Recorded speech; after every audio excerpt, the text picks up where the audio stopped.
Welcome to The Alpha's Daughter, a werewolf-fated mate romance, where fate is messy, the sparks are wild, and the full moon brings more than fur and fangs. There's snark, steam, and a mate bond neither of them asked for, but can't escape. Buckle up. Pack. From haunted hearts to ancient curses, you'll find stories here that pull you in and don't let go. If you're into tales that twist the real and the unreal, you're in the right place. Nyxen Audiobooks. Hit that subscribe button, and let's dive in.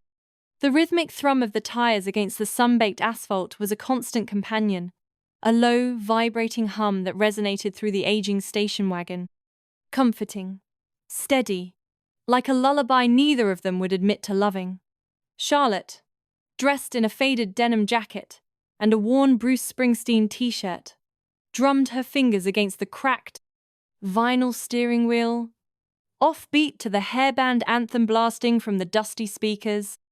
The air conditioning wheezed, struggling to combat the late summer heat seeping in through the open windows, carrying with it the sharp, clean scent of pine and the faint, sweet aroma of melting road tar. "Come on, Zara, you know the words," Charlotte urged, her hazel eyes crinkled at the corners from years of laughter and worry, dancing with something. Excitement, maybe, or nerves. Strands of her auburn hair, held back, had escaped the loose clip and feathered around her face. Zara, slouched in the passenger seat, rolled her eyes, but the corner of her mouth twitched. She was younger, sharper, her long, dark hair snaking over a black t-shirt and the worn leather of her bomber jacket. "I'm driving with a woman who thinks 80s hairbands are classics." Charlotte ignored her, her voice raw and loud as she belted out the chorus, off-key, her auburn hair loose. Zara's laughter broke free, quick and sharp like a startled bird. Before she joined in, her voice melodic against Charlotte's. "Living on a prayer!" They screamed together, the old car windows rattling in their frames, the sound amplified by the enclosed space. The car vibrated with their combined energy. Charlotte gave her a sideways glance, a small, satisfied smile softening her lined features. "You have a good voice, baby." "Lies," Zara shot back, smirking. She tasted the faint saltiness of sweat on her upper lip. "But you're the one going deaf. It balances out." They laughed again, the kind that made Zara's ribs ache, the kind real, born from years of shared secrets and whispered confidences. Outside, the endless pine forest blurred into a solid wall of green under the oppressive overcast sky, mountains rising in the distance like silent, watchful sentinels. The air inside the car felt thick, heavy. Charlotte's knuckles tightened, bone white, on the wheel, but she kept glancing at Zara, breathing out short, imperceptible sighs, as if she had something important to say, a weight she needed to release.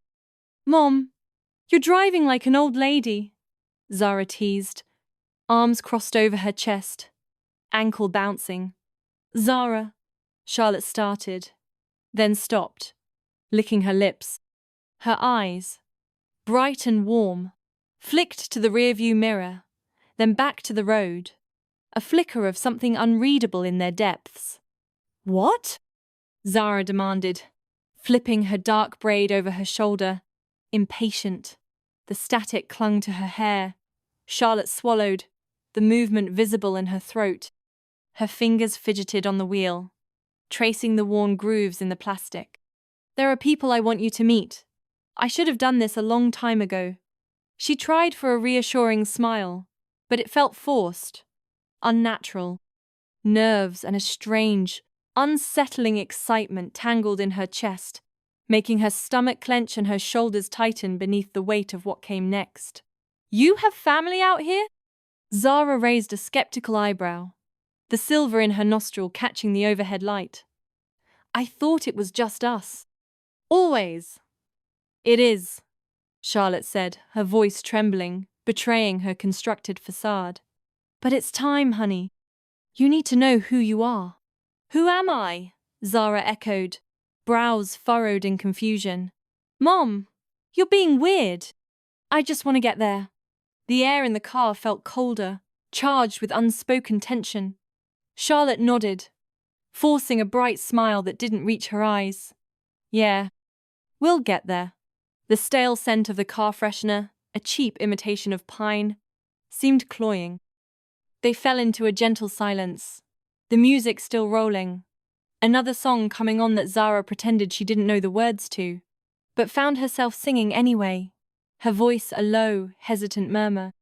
Charlotte sang too, soft, low, the last notes trembling with an emotion Zara couldn't place. A flash of brown, a blur of antlers, thick and menacing. Then the world shattered into a million sharp, terrifying pieces. Charlotte screamed, a high-pitched, primal sound that clawed at Zara's ears. The car swerved, the wheel yanked from Charlotte's hands as a massive deer. Its eyes wide with panic, leapt in front of them. Metal crumpled with a sickening crunch, glass shattered in a glittering explosion, the world flipping, a chaotic ballet of destruction. The sudden smell of burning rubber filled the air. Zara's scream was silent, trapped in her throat, the seatbelt biting into her chest with brutal force, the roof crushing inwards with a groaning shriek. The world turned black, then searing white from the exploding airbags, then black again, a nauseating sequence of light and darkness. When the world stopped moving, a ringing silence descended. The song was still playing, a garbled hum from a shattered speaker, the lyrics distorted and meaningless. Zara blinked, disoriented, blood in her eyes, the coppery taste thick and metallic on her tongue. Pain exploded in every nerve, a symphony of agony. She couldn't move, pinned by twisted metal and shattered glass. Her chest felt like going to explode, each breath a jagged, agonizing struggle. "Mom," she croaked, her voice a hoarse whisper, her head lolling to the side. Charlotte's eyes were open, wide, staring at nothing, her face slack and pale, a thin trickle of blood glistening on her temple. Her chest didn't rise, didn't fall. "Mom!" Zara screamed, or thought she did, but it came out as a weak, wet sob, a sound of utter despair. She tried to reach for her, desperation fueling her attempt, but twisted metal pinned her arm, shards of glass glinting like treacherous stars across her blurred vision. Everything reeked of gasoline, blood, smoke, and the sharp, clean scent of pine, now tainted with the metallic tang of death. "Mom, wake up, please," Zara whispered, her voice cracking with grief, trying to hold on to the last memory, the laughter, the singing, the smile that crinkled the corners of Charlotte's eyes, trying to burn it into her mind before the encroaching darkness stole it away. The rain fell, at first, then with increasing intensity, washing blood and glass away, cleansing the ravaged scene but doing nothing to heal the gaping wound in Zara's heart. Nothing could wash away the truth, the stark, undeniable reality. Zara was alone. The forest air hung heavy, a sharp, biting cold that promised snow.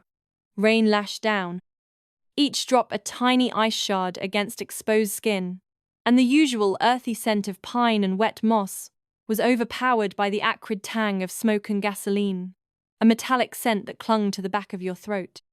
2 wolves, shadows given form, streaked through the oppressive darkness, their paws pounding the earth with a rhythmic, silent grace. Silent hunters, guided by a sound their heightened senses could perceive. The crash had clawed its way across the valley, a mangled echo that screamed of twisted metal and shattered lives. Andre slowed first, his thick, grey fur rippling as he reined in his speed. His ears, twitching and swiveling towards the distant road, were picking up the faint wail of distorted metal. His eyes, a warm amber, glinted with a predatory sharpness in the inky darkness. Sian, ever the calm and controlled one, moved with silent precision, a blur of black fur gliding ahead. His muscles coiled and released in smooth, measured power, as he vaulted over a fallen log, landing without a sound, mud and earth shifting quietly beneath him. The shift was lightning fast. The air crackled with perceptible energy as their bones reformed, contorting and reshaping with excruciating speed. Fur retracted inwards, replaced by the goose flesh of bare skin, and the padded paws of wolves became the calloused hands of men. They dropped to one knee on the cold, unforgiving asphalt, the relentless rain plastering strands of dark hair to their foreheads. With practiced efficiency, they pulled waterproof pants from the emergency packs lashed to their legs. The car was a grotesque sculpture of twisted steel and shattered dreams. Glass, like a macabre winter frost, glittered across the road. One tire, separated from the axle, still spun, a pathetic, ticking sound marking the final, agonizing seconds of a life that had already bled away. Andre, his face a mask of grim determination, rounded the driver's side. Even in the dim spill of the car's dying headlights, the grotesque angle of the woman's head, the unnatural stillness of her body, told him everything he needed to know.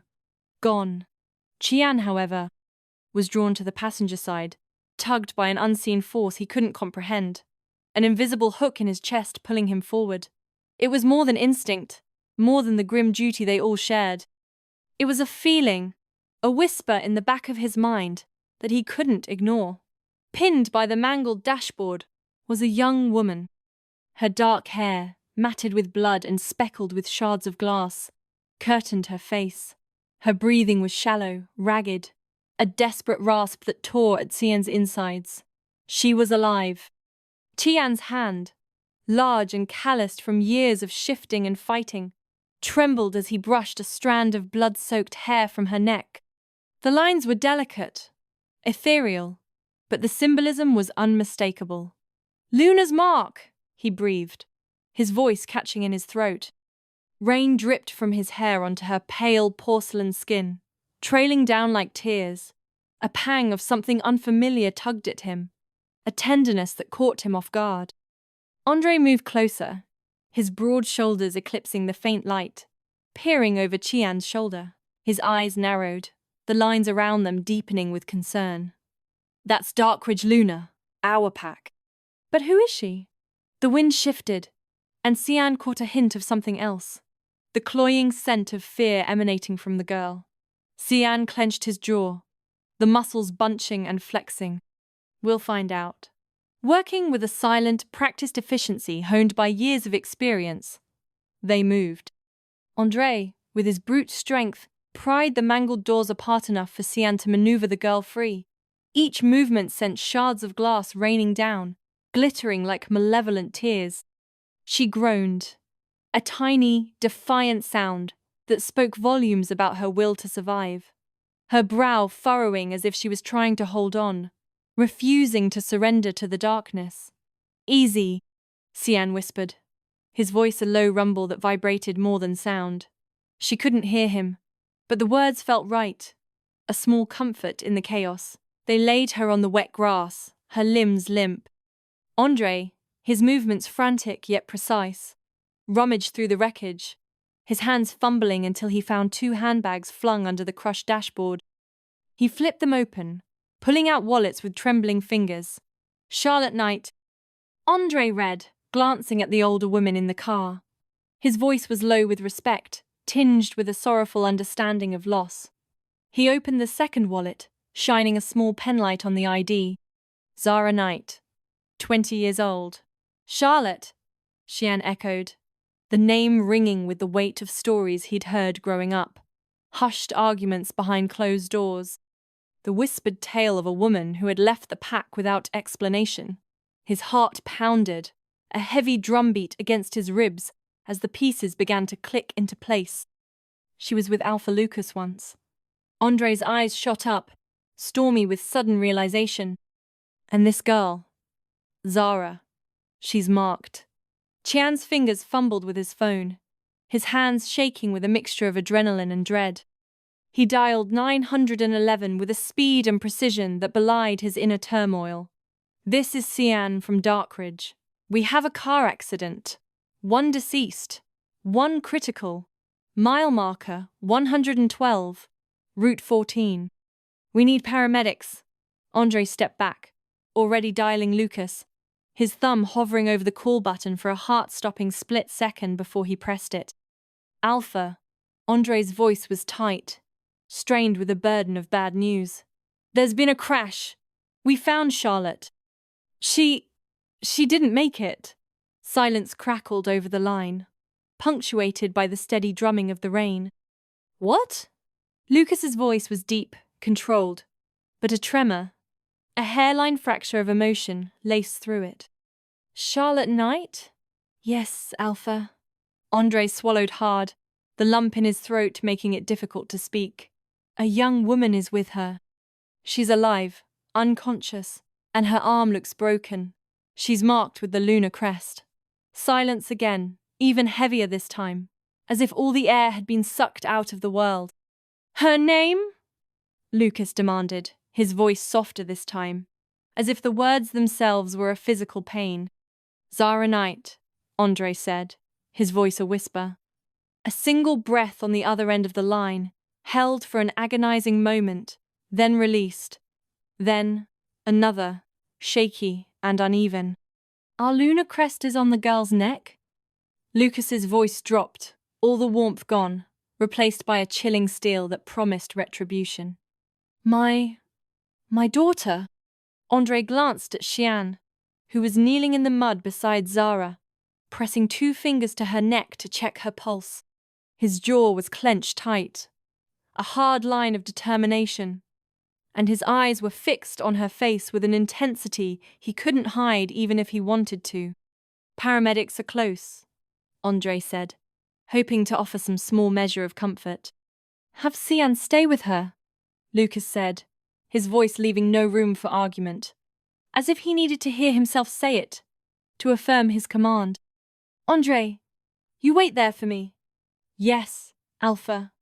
The sirens pierced the night, their shrill wail growing louder with each passing second. Red and blue lights flashed across the rain-slicked trees, painting the scene in a grotesque, flickering tableau. The paramedics worked with practiced efficiency, stabilizing Zara on a backboard and attaching her to a stretcher. Her head lolled to the side, her lips parting as if she wanted to curse at them, even in her unconscious state. Qian stepped forward, blocking their path before they could load her into the ambulance. His face was an unreadable mask, but his eyes burned with a fierce possessiveness. I'm riding with her, he said, his voice like honed iron, leaving no room for debate. Andre nodded, his agreement unspoken. The lead paramedic, a young man with a nervous demeanor, opened his mouth to protest, but Andre turned his gaze towards him, his eyes flashing with a feral intensity. A low growl rumbled in his chest, a primal warning that silenced the man. He swallowed hard, his Adam's apple bobbing, and nodded. As the ambulance doors slammed shut, sealing Zara away from the night, Xian reached out and took her limp hand in his. Her skin was cold and clammy, but he held on, refusing to let go. She was Lucas's daughter, the Alpha's heir, and the moment she woke up, everything would change. The rain-slicked asphalt was a black mirror reflecting the distorted glare of his headlights as Lucas's truck tore through the darkness. Tires screamed in protest against the sharp corners, each skid a visceral reminder of the control he was holding. The engine's throaty growl mirrored the beast clawing at the cage in his soul, begging for release. His hands, large and scarred, clenched white knuckle tight around the steering wheel, the worn leather biting into his palms. His leg trembled, the restless energy coiled beneath his skin matching the frantic beat of his heart as a single thought pounded through him, sharp and relentless. Charlotte. And Zara? His daughter? The words became a ragged mantra, a desperate prayer, louder than the thrum of the engine, louder than the ominous thunder cracking overhead. Charlotte. Charlotte.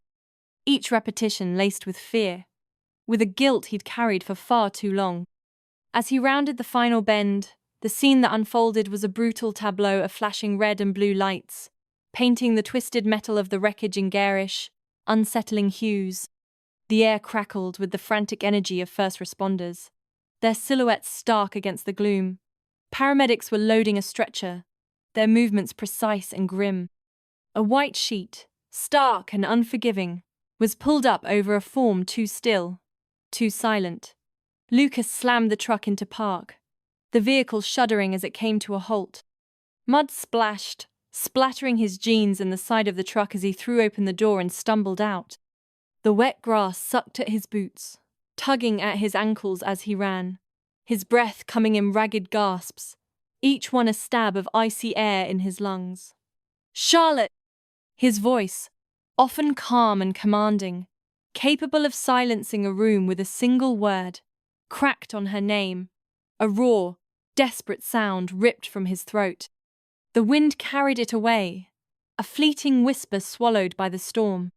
Andre, his beta, stepped in front of him, a solid wall of muscle and soaked clothes, rain plastering dark hair to his forehead, eyes somber beneath the weight of what they had found. Andre's worried mind mingled with the scent of wet wool and earth. "Alpha," Andre began, but Lucas didn't hear him. Blind with panic, Lucas shoved past him, hard enough that Andre staggered on the slick grass, boots slipping in the mud. The air vibrated with the suppressed snarl of Andre's wolf, a controlled wave of strength that brushed against Lucas's senses, a silent promise of backup if needed. But Lucas was already moving, cold dread hardening in his gut with every step as he reached the stretcher.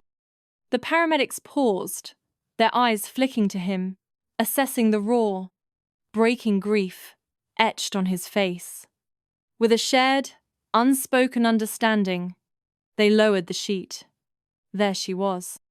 Her auburn hair, a vibrant cascade, was matted with blood, a thin, cruel line of it streaking down her pale temple. But still her, still Charlotte. Even in the face of such brutal finality, her face retained a softness, a delicate curve to her cheek. Her lips parted, as if she were about to scold him for being late again, her eyebrows knit, a familiar expression that spoke of worry, of concern, as if she'd been worrying over him even in her last moments. The faint freckles that dusted her nose were stark against the unnatural paleness of her skin. A sob tore from his chest, a guttural sound that caught in his throat, choking him. His vision swam, the rain blurring the world into streaks of distorted light, mingling with the tears he hadn't allowed himself to shed in years. His hand shook as he reached out, hovering before brushing his fingers along the cold curve of her cheek. Her skin was cold, lifeless. The faint scent of lavender and vanilla, her signature, was now tainted with the harsh smell of blood and disinfectant. "Charlotte!" His voice broke, thin and hoarse, a whisper as a torrent of memories flooded him. Her laughter, sharp and teasing, a melody that echoed in the sudden silence. Her eyes rolling with playful exasperation when he'd forgotten to take off his muddy boots. The warmth of her hand in his, the comfortable weight of her presence beside him. All of it, gone, erased in twisted metal and broken glass. He bent down, pressing his forehead to hers, closing his eyes against the brutal reality. He let the tears fall onto her skin, hot against the icy chill, because he couldn't hold them back any longer. The rain plastered his hair to his forehead, the cold seeping into his bones. "Were you bringing our baby girl home, my love?" he whispered, the words cracking open something inside him deep, raw. It might never close again. The guilt, a constant companion, now intensified, a searing brand on his soul. "Were you trying to bring her back to me?" He pressed a lingering kiss to her cold forehead, his tears slipping down, a silent offering. But she wasn't here to say it. Andre placed a steady hand on his shoulder, the touch firm and grounding, pulling him back into a world that felt too sharp, too empty, too quiet. The world felt wrong, the sounds of the rain, the sirens off in the distance, all too loud in the space where her voice should be. Alpha. Andre's voice was low, respectful, but firm, a gentle reminder of his responsibilities. Lucas straightened, swallowing hard against the lump in his throat. His wolf howled in his chest, a soundless, agonizing lament. He tore his gaze from her face, the grief so sharp it left him hollow, moving as if on autopilot, his body acting while his mind reeled. He glanced around, his eyes landing on the grim faces of the paramedics, their expressions a mixture of sympathy and professional detachment. He needed answers. "Show me," Lucas said, his voice rough, stripped bare of its usual authority. Andre pulled out his phone, his large thumb swiping across the screen until he found the photo. He turned the screen toward Lucas, rain tapping a frantic rhythm against the glass. The lunar crest, black and silver, was inked on the back of a young woman's neck. Partially hidden beneath a curtain of dark hair, the mark was unmistakable.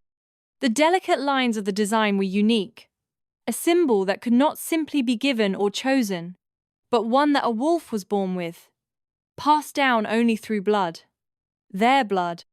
Lucas's breath hitched, the world narrowing to a single, agonizing point. The air felt thin, impossible to draw fully into his lungs, and the ground seemed to sway beneath his boots. Their mark. His knees buckled, and for the first time in years, the Alpha of Darkridge looked small, defeated under the crushing weight of regret. The power he wielded, the respect he commanded, all felt meaningless in the face of this devastating truth. "My daughter," he whispered, his voice raw with disbelief and dawning understanding. "Her name is Zara." Andre nodded once. Zara. Lucas let the name settle on his tongue, tasting the shape of it. A name he should have known, a life he should have been a part of. "Our daughter." His eyes dropped back to Charlotte, lying still beneath the rain-splattered sheet. His hand hovered over her hair, trembling as he brushed back a matted strand with a tenderness that made his chest ache with a sharp, unbearable pain. "Thank you for bringing her home, Char," he whispered, leaning down. His words were just for her. The air between them crackled with the unspoken emotions, with the weight of their shared history. "I missed you every day of the 20 years we were apart."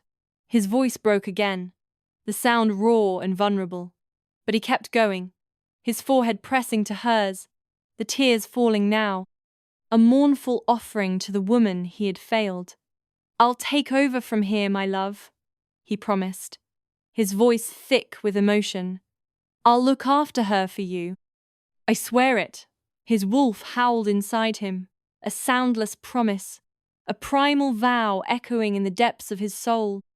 As the Alpha of Darkridge stood in the pouring rain, tears mingling with the storm, soaking him to the bone, he made a silent oath.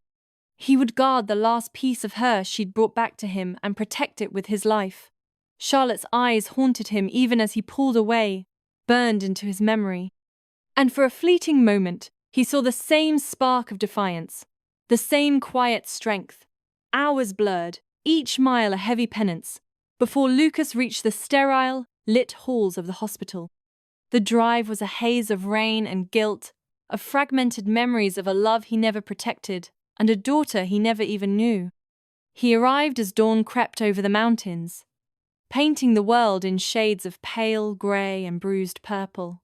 The air was still thick with moisture, the promise of another storm lingering on the wind. Inside, the antiseptic scent of the hospital clawed at him, a sterile assault on his senses. The rhythmic beeping of machines, the soft shuffle of nurses' shoes, the hushed murmurs of voices, all sounds that amplified the hollowness in his gut. Conversations fell silent as the Alpha passed, heads turning, gazes lowered in a mixture of deference and pity. The weight of their stares, the unspoken questions, the awareness of his grief. Chian stood beside Zara's bed, a quiet, rock-solid presence. He smelled of clean linen and a faint undercurrent of protective fury. His eyes warm and guarded, and sharp as shards of glass. He straightened when Lucas entered, his shoulders squaring, his stance relaxed. Without a word, he stepped back, creating space, but he didn't move far, his gaze never wavering from Zara. Zara sat propped up against the pillows, her arm encased in a bright white cast. Bruises painted her cheek and jaw, in shades of purple and blue, a stark testament to the violence she had endured. One eye was swollen shut, the eyelid a heavy, discolored mass. Her dark hair was tangled and matted, dark stains of old blood still clinging near her temple. But her eyes, a rich hazel, were sharp, intelligent, and wary. They watched Lucas with a cool, assessing stare, even through the pain. "Who are you?" Her voice was hoarse, rough, from the hours spent in the hospital, from screaming when she realized Charlotte was gone, from breathing in smoke and cold air as her world fell apart. But steady, layered with a grief she was holding back by sheer force of will. A voice that held the echo of Charlotte's, but with a hardness Lucas had never heard before. Lucas took a slow, deliberate breath, trying to steady his racing heart. He stepped closer, drawn to her like a moth to a flame he'd recognized. "My name is Lucas." His voice was quiet, reverent, above a whisper. He struggled to find the right words, the words that could bridge the chasm of 20 years of absence. "I'm your father." The rhythmic beeping of the heart monitor amplifies the stillness, each pulse a heavy drumbeat in the suffocating air. Zara's lips twitched, but it wasn't a smile. More like a grimace, a fleeting expression of pain and disbelief. Her jaw tightened, the muscles clenching as she blinked back tears, her nostrils flaring as she suppressed a sob. "Father," she said, the word foreign, unfamiliar, but weighted with a lifetime of unspoken longing. It cut through him like a blade, twisting in his gut. She turned back, her eyes glassy with unshed tears, but fierce with an unwavering intensity. "You knew her." "My mother." "Yes." His voice cracked again, betraying the depth of his pain and regret. "I loved her, Zara. I should have." "Then where were you?" she snapped, the constructed dam of her composure breaking. Tears spilled down her bruised cheeks before she could stop them, her casted arm trembling as she clenched the bedsheet, the knuckles white against the pale fabric. All these years, she was alone. We were alone. The accusation hung, a palpable weight that crushed him. Lucas swallowed hard, his shoulders dropping under the weight of decades of guilt. He had no defense, no excuse that could justify his absence. "I failed her," he admitted. No excuses, no deflection, the stark, unvarnished truth. "And I failed you." The words hung, heavy and final. They shook the walls of the sterile hospital room more than any raised voice could. They were a confession, an acknowledgement of a debt he could never repay. Zara's breath hitched in her throat, grief crashing down in a suffocating wave. A sob tore free, a strangled sound of pain and loss. She pressed her good hand to her mouth, trying to silence the sound, shaking her head in denial. Chian stepped forward, his hand resting on her uninjured shoulder, offering silent comfort and support. His presence was a grounding force, letting her know she wasn't alone, that she had someone in her corner. Lucas's eyes softened as he watched the way she fought to pull herself together, the way she wiped her tears, refusing to let them linger. "You're like her," Lucas said, his voice filled with a bittersweet tenderness, but the fierceness and no nonsense. His lips curved into a sad, rueful smile. "You get that from me?" Zara sniffed, glaring at him with tear-filled eyes, her expression a mixture of anger and vulnerability. "Great. That's what I need right now. A no-nonsense man telling me I'm no-nonsense." A startled laugh escaped Lucas's throat, a sound that surprised even him. A weak, shaky laugh, but a break in the suffocating tension.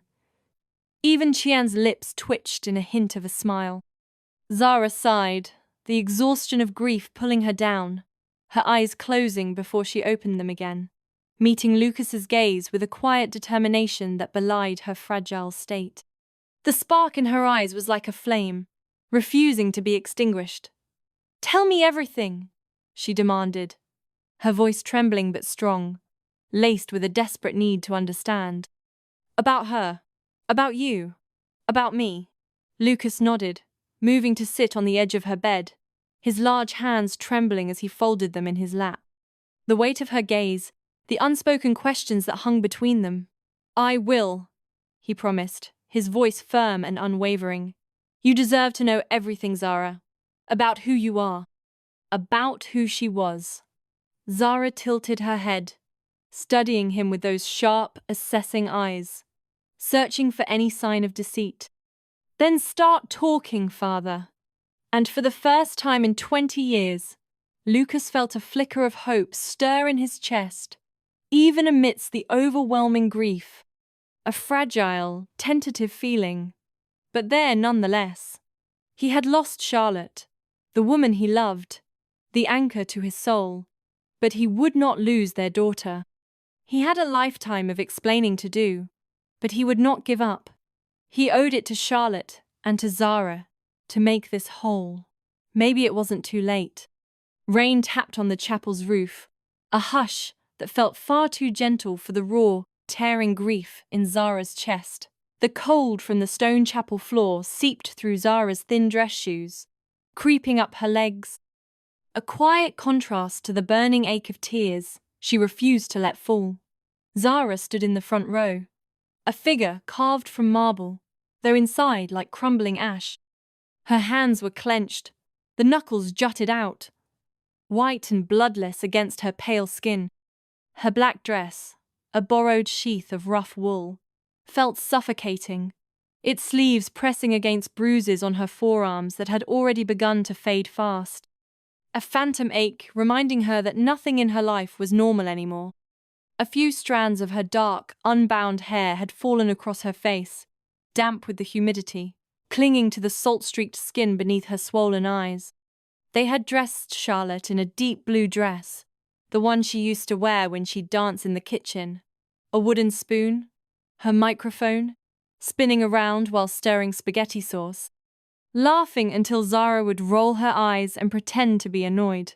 Now Charlotte lay still, encased in polished wood, her lips pale, hands folded over a silver locket, a small smile on her face, as if she had closed her eyes for a nap, a brief respite from the world. But she wouldn't wake up. The chapel was full, every pew occupied. Yet men and women Zara had never seen before filled every space, dressed in charcoal and midnight black. Many wore silver rings, glinting in the dim light, each engraved with a crescent moon crest she now recognized. Their presence was heavy but not suffocating, like a primeval forest at dawn, still and ancient, but alive. The Darkridge Pack. They watched her, not with pity, but with something else, a quiet, protective watchfulness, like a physical pressure, a warmth against her skin, even when she squeezed her eyes shut, trying to ignore it. A low hum, like the earth itself, emanates from them, a collective breath held in reverence. Lucas stood beside her, a dark suit of fine wool straining against the immense width of his shoulders, the fabric taut across his powerful chest. His dark hair, combed but with a few errant strands at his temple, caught the faint light from the stained glass windows. His eyes, the colour of a stormy winter sky, were fixed on Charlotte's casket, a muscle in his jaw ticking. His presence was like a mountain, immovable, silent, steady, a primal anchor in her swirling chaos. He smelled of rain-dampened wool and a faint, comforting scent of cedar. The priest spoke words Zara heard, a gentle murmur about light, peace, and journeys. But Zara heard Charlotte's laughter in her mind, the way she used to say, "Oh, baby, don't take everything so seriously," her voice raspy with affection. Zara's chest caved in, her lungs hollow, breath catching on a sob she tried to swallow, to choke back, but it clawed its way out, a sharp, ragged sound that echoed loudly in the stillness of the church. Her shoulders shook as she covered her mouth with trembling hands, hot tears streaming down her face, her body folding in on itself as the crushing weight of it all crashed over her. "Mom," she choked out, her voice breaking, a wounded animal sound. How am I going to live without you?" Lucas moved before she could think, a vast shadow falling over her. His large, warm hand, gentle, settled on her shaking shoulder. The heat of it seeped through the thin wool of her dress, a stark contrast to the internal chill. She stiffened, a flicker of that raw, instinctual rejection, a part of her wanting to shove him away, to scream for everyone to leave her alone. But her legs trembled, threatening to give out, and the weight of grief was too heavy, too immense to bear alone. She leaned, a fraction, a perceptible shift, into his solid side. His arm came around her shoulders, drawing her in a protective cage of muscle and warmth. She let her head rest against his chest, eyes squeezed shut, as hot tears soaked into the coarse fabric of his jacket. The steady thrum of his heartbeat grounded her. "I've got you, Zara," Lucas whispered, his voice low and rough, thick with the weight of his unspoken grief. A tremor slipped through the words, betraying more than he meant to share. "I've got you." She didn't respond. Couldn't. Her throat burned, raw with words she couldn't find, couldn't form past the choking sobs. Instead, she let herself stay, suspended in that unexpected, silent embrace. The pack's presence, a heavy watchfulness, now felt like a soft, shared breath, enveloping them both. After the service, they moved outside. The sky still a bruised, steel grey, the ground softened and damp underfoot. The air was frigid, biting at Zara's exposed skin, raising gooseflesh.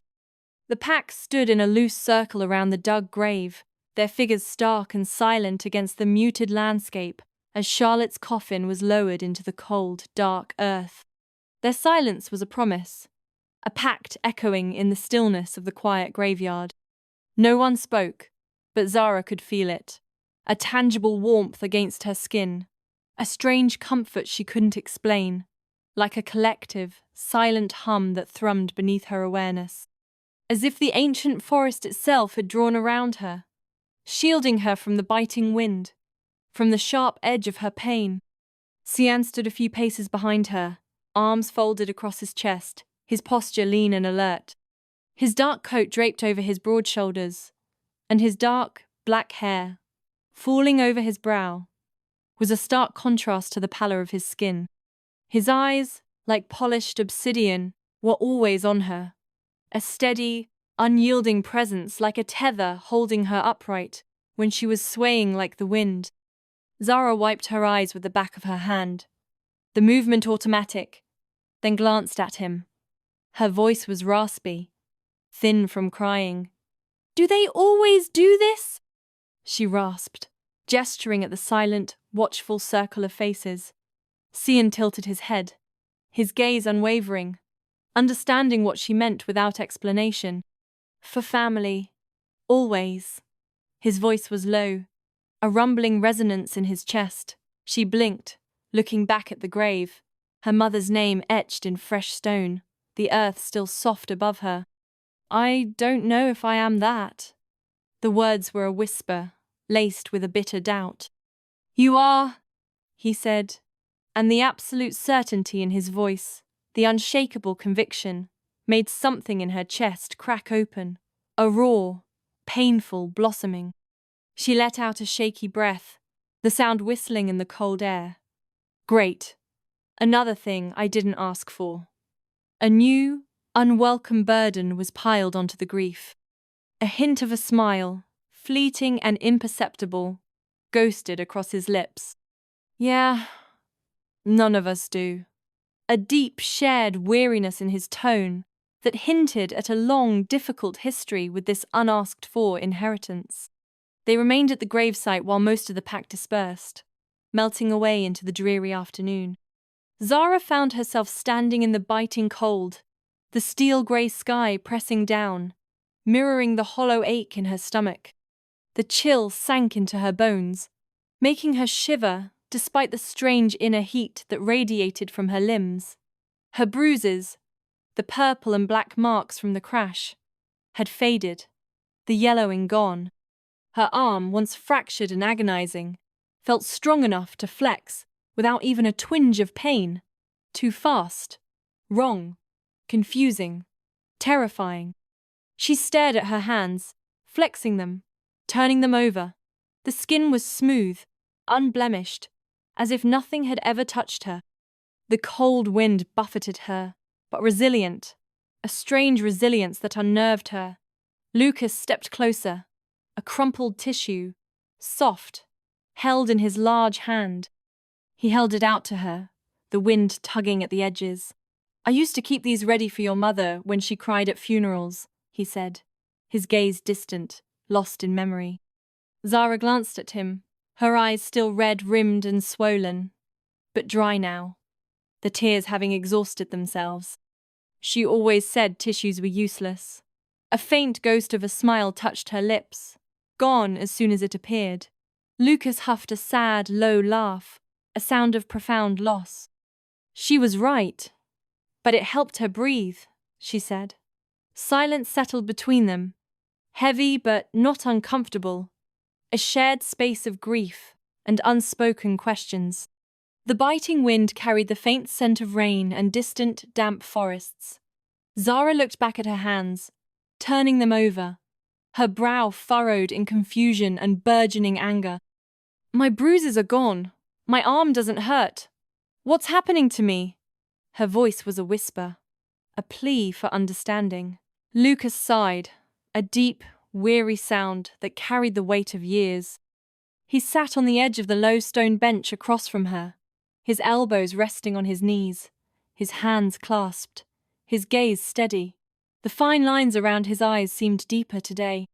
"You're coming into your inheritance, Zara," he explained, his voice a low rumble. "Your wolf. It accelerates healing. It's part of who you are, has always been." Zara swallowed the truth of his words, a bitter pill, anger and grief swirling in a potent, toxic cocktail in her gut. "I don't want it!" The words were sharp, definitive. "I know," he said, his gaze unwavering, full of a deep, ancient sorrow. "But it's yours." The cold wind whipped a few strands of hair across her face, but she didn't notice. "Do you know what you're asking me to accept?" she demanded, her voice low but clear, vibrating with suppressed fury. "That I'm not what I thought I was. That my mother kept this from me and lied to me my whole life. That now she's gone and I have to be someone else because of it." The questions hung, accusations sharper than any knife. Lucas's eyes softened, pain, and a strange, quiet pride mingling in their depths. He reached out, his hand hovering for a second, then resting on her wrist, a jolt of steady warmth. "I know, Zara, and I won't ask you to accept it all now. Just don't run from it, okay? Don't run from who you are." She tilted her head, studying him, seeing him for the first time, not as Lucas, but as her father, as a part of this bewildering, terrifying world. "You don't give up, do you?" Lucas gave a small, knowing smile, a flash of something unyielding in his gaze. "No, you will find that fight in you." Zara's lips twitched, a faint, imperceptible tremor, her eyes shimmering with unshed tears as, "Great." The sarcasm was a flimsy shield, hiding the raw vulnerability beneath, and for a long moment, they sat together in the piercing cold, with the weight of what they had just lost, and what Zara had gained. It was heavy. They didn't know how to be without her, without Charlotte's bright, guiding light. But a silent, fragile understanding formed. They would learn together. Chian stood behind them, a silent sentinel, his eyes catching Zara's. She didn't smile, couldn't, but she nodded. The smallest sign of a tentative acknowledgement, a fragile trust. He nodded back, a slow, deliberate movement, remaining near, a quiet promise she didn't have to ask for, felt like a grounding force, and of profound grief, enveloped by the silent embrace of a pack, but the shadow of what that meant, and what lay ahead, stretched long and dark before her. They had stopped at a gas station on the edge of the territory, the sky heavy with the weight of rain clouds, everything damp and smelling of wet asphalt and pine. The fluorescent lights buzzed overhead as Zara stood in the cramped bathroom, peeling off the black dress that clung to her damp skin like a shroud. Her fingers were stiff, the fabric cold against her body. She could still see the funeral in the rain, mud sucking at her shoes. Charlotte's absence felt like a living thing pressing against her ribs. Zara pulled on a pair of worn jeans and a faded black band tee with cracked lettering that felt like a small piece of herself in the chaos. She raked her fingers through her dark hair, untangling knots, letting it fall in a damp, heavy curtain around her face. She splashed cold water on her skin, watching her reflection in the streaked mirror. Pale, dark circles under her cloudy hazel eyes, the stubborn line of her jaw, a mirror of the man waiting outside. When she stepped out, Lucas was leaning against the truck, arms crossed over a dark Henley that hugged the breadth of his shoulders. His short, dark hair, streaked with silver, was damp from the drizzle. Their eyes met, a silent acknowledgement in the space between them.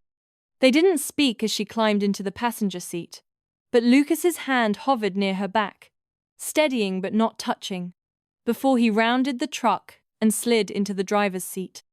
The pack house loomed ahead like something out of a half-forgotten fairy tale, sprawling stone and timber nestled against the mountain. Its rough-hewn walls, the color of old moss and damp earth, rose 3 stories high, interrupted by a dizzying array of windows, some tall and narrow like vigilant eyes, others wide and welcoming, each glowing warm with the promise of hearth and home. Smoke, thick and fragrant with burning oak and pine, curled from a half-dozen chimneys, painting faint grey streaks against the deepening indigo of the evening sky. The crisp air, already biting with the promise of autumn, carried the distant, comforting scent of wood smoke and a richer, more primal tang Zara couldn't place. Zara sat in the passenger seat of Lucas's hulking, mud-splattered pickup, arms folded tight across her chest.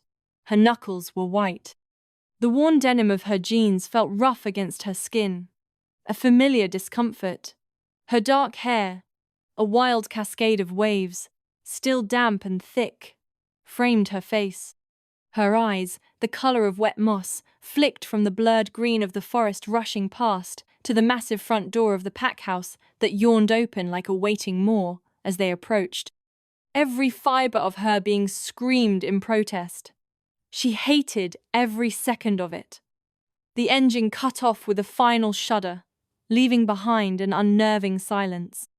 The soft rustle of pine needles in the wind, and the muffled hum of voices, too many voices, drifted from inside. The air, immediate and sharp, pricked at her exposed skin. Lucas released his seatbelt, the click loud in the quiet. He opened his door, his movements fluid despite his size. The faint scent of his subtle cologne, cedar, and something clean, metallic, wafting in. He paused, looking at her, his strong jaw set, eyes a stormy winter sky that held a glint of amusement now shadowed with a profound weariness. His short, dark hair, streaked with silver at the temples, looked rumpled, as if he'd run his hands through it 100 times already. But she didn't move. He closed his door, walked around the front of the truck, his heavy boots crunching on the gravel drive, and opened her door too, like she was 5. Zara gave him a flat look, her chin lifting. "I can walk, you know." Her voice was tight, a brittle edge she hoped. His lips twitched, a fleeting expression, grief and reluctant amusement flickering across his face, a raw vulnerability that unsettled her. "I know. Let me do this anyway." His voice was a low rumble, gentle. She huffed, a small, frustrated sound that slid out, her worn combat boots crunching on the loose gravel. The scent hit her first, a dizzying onslaught that made her nostrils flare. Not wood smoke and roasted meat, but the heady, complex aroma of pine sap, the sharp tang of unfamiliar colognes, and the deep, earthy scent of warm bodies. Voices layered over each other like a chaotic symphony. Bright bursts of laughter, distant, passionate arguments, the resonant thud of a door slamming.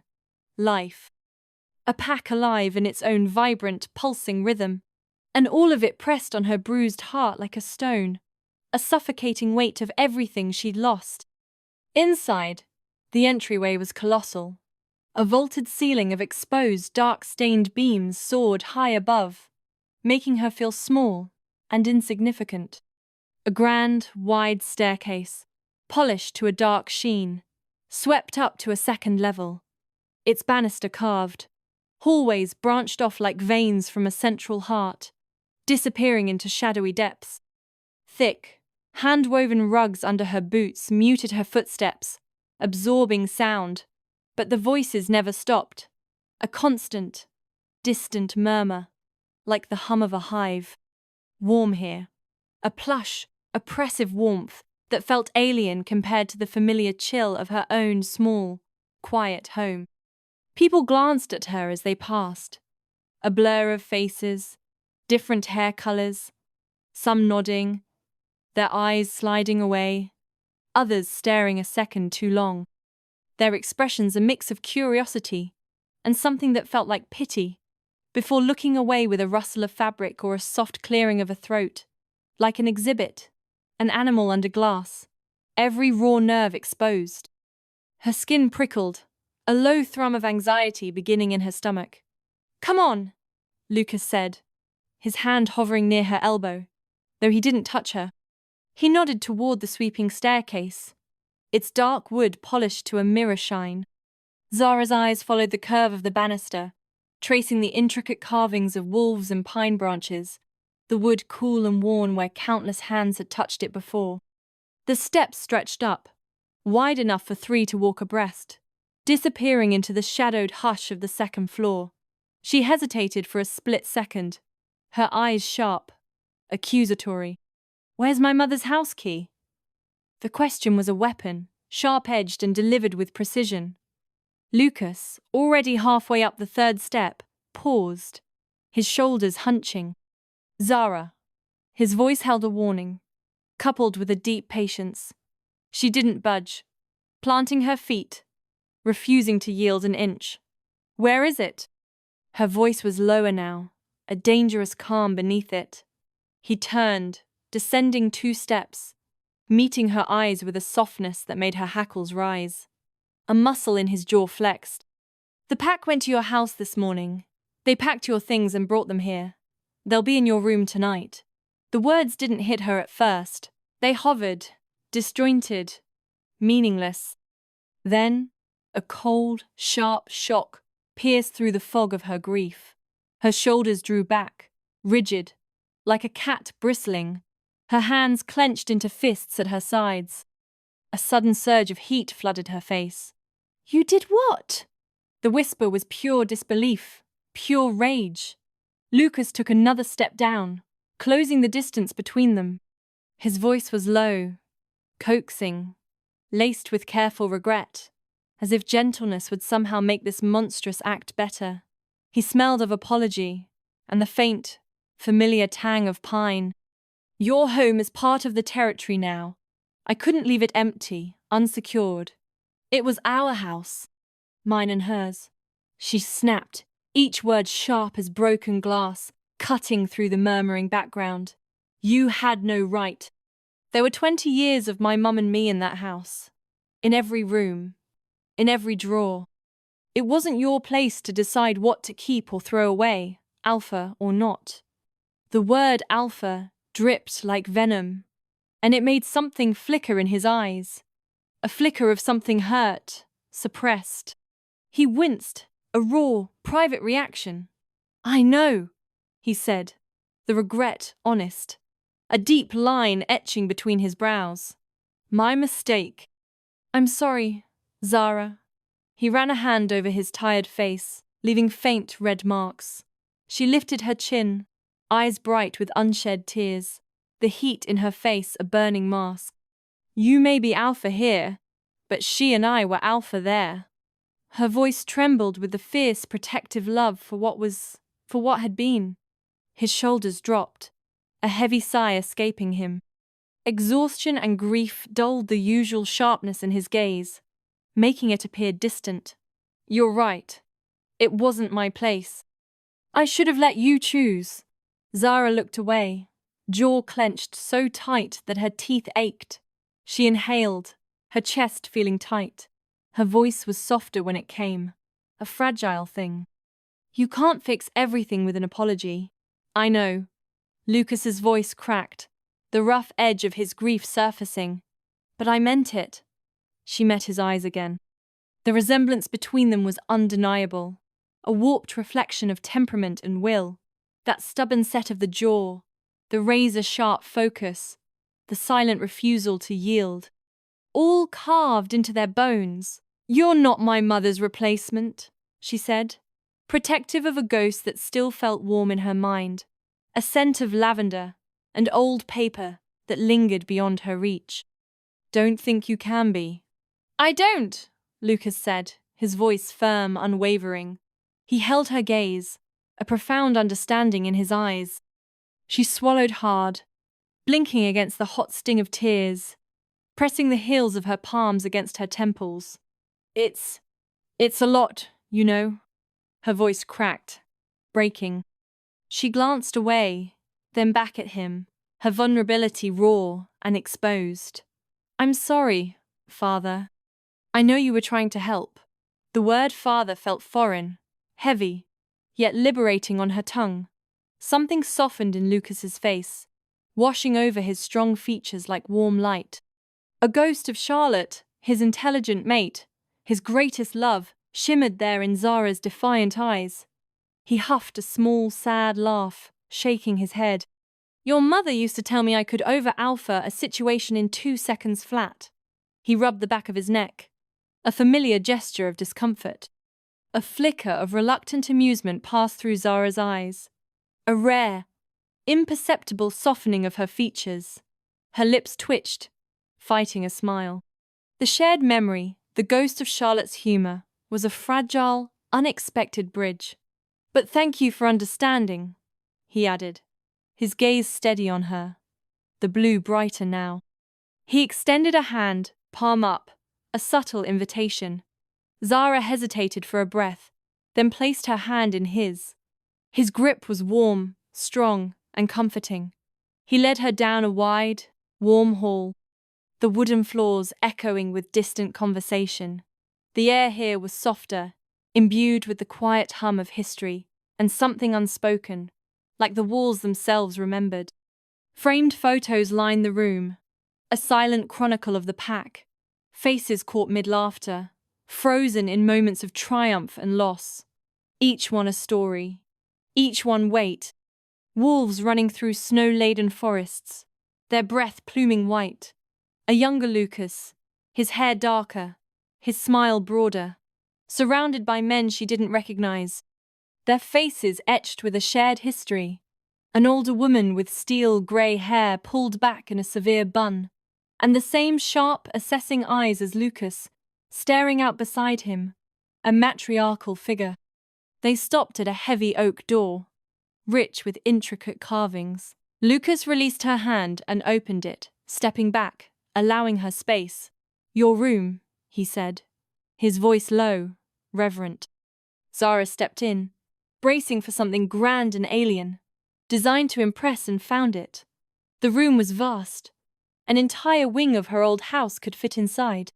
A massive 4-poster bed dominated the center, covered in thick, woven quilts that smelled of lavender and wood smoke, a surprising echo of home. A stone fireplace crackled low in the corner, throwing flickering shadows across the high ceiling, its warmth a tangible presence that chased away the lingering chill of the outside world. Boxes sat stacked by the window, her boxes, taped shut and marked in careful handwriting she recognized as Lucas's. Her stomach churned. She was in no rush to look at them, not to open them. It hurt worse, somehow, seeing them here instead of at home. Like Zara's life had been uprooted and tucked into a corner, sanitized and sorted, to make way for this new life she never asked for. She turned back to Lucas, her arms still wrapped tight around herself, a barrier against the onslaught of unfamiliarity. Her shoulders were hunched, protecting her bruised ribs, the constant ache a physical manifestation of her grief. "Thank you for the room," she said, polite, clipped, distant. Her voice was flat, devoid of real emotion. "I'll unpack on my own." Her meaning was clear. No help, no intrusion.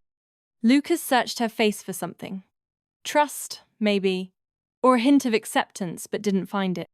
He nodded once, a subtle dip of his head, fighting to hold back the sadness that softened his strong features, making him seem vulnerable.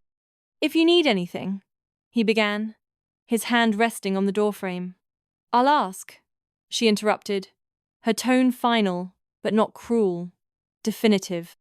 He gave her a small, resigned smile, a flicker of pain in his eyes. "Rest, Zara, please." His voice was a soft command, laced with a plea. When he stepped out, closing the heavy oak door with a soft click that resonated through the quiet room, she let out a breath she didn't know she'd been holding. It came out as a shaky gasp, a silent sob. The air in the room felt lighter, even as heavier. She pressed her palms to her eyes until sparks danced behind them, willing the tightness in her chest to ease, willing the tears not to fall. A quiet knock came a few minutes later. "Come in," she called, her voice hoarse, rough from unshed tears. The door opened enough for Cian to slip through, a large ceramic mug steaming in his hand. He'd changed into jeans and a dark, long-sleeved shirt, but his hair, which was controlled chaos, looked damp, as if he'd washed it. The faint, clean scent of rain and mountain air clung to him, a stark contrast to the deeper scents of the pack. He didn't speak right away. He sat the mug of tea on the desk, the familiar herbal blend from the flask in the truck. He moved to stand by the window, hands shoved into his pockets, posture relaxed but watchful. He existed in the space, a quiet, unwavering anchor. Zara snorted, a ghost of a bitter laugh. "Did he send you to babysit me?" Cian's lips twitched, a hint of a smile playing there. "No. He knows better." His voice was low, even a calm counterpoint to her agitation. She sank onto the edge of the enormous bed, the thick quilts giving under her weight. The solid warmth of the fire behind her seeped through the fabric of her jeans, a comforting heat. Cian stayed quiet, a steady presence becoming familiar, whether she wanted it or not. "They packed my house up," she said, the words quiet, fragile with vulnerability. "I wanted to do it myself. I wanted to touch everything one last time." Her voice caught on the last words, a lump forming in her throat. Her fingers twisted in the fabric of the quilt, desperate for something to hold on to. Cian nodded, his eyes soft obsidian, understanding. He didn't offer platitudes. "I know. They thought they were protecting you, but they took something from you, too." His words were simple, direct, and honest, a balm to her wounded spirit.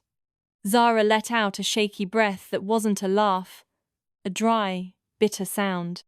"You're good at this comforting thing." "I'm good at stating the obvious," he deadpanned, a flicker of a genuine grin that pulled one from her too.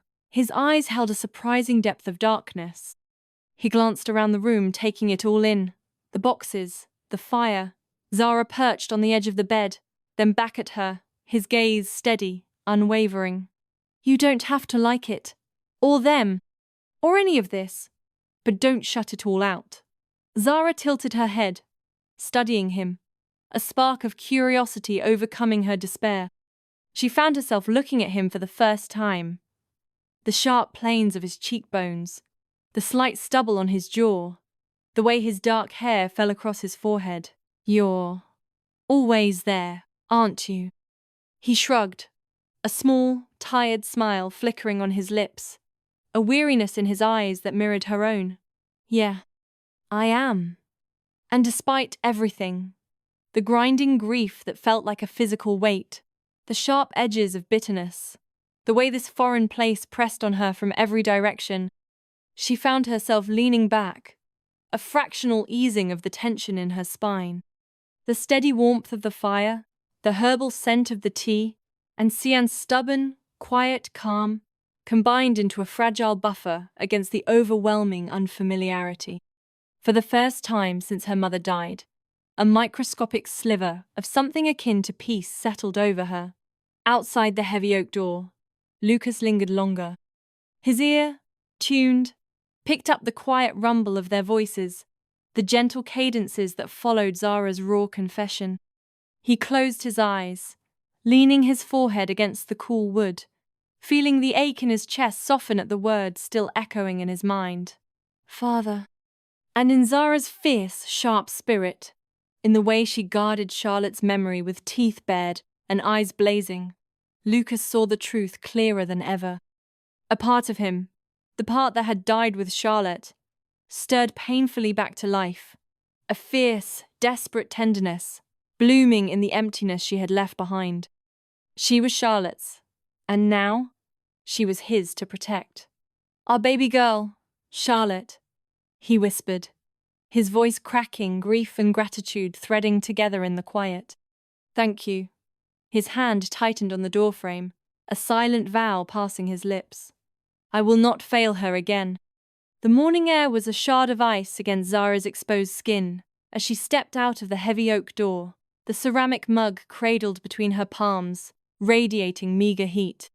A plume of steam curled into the frigid air, dissipating. Birds perched like dark ornaments on skeletal branches, their chirps amplified to a strident chorus. The audible shick of a squirrel's claws scrabbling on rough bark echoed with unnatural clarity.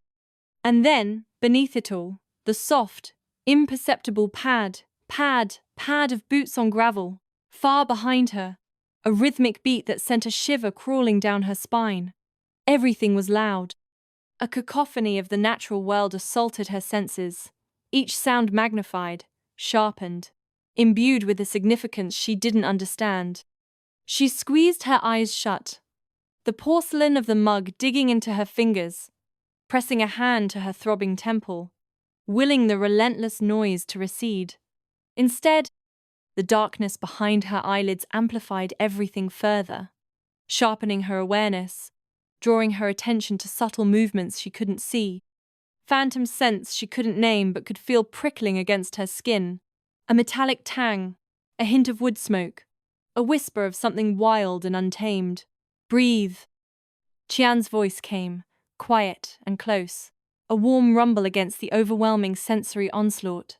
She jumped, a jolt of pure adrenaline surging through her, sloshing the tea down her hand. Hot liquid stung her skin as she whirled around, glaring up at him, her hazel eyes flashing. He stood close, a towering figure in a charcoal grey sweater that hinted at the powerful build beneath. His hair, the colour of raven's wings, was dishevelled, as if he'd run a hand through it. His scent, a subtle blend of cedarwood, and something him, was both calming and present. Stop doing that, she snapped, her voice tight, betraying the unease that churned within her. His lips, sculpted and expressive, twitched with the ghost of a smile, unfazed. Doing what? Appearing? Sneaking? Whatever you want to call it. She turned her face toward the east, letting the sun's weak, watery warmth settle against her skin, seeking solace in the familiar sensation. It's not going to stop, he said, his voice low and even, folding his arms across his chest, watching her with steady, unblinking calm. His dark eyes were intense. The sounds, the scents, the way you feel others around you. It's part of what you are, who you are. Zara took a long, deliberate sip of her tea, letting the scalding liquid burn her tongue, a desperate attempt to feel something simple, something tangible, something she could control. Father said the same, she muttered, the words audible above the rustling leaves.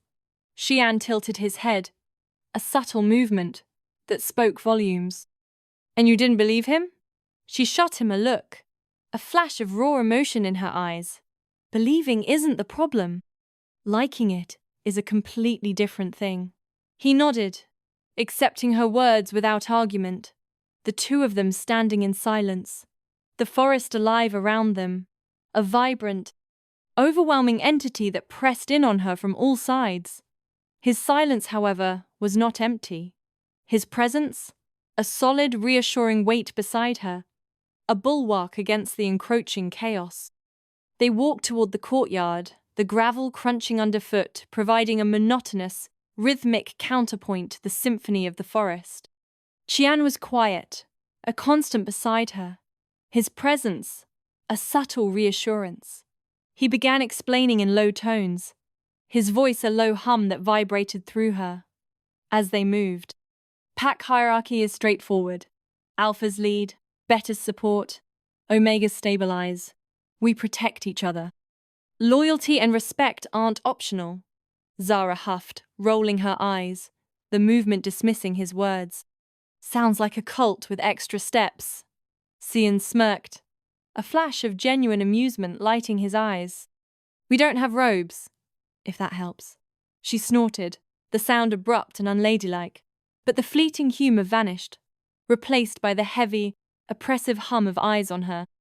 Whispers following her like shadows as they moved through the courtyard. The weight of their gazes, assessing, judging, dissecting. That's her. Lucas's girl. Poor thing. She ignored it, focusing on the steady rhythm of Qian's stride, letting his presence anchor her. A grounding wire in a storm of scrutiny. The whispers stung, but she refused to acknowledge them, refusing to give them the satisfaction. By the manicured beds of the rose gardens, a young woman leaned against the low stone wall, arms folded, her posture radiating casual defiance. Blonde hair, the color of white roses waving in the wind. Her hair was twisted into a tight, severe braid that did nothing to soften the sharpness in her eyes. Her clothing, all blacks and greys, seemed chosen to blend in with the shadows. Xian's jaw tightened as they approached, a flicker of displeasure crossing his features, but he stayed silent, stepping closer to Zara's side, his hand brushing against her elbow, a subtle offer of protection. "And this is Lucy," he said, his voice neutral but with an undercurrent that Zara couldn't decipher. "If it isn't the guest of honor," Lucy drawled, her voice laced with saccharine sweetness that dripped with poison. Her eyes, the color of cold steel, raked over Zara from head to toe, stopping for a pointed second at Xian standing beside her, a silent accusation hanging. She smelled of old perfume and underlying bitterness. Zara arched a brow, maintaining her composure, her voice flat and even, betraying none of the unease. "Can I help you with something, Lucy? Is it?" Lucy's lips curved in a saccharine smile that didn't reach her eyes, a predatory expression. "I thought I'd see what all the fuss is about. You know, with you arriving and certain people dropping everything." Her gaze flickered to Xian, a possessive glint in her eyes, but he didn't move, his expression unreadable, a constructed mask, but his eyes, narrowed and watchful, betrayed his tension. "Must be nice, having so much free time to notice," Zara muttered. Lucy's smile cracked, the edges fraying. "Qian's been busy, hasn't he? Always hovering around you." Zara tilted her head, the morning sun catching in her hazel eyes, turning them into the shades of the forest. "Is that a question you meant for me? Or him?" Lucy blinked, caught off guard, her mouth opening, then closing, her cheeks flushing a dull red. She shifted her weight, her confidence faltering. "Listen," Zara continued, her voice calm, each word clear and unhurried, cutting through the tension like a shard of glass. "I didn't ask to be here.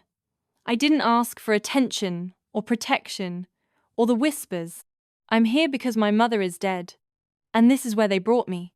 She stepped closer, closing the distance between them, holding Lucy's gaze, refusing to back down. Don't mistake survival for ambition, Lucy. It'll save you from looking foolish. If you have nothing better to do, I suggest you run along. She could smell Lucy's fear now, a sharp, acrid tang that mingled with the cloying sweetness of her perfume. Lucy's face drained of colour, her lips parting with a quiet, stunned breath. She glanced at Sian, seeking some sign of support or acknowledgement, but he didn't look at her. His eyes fixed on Zara with a faint glint of pride, a subtle approval that sent a fresh wave of anger surging through Lucy. Zara gave Lucy one last nod, polite but firm, a dismissal that brooked no argument. Before turning away, Shan falling into step beside her as if nothing had happened, his presence a silent acknowledgement of the skirmish that had taken place. From the library window above, Lucas watched. He had heard every word, the amplified sounds carrying on the crisp morning air. His hand rested against the cold glass of the window frame, the chill seeping into his skin, a grounding sensation. As he watched his daughter handle a challenge with such calm precision, her mother's quiet steel lacing every syllable. Charlotte's spirit, her grace under fire, and his no-nonsense, sharp, unflinching way of handling conflict. Lucas's chest tightened with a warmth he hadn't expected, a surge of paternal pride that threatened to overwhelm him, even as a thread of worry wove its way through the burgeoning affection. She was strong, unyielding, and such strength, such defiance, wouldn't go unnoticed in this place. Not by the pack, not by those who sought to use her or control her. But for now, Lucas allowed himself a small, private moment of pride as he watched Zara walk away, her chin held high, her presence commanding even in her grief. Father, she had called him, and whatever came, whatever dangers lurked in the shadows, he would protect her. The morning air in the training yard bit with a crispness that stung Zara's nostrils, carrying a sharp, clean fragrance of pine resin and the earthy sweetness of dew-wet soil. Sounds layered the air, the soft hush of the surrounding forest, a constant whisper, punctuated by the rhythmic thwack of fists impacting padded mats, and the low, guttural grunts of sparring wolves. The sun, still low on the horizon, cast long skeletal shadows from the trees, painting the yard in hues of grey and nascent gold. Zara stood in the centre of the training circle, arms crossed, her knuckles pale. Her gaze swept the open space with unconcealed suspicion. She wore a simple, dark grey tunic and trousers, practical but unflattering, her long, black hair pulled back into a loose ponytail that softened the sharp angles of her face. Despite the hour, a sheen of perspiration already dampened her forehead, and the beginnings of a headache throbbed behind her temples. "Father, this is ridiculous," she stated, her voice tight with suppressed irritation.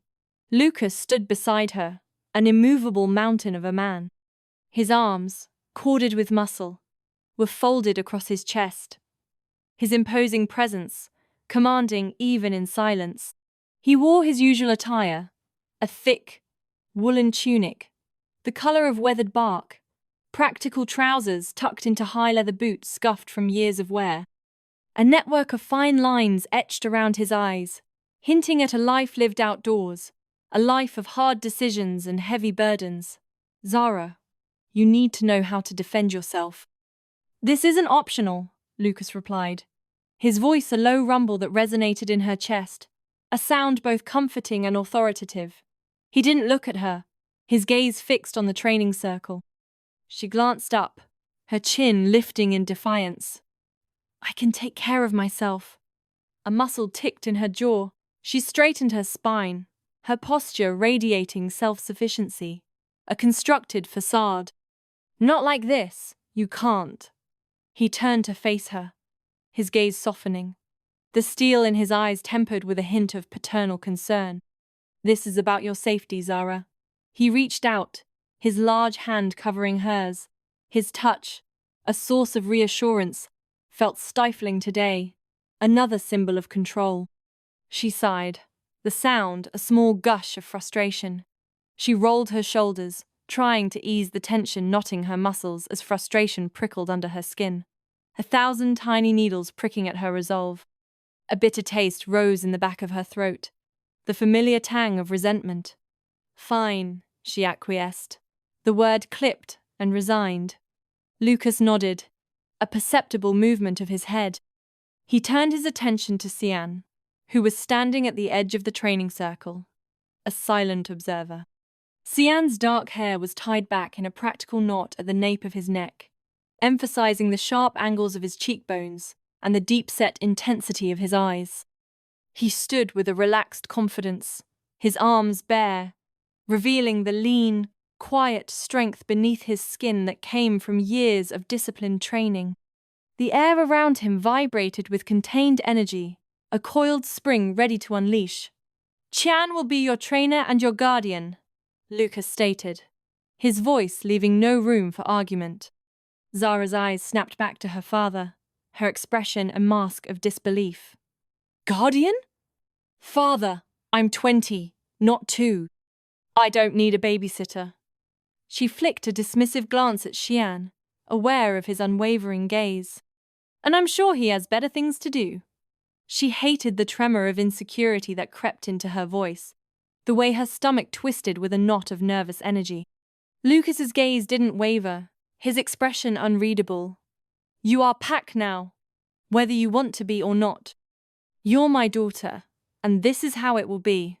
His words were measured, each syllable a hammer blow forging the boundaries of her new reality. Her jaw tightened, the tendons in her neck standing out in stark relief. She swallowed her retort, the words burning like acid on her tongue. Instead, she turned her glare on Qian, her eyes narrowed into icy slits.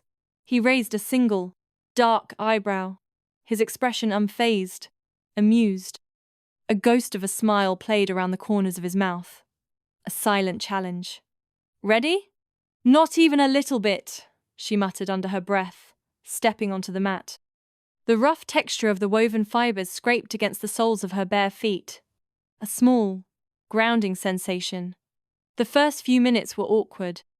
Zara's movements were stiff and unnatural, her guard sloppy as she attempted to mimic Qian's instructions, like a puppet with tangled strings, her limbs refusing to obey her commands. "Lower your center of gravity," he said, his voice a low, even murmur as he circled her, his movements fluid and predatory. The air around him shimmered with latent power. "Stop circling me like a shark," she snapped, her voice laced with irritation. A fine tremor ran through her hands. He smirked, a flash of white teeth against his tanned skin. "You'd be easier to catch if you'd stop moving like a baby deer." His words were teasing, but an underlying edge to his tone, a hint of something sharper. She glared, her nostrils flaring as she swiped at him with a clumsy fist. He dodged the blow, his movements effortless. He caught her wrist, his fingers wrapping around her bones with a surprising strength. "Balance, don't overextend." His touch sent a jolt of unexpected heat up her arm, a flash of sensation that startled her, sharp and disorienting. She yanked her arm back with a scowl, but subtly adjusted her stance. Unsettled, the ground beneath her felt unsteady, like it no longer belonged solely to her. Each time he came near, there was a strange pull, an invisible thread tugging between them, something deep within her echoing in response to his presence. It was disconcerting, a paradoxical feeling of being both grounded and adrift at once. "It's adrenaline," she told herself, shaking it off. Hours passed, blurring into a monotonous cycle of instruction and correction.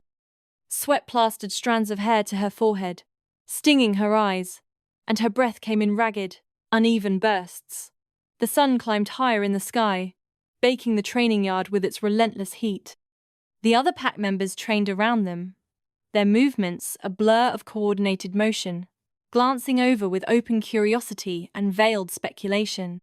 Whispers followed her movements like shadows, amplifying her self-consciousness.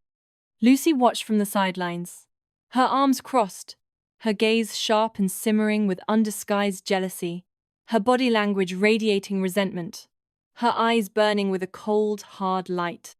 She wore a pristine white tunic and leggings, a stark contrast to Zara's practical attire, highlighting her flawless complexion and styled blonde hair. The air around her crackled with suppressed animosity. "Try again," Xian said, stepping back, his expression enigmatic as he gestured for her to attack. Zara lunged, faster this time, her body moving on instinct, a primal response overriding her conscious thought. She dropped low and swept her leg around, attempting to trip him, a maneuver she hadn't learned. Xian dodged, a flicker of surprise registering in his dark eyes. He recovered his balance, with a grace that bordered on the feline. Zara smirked, a feeling of triumph surging through her veins, a heady sensation, a brief glimpse of the power that lay dormant within her. "Better," he conceded, a hint of grudging pride coloring his voice. A subtle warmth crept into his gaze, softening the sharp angles of his face. She opened her mouth to retort, but her foot slipped on a patch of damp mat, her body pitching forward in a clumsy stumble. She braced for impact, anticipating the jarring collision with the ground, but instead, a pair of hands caught her strong, warm, steady, and familiar, Qian's hands. Their eyes locked, the world around them fading into a hazy background. His grip was firm on her waist, preventing her from falling, and her hands were braced against his chest, feeling the hard, sculpted contours of his muscles beneath the thin fabric of his tunic. The sense of pine, sweat, and something him flooded her senses, grounding and electric all at once. The air between them crackled with an unspoken energy, a silent current that both terrified and intrigued her. Something inside her shifted, a subtle realignment of her inner landscape. An unfamiliar warmth spread from where he touched her. A slow, insistent burn that radiated outwards.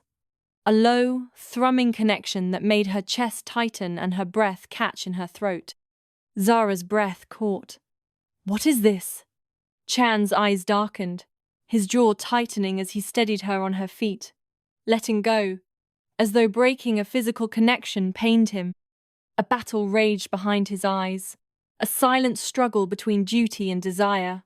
"It's nothing," she muttered, turning away, her cheeks flushed with an inexplicable heat. She avoided his gaze, focusing on the distant trees. "Yeah," he said, his voice steady, though his eyes lingered on her longer, a silent question hanging between them. But the spark, the undeniable connection that had flared between them, like a match struck in the darkness. She didn't see the way his hand flexed to his side, the longing and acceptance warring in his eyes. She was too caught up in her confusion, too afraid to acknowledge the unsettling emotions that churned within her. They resumed their training, Zara pushing the moment aside, burying it deep beneath layers of denial. She focused on the rush when she moved, the growing confidence that bloomed with each successful block and strike. The instincts came easier now, her body remembering movements she had never learned, a natural athleticism flowing through her limbs like a newfound current. She ducked to strike, pivoted on the ball of her foot, and swept Qian's legs, catching him off guard. He stumbled for a fraction of a second, his eyes widening in surprise. "Damn," she whispered, a grin tugging at the corners of her lips. The adrenaline coursing through her veins fueled her determination. Xian smirked, rolling to his feet with a lithe, practiced movement. "You're a quick learner." His eyes gleamed with a mixture of amusement and respect. Lucy's jealousy flared, a visible wave of anger washing over her as she stepped onto the mat, tossing her long, blonde braid over her shoulder with a theatrical flourish. The air around her thrummed with contained fury. "Want a real challenge, Zara?" Lucy said, her smile brittle and fake, her eyes hard and cold as chips of ice. Xian's jaw tensed, his hand moving towards the hilt of the knife he wore at his hip. But Zara lifted her chin, stepping forward to meet Lucy's challenge. "Are you volunteering?" "Oh, I'd love to help you learn," Lucy said, her voice dripping with saccharine venom. Her eyes glittered with malicious intent. They circled each other, like two wolves preparing to fight for dominance.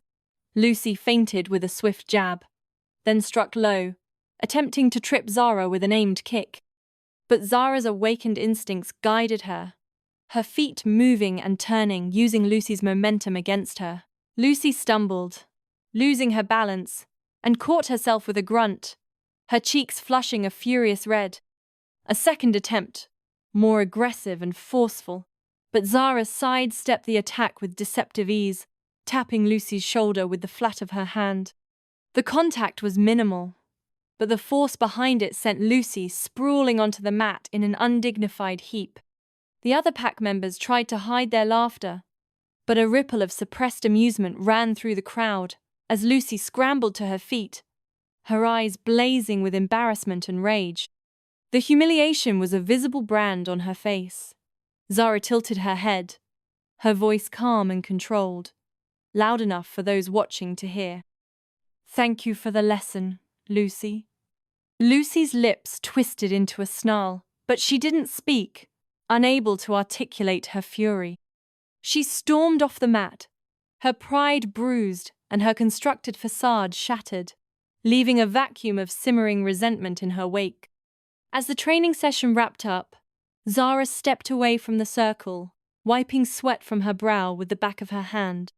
Her body hummed with a mixture of exhaustion and something more, something wild and alive, vibrant and untamed, stirring beneath her skin. Lucas stood at the edge of the yard, his arms folded across his chest, having watched the entire session with a keen, unwavering gaze. A complex tapestry of pride and worry was etched onto his face. "Father," she greeted, her breath still coming in heavy, ragged gasps. "You're a natural," he said, his voice warm, the rough edges softened by a swell of paternal pride. Zara shrugged, unable to suppress the ghost of a grin that tugged at her lips. "Guess I have good instincts." Lucas's eyes softened further as he watched her, seeing not Charlotte's spirit, but also his own stubborn will reflected in her fierce, bright presence. "You're more like your mother than you know," he said, his voice thick with emotion. The words hung between them, a silent acknowledgement of the bond that had been severed too soon. Zara's grin faded, her chest tightening with a familiar ache, but she nodded, unable to meet his gaze. She turned back toward the pack house, the weight of her mother's legacy pressing down on her. As she walked away, Sheehan fell into step beside her, their arms brushing. That strange electric awareness thrummed between them again, a silent conversation passing between their bodies. The heat of his presence radiated outwards, warming her skin and quickening her pulse. Zara didn't speak of it, didn't acknowledge the warmth pooling low in her stomach, or the way her skin tingled where he had touched her. She kept her gaze fixed straight ahead, focusing on the rhythm of her footsteps. She wasn't ready to understand it, wasn't ready to face the unsettling truth beginning to dawn within her. But she didn't move away either. A small, imperceptible act of defiance that spoke volumes about the growing connection between them, a connection that promised to alter the course of their lives. The air crackled with unspoken tension, a silent promise of things to come, and the forest held its breath, waiting. The moon, a spectral coin in the inky sky, cast a cool, silver glow over Darkridge. Light fragmented as it pierced the dense canopy of pine trees, painting the training yard below with an ever-shifting mosaic of light and shadow. The air, sharp and clean, carried Chian stood alone, his tall, muscular frame rigid, despite the practiced ease of his stance. Sweat plastered his dark hair to his forehead, the dampness clinging to the worn leather of his training tunic. His chest, a landscape of honed muscle, rose and fell with a deliberate, controlled rhythm, but beneath the surface, he could still feel the phantom heat of their encounter simmering beneath his skin. He could still feel it. The ephemeral memory of her body pressed against his, the delicate curve of her waist cradled in his hands, replayed in his mind's eye with agonizing clarity. He recalled the fragile strength in her limbs as he caught her, the fleeting surprise that blossomed on her face before dissolving into something deeper, more complex. The way her hazel eyes, with flecks of gold or amber, locked with his. He had been lost in them for the briefest of heartbeats, drowning in the confusion, the vulnerability, and the unspoken plea that flickered within their depths. A connection stark, immediate, it had stolen the air from his lungs, and the low, pulsing pull, a primal thrum that vibrated in his blood, intensified when she was near, resonating with every cell in his being, a siren's call, a magnetic force drawing him towards her. Zara was his fated mate, as clear as the luminous orb hanging in the night sky, undeniable in the way the world muted, falling into a hushed reverence whenever, in the way his wolf, a snarling, restless beast, settled into a calm, contented hum in her presence, in the way every instinct within him screamed to protect her, to be near her, to belong to her. But she wasn't ready. She was grieving, her world shattered into a million irreparable pieces. Her identity, constructed over the years, was cracking open under the crushing weight of a truth she hadn't asked for, a destiny she hadn't chosen. She needed space, stability, a sanctuary to heal and find herself. She needed choice, the freedom to decide her path. She didn't need the burden of a bond she didn't understand, a commitment she hadn't made, a wolf she didn't know she was. Xian closed his eyes, the cold wind whipping at his exposed skin, an attempt to extinguish the fire that raged in his veins. He clenched his fists, digging his nails into his palms, a silent act of self-control, desperate to push the insistent pull down, to bury his desires, to wait, to be patient, even when every fiber of his being screamed in protest. For her. Footsteps crunched on the gravel behind him, steady and unhurried. The sound was familiar, comforting, yet tonight it sparked a flare of apprehension within him. "Can't sleep?" Lucas's deep voice broke. The alpha's voice carried the faint rasp of age, a testament to battles fought and victories won. Xian didn't turn, his jaw tight, his gaze fixed on the shadowed tree line. "Something like that, Alpha." He tasted the bitterness of his own words, the sharp tang of inadequacy gnawing at him. He had failed to protect Zara, failed to be there when she needed him most, and the thought that he might never be enough for her cut deeper than any wound. Lucas came to stand beside him, his presence solid and reassuring. He was a mountain of a man, even in repose, his broad shoulders and powerful frame casting a long shadow. "You're a good man, Xian," Lucas said. Was this a test? Xian thought. The question burning in his mind was, could he pass it? Xian huffed, shaking his head in silent disagreement. Not sure about that right now. The words were laced with self-reproach, a confession of his internal turmoil. Lucas turned, studying him with an intensity that made Qian's skin prickle. His sharp, stormy grey eyes caught the moonlight, revealing the lines etched around them by years of responsibility and unwavering leadership. "I've seen the way you look at her, the way your wolf goes quiet when she's near." Qian's hands clenched tighter at his sides, breath catching in his throat, exposed, vulnerable, as if Lucas could see into his soul. "It's not... the words stumbled over each other, a jumbled mess of denial and half-truths. Lucas raised a hand, stopping him. "You don't need to explain it to me." A wealth of understanding in his gaze, a quiet empathy that disarmed Xian more than any accusation could. The older man looked back at the trees, a small, proud smile ghosting across his lips. "When the moon decides, it's not your place to refuse it, Xian." The weight of those words settled in the night air. Xian swallowed hard, his voice low, breaking with suppressed emotion. "She doesn't know. She's grieving, Lucas. She's fighting to hold herself together. If I told her now, it would overwhelm her." Lucas nodded, his understanding a balm to Chian's raw nerves. Yes, I know. Lucas knew, as if Cian had any hope of hiding this from the most powerful alpha he knew. They stood in silence, the cold air filled with the distant sounds of wolves moving through the trees, the pack alive and watchful around them. The pack was his life, and he would risk everything for the people in it. And now, too, with Zara.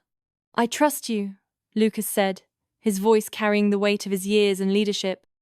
You've served this pack faithfully. You've stood by me when others faltered. And Xian, I couldn't ask for anyone better to stand by my daughter. Xian closed his eyes, pain and gratitude mixing in his chest. To be good enough for Zara, but to know that she wasn't his.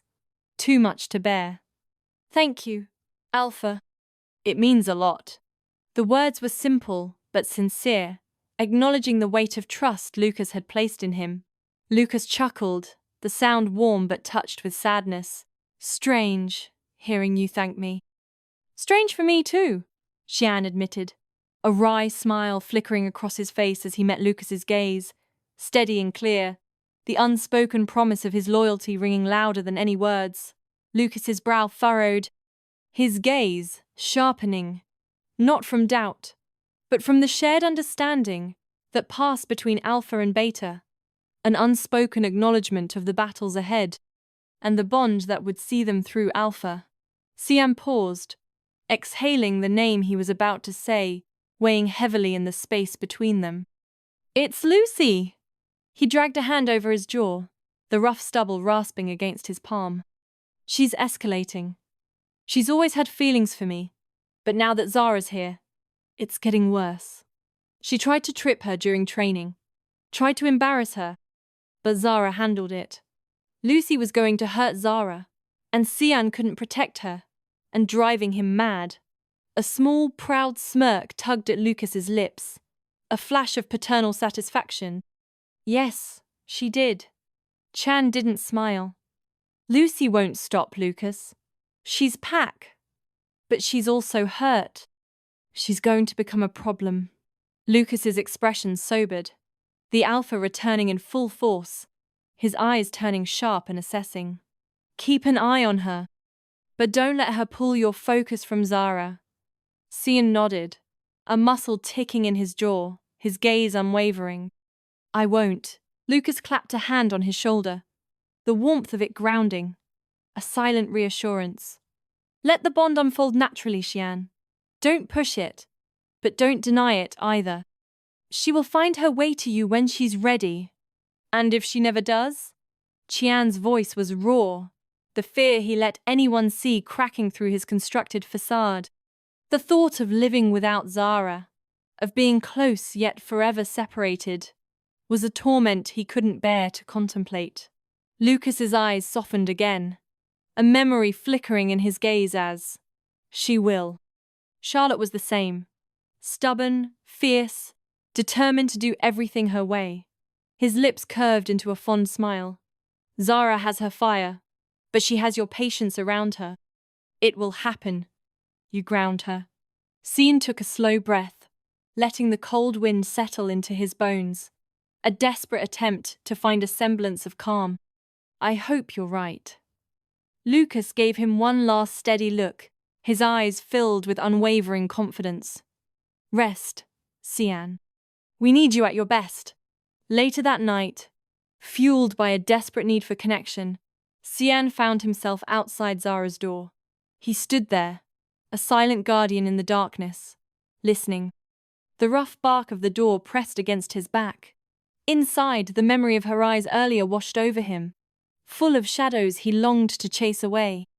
He closed his eyes, letting the pull of the bond flow through him, grounding him, reminding him why he would wait as long as it took, why he would endure any hardship, any sacrifice, for her happiness.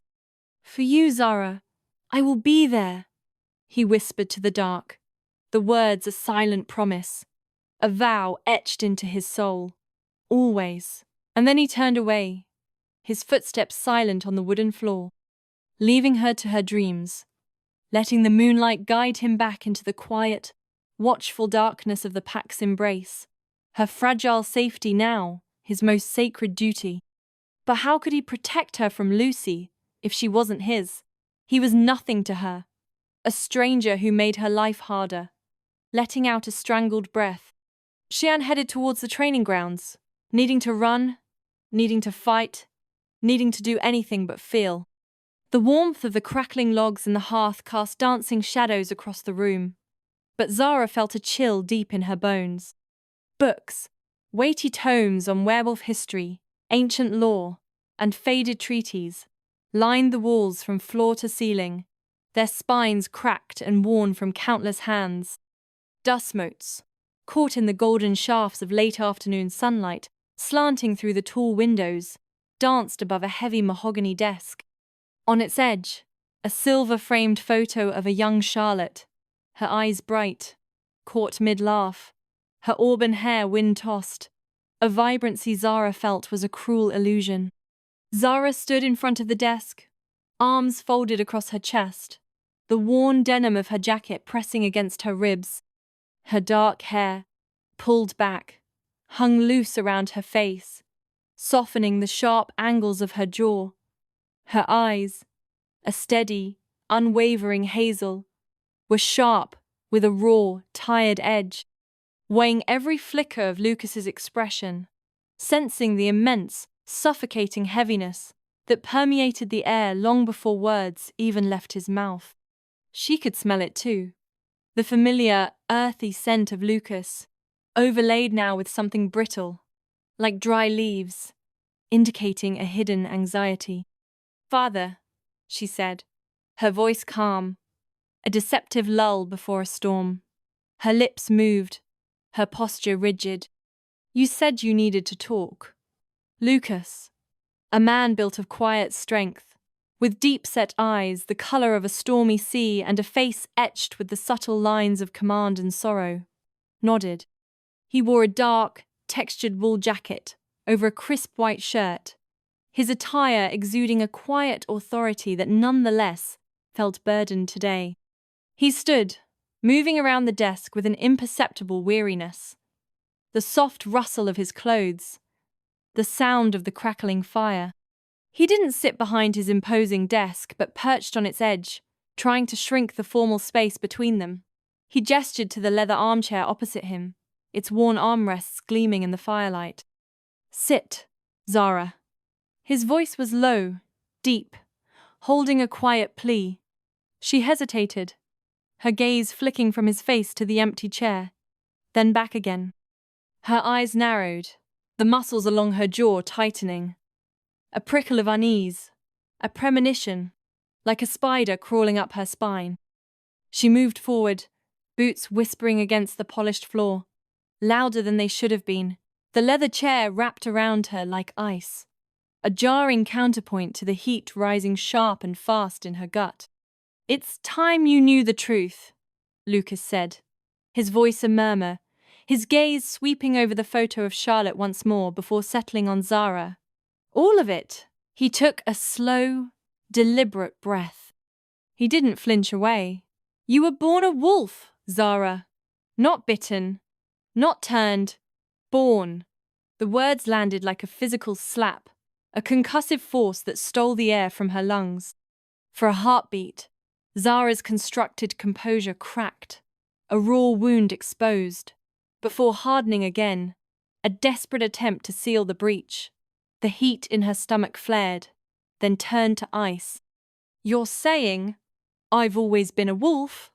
I would have known, felt it inside me, right?" Her voice hitched, a strangled sound, and she shook her head, a humorless, bitter laugh tearing out, sharp and brittle like shattering glass. Her fingers twitched, itching to rub her temples. "You wouldn't have known," he said, his eyes on hers. "You didn't grow up in the pack. Not the way most wolves do. You weren't raised around shifting, around the bond of the blood, the rituals, the instincts that come alive when you're surrounded by our kind.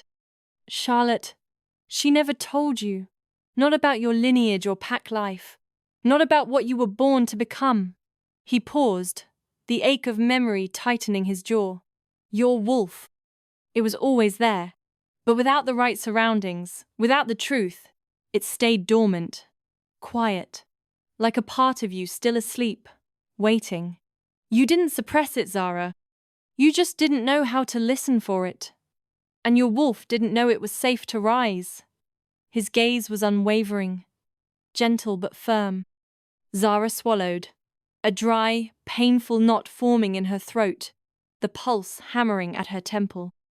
Her arms, folded tight against her chest, trembled slightly, her fingers digging unbidden into the fabric of her jacket. "It's not fair," she whispered, her voice tight, cracking at the edges.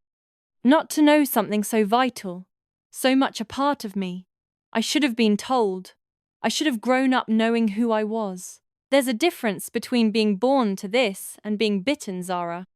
Bitten wolves carry the gift, but it's borrowed. Their wolves answer to the bloodline, to the alpha, to the pack that made them. But born wolves, like you, carry it in every cell, in every breath." Lucas's voice didn't waver, even as a tremor of ancient grief passed through his eyes. "Your mother made her choice, Zara. It may not have been what others would have done, but her choice to make. She wanted you to live, to grow up without the weight of this world on your shoulders. What she believed was right at the time." Zara swallowed again. Why? The word was ripped from her, raw and small. Lucas looked down at the photo of Charlotte on his desk, a ghost of a smile touching his lips. His fingers, large and calloused, brushed over the smooth silver frame, a gesture of profound tenderness and loss. He closed his eyes, then turned his gaze back to Zara, the weight of memory and respect, and an old, persistent sorrow heavy in his eyes.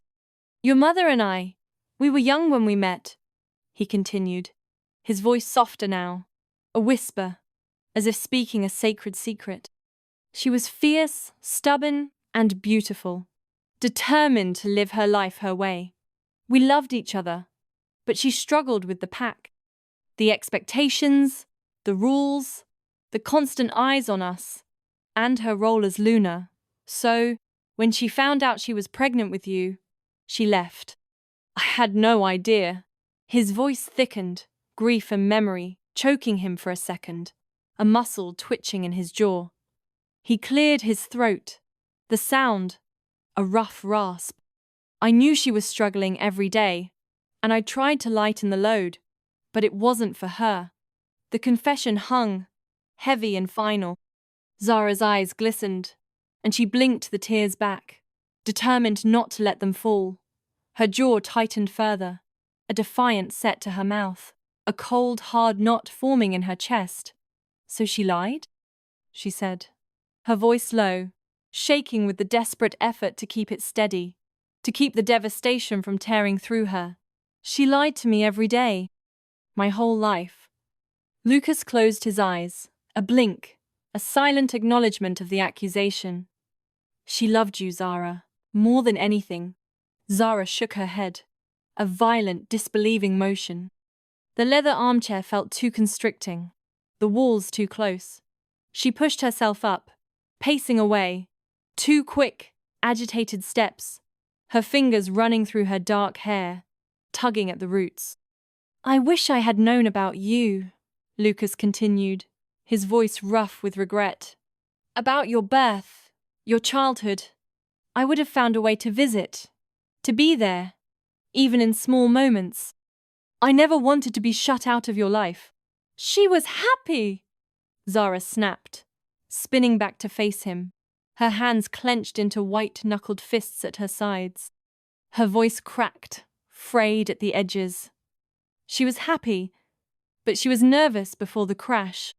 She was excited to see you again, and to introduce me to a family I didn't even know I had." A fresh wave of betrayal washed over her, chilling her to the bone. Lucas's breath caught, a sharp, audible gasp. Guilt, cold and razor-sharp, tore through him, twisting his features.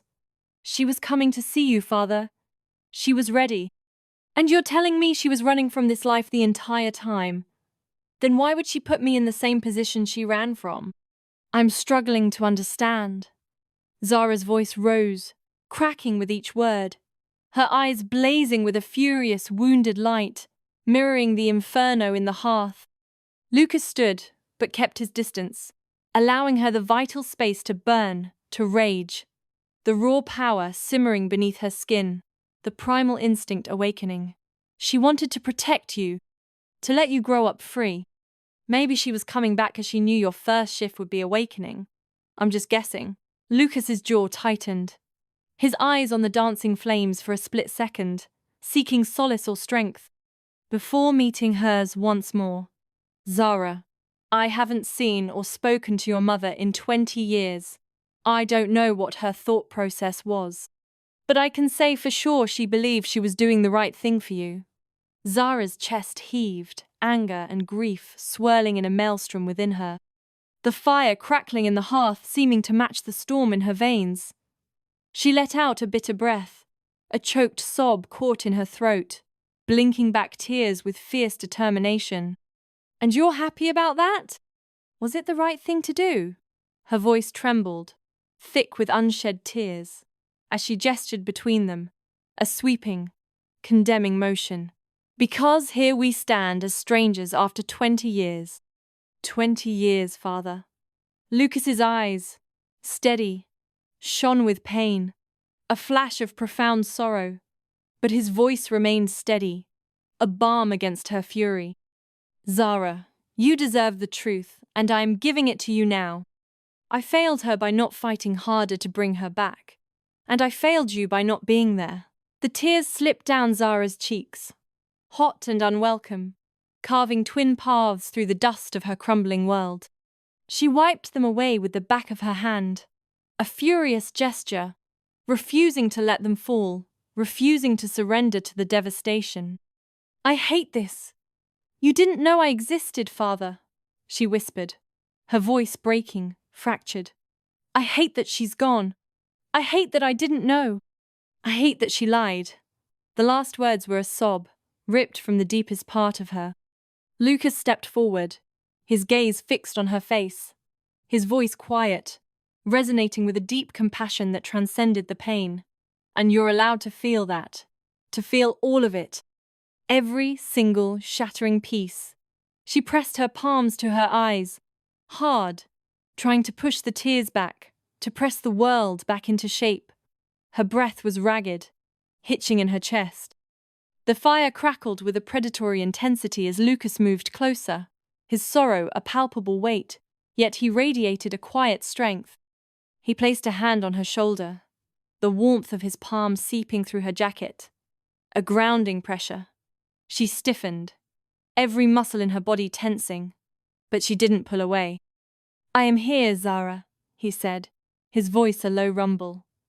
And I am not going anywhere. She dropped her hands, her tear-streaked face lifting to meet his gaze. Her eyes were red-rimmed, bruised with grief, but still sharp, still fierce, a defiant spark in their depths. I don't want your pity, Father, she said, her voice low, raw, stripped bare. His lips twitched, a sad, proud smile that softened the hard lines of his face. It's not pity, it's love.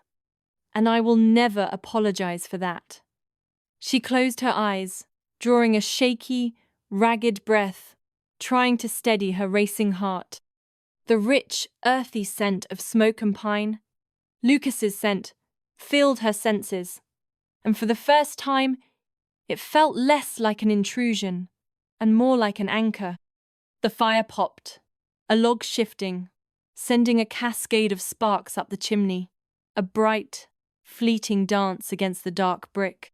I don't know what to do with all this, Zara whispered, her voice small, lost, for the first time since she'd walked into his office. Lucas's hand squeezed her shoulder, a comforting pressure. You don't have to decide everything today. You need to let yourself be, to feel, to breathe. She opened her eyes, meeting his gaze, the tears still clinging to her lashes.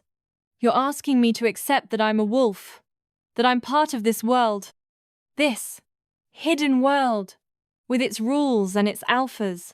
Lucas nodded, steady and unflinching. I am. And I'm asking you to accept that you are mine. Zara wiped her cheeks with the back of her hand, the movement brisk, defiant.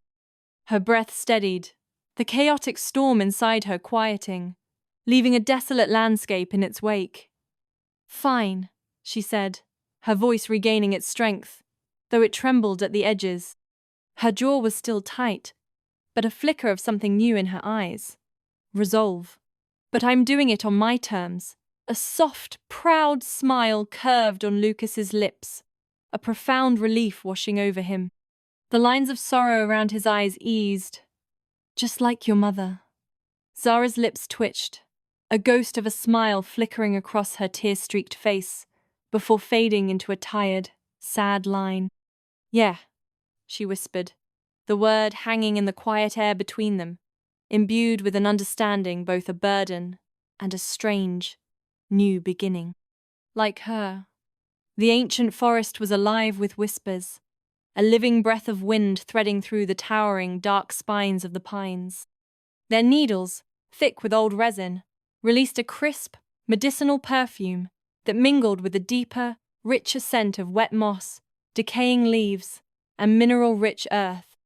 Moonlight, sharp and unforgiving, spilled across the clearing behind the pack house, painting everything in cold silver and casting long, skeletal shadows that danced with the slightest breeze.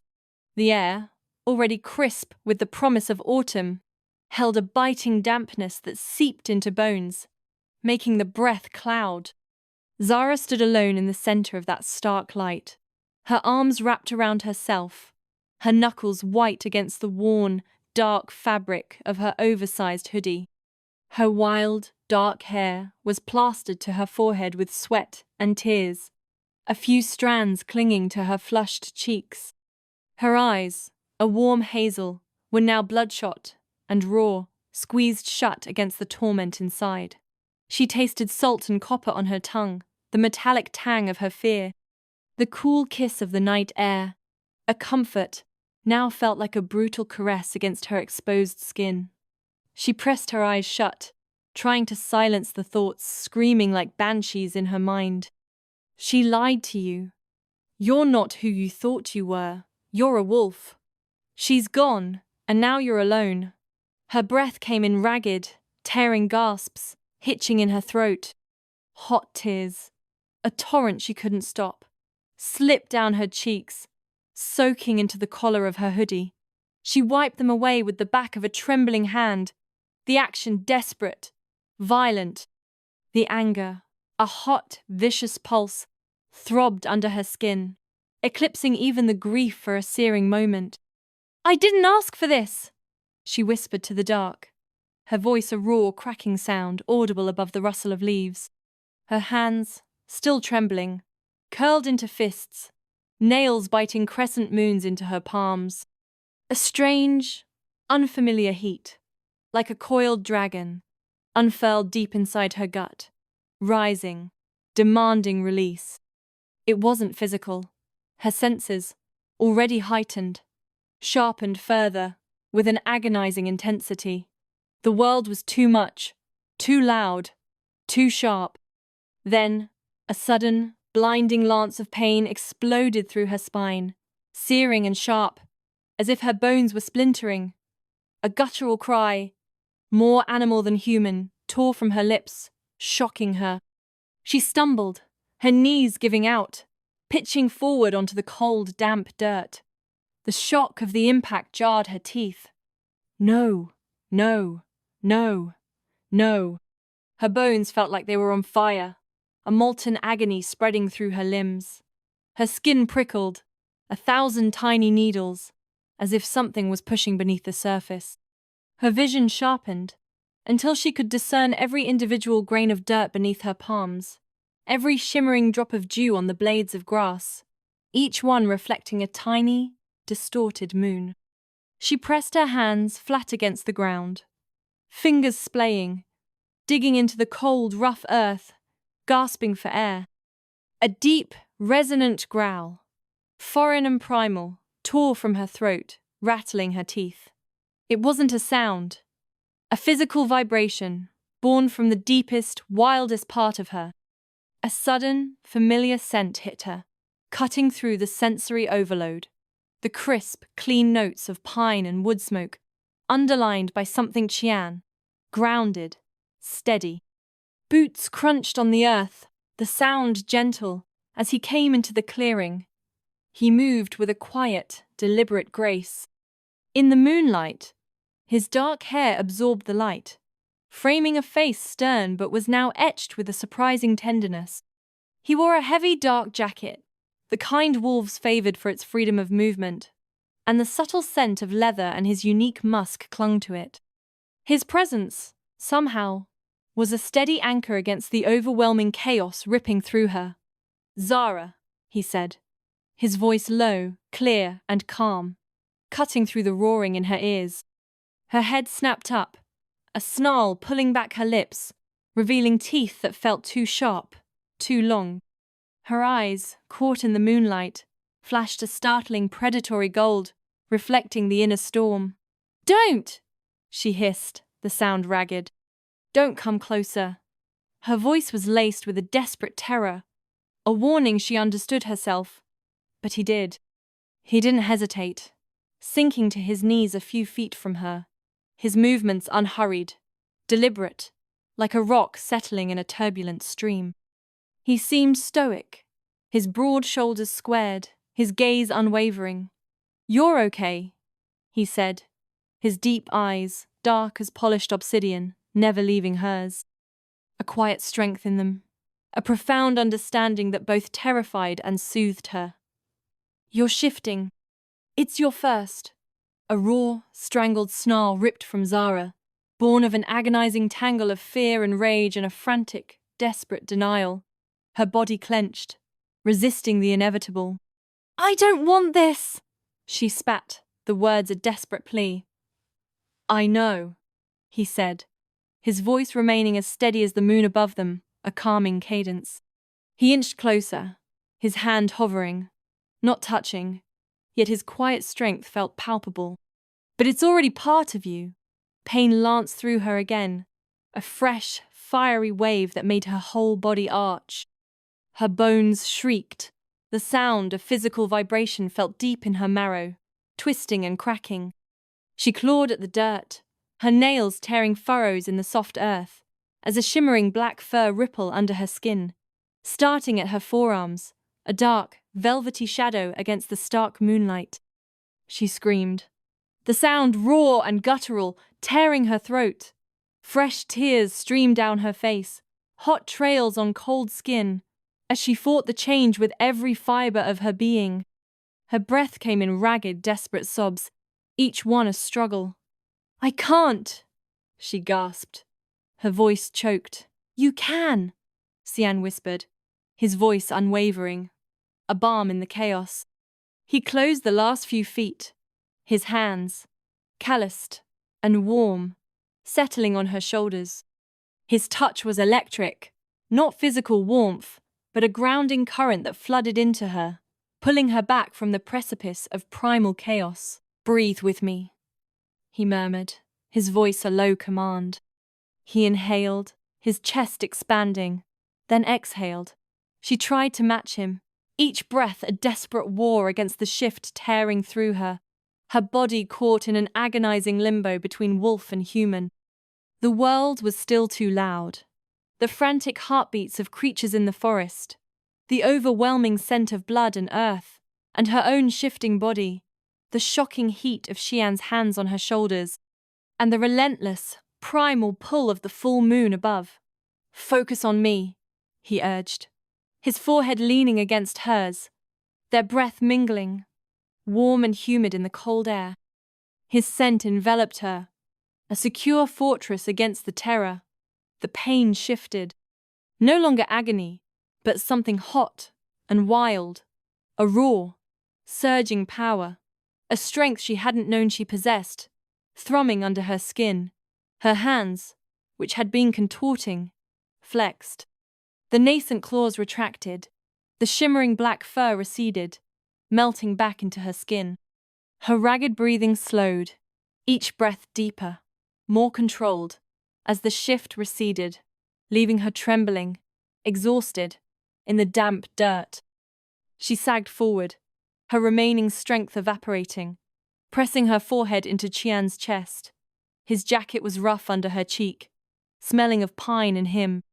Silent tears, no longer born of fear but of profound relief and lingering shock, slid down her face.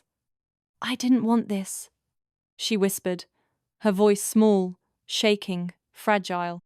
"I know," he murmured, his deep voice vibrating through his chest as his arms came around her, holding her close, a secure fortress. His scent and warmth wrapped around her like a shield, sheltering her from the brutal world she now inhabited. It wasn't just physical relief. It was deeper, a primal click, like a lock sliding into place, a bond snapping into position with terrifying certainty. Her wolf, that wild, raw thing that had tried to tear free, suddenly stilled inside her, pressing against the edges of her mind. It recognized him, accepted him, claimed him. She pulled back, enough to look up, her eyes, though still tear-streaked, shimmering with residual gold in the moonlight. Her pulse throbbed with a new awareness. "What is this?" she whispered, her voice audible. Qian's breath hitched, a faint catch in his chest. His eyes, dark and soft, held something she couldn't name, something deep, ancient, and unspoken. He swallowed, his gaze flicking to her mouth for the briefest moment, before returning to her eyes. "It's nothing you need to worry about right now," he said quietly, his voice a low rumble. He brushed a damp strand of hair from her face, his thumb lingering against her cheek, sending a strange shiver through her, a gesture of such unexpected tenderness that it stole her breath. The warmth between them, an invisible, silent tether pulling her closer, a magnetic hum beneath her skin, the steady thrum of his calm wrapped around the jagged edges of her grief. Beneath it, she could feel the quiet fear he tried to bury, and the fierce protectiveness that flared between them like sudden warmth whenever their emotions brushed against each other. It was like a silent, steady heartbeat, grounding her, even when she didn't want to be grounded. Her confusion flared, her sorrow a deep ache, yet her fear eased, a fraction, when he was close. And the sharp twist of her confusion, the storm of her sorrow, the way her fear ebbed and flowed like a tide in his presence. "What are you hiding from me?" she asked, her voice a breath, her gaze searching his, demanding answers. His jaw tightened, a muscle jumping under his skin, but his thumb brushed her cheek again, tender, a silent apology. "When you're ready, Zara," he said, the words like a vow, heavy with unspoken weight. "I'll tell you everything." They sat there in the moonlit clearing, the wind whispering through the pines, her breathing evening out, his hand resting against her back, radiating a quiet, steady heat. She closed her eyes, letting the solid earth beneath her, the cool, distant glow of the moon above, and his unwavering presence be a calm tempest inside her. Zara didn't understand it, didn't want to name it, but for the first time since the devastating crash that had shattered her life, she felt safe. She didn't move away. Qian's wolf was howling in triumph and love within him, as he held Zara, feeling the nascent, fragile connection hum between them, knowing he would wait as long as it took for her to be ready for the truth.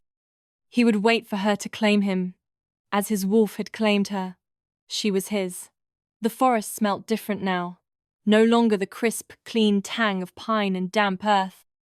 A primal scent had woven itself into the air, raw electric notes like ozone before a storm, mingled with the deeper, ancient musk of growth and decay. Zara could feel it.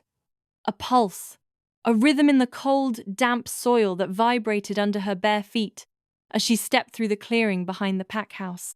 Each blade of frost-bitten grass, sharp and brittle, pricked the soles of her arching feet, yet she registered the discomfort. Her skin, already prickling with an internal energy, hummed with anticipation.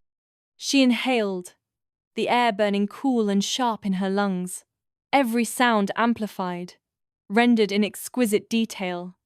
The distant, rapid flutter of a raven's wings against the grey dawn, the soft, frantic scurry of a mole under the matted, frost-bitten grass, and closest of all, the steady, resonant heartbeat of Sian, standing a few feet behind her.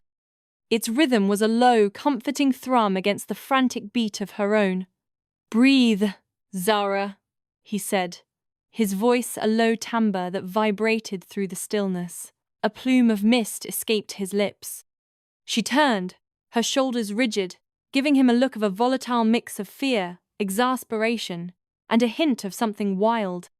Her dark, tangled hair, still damp from a restless shower, clung to her neck, and her eyes, a moss hazel colour, were wide, reflecting the pale, pre-dawn light.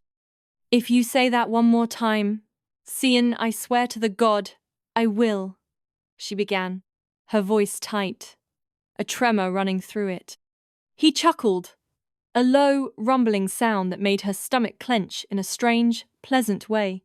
His thick, dark hair, swept back, was mussed, a few strands falling over his brow.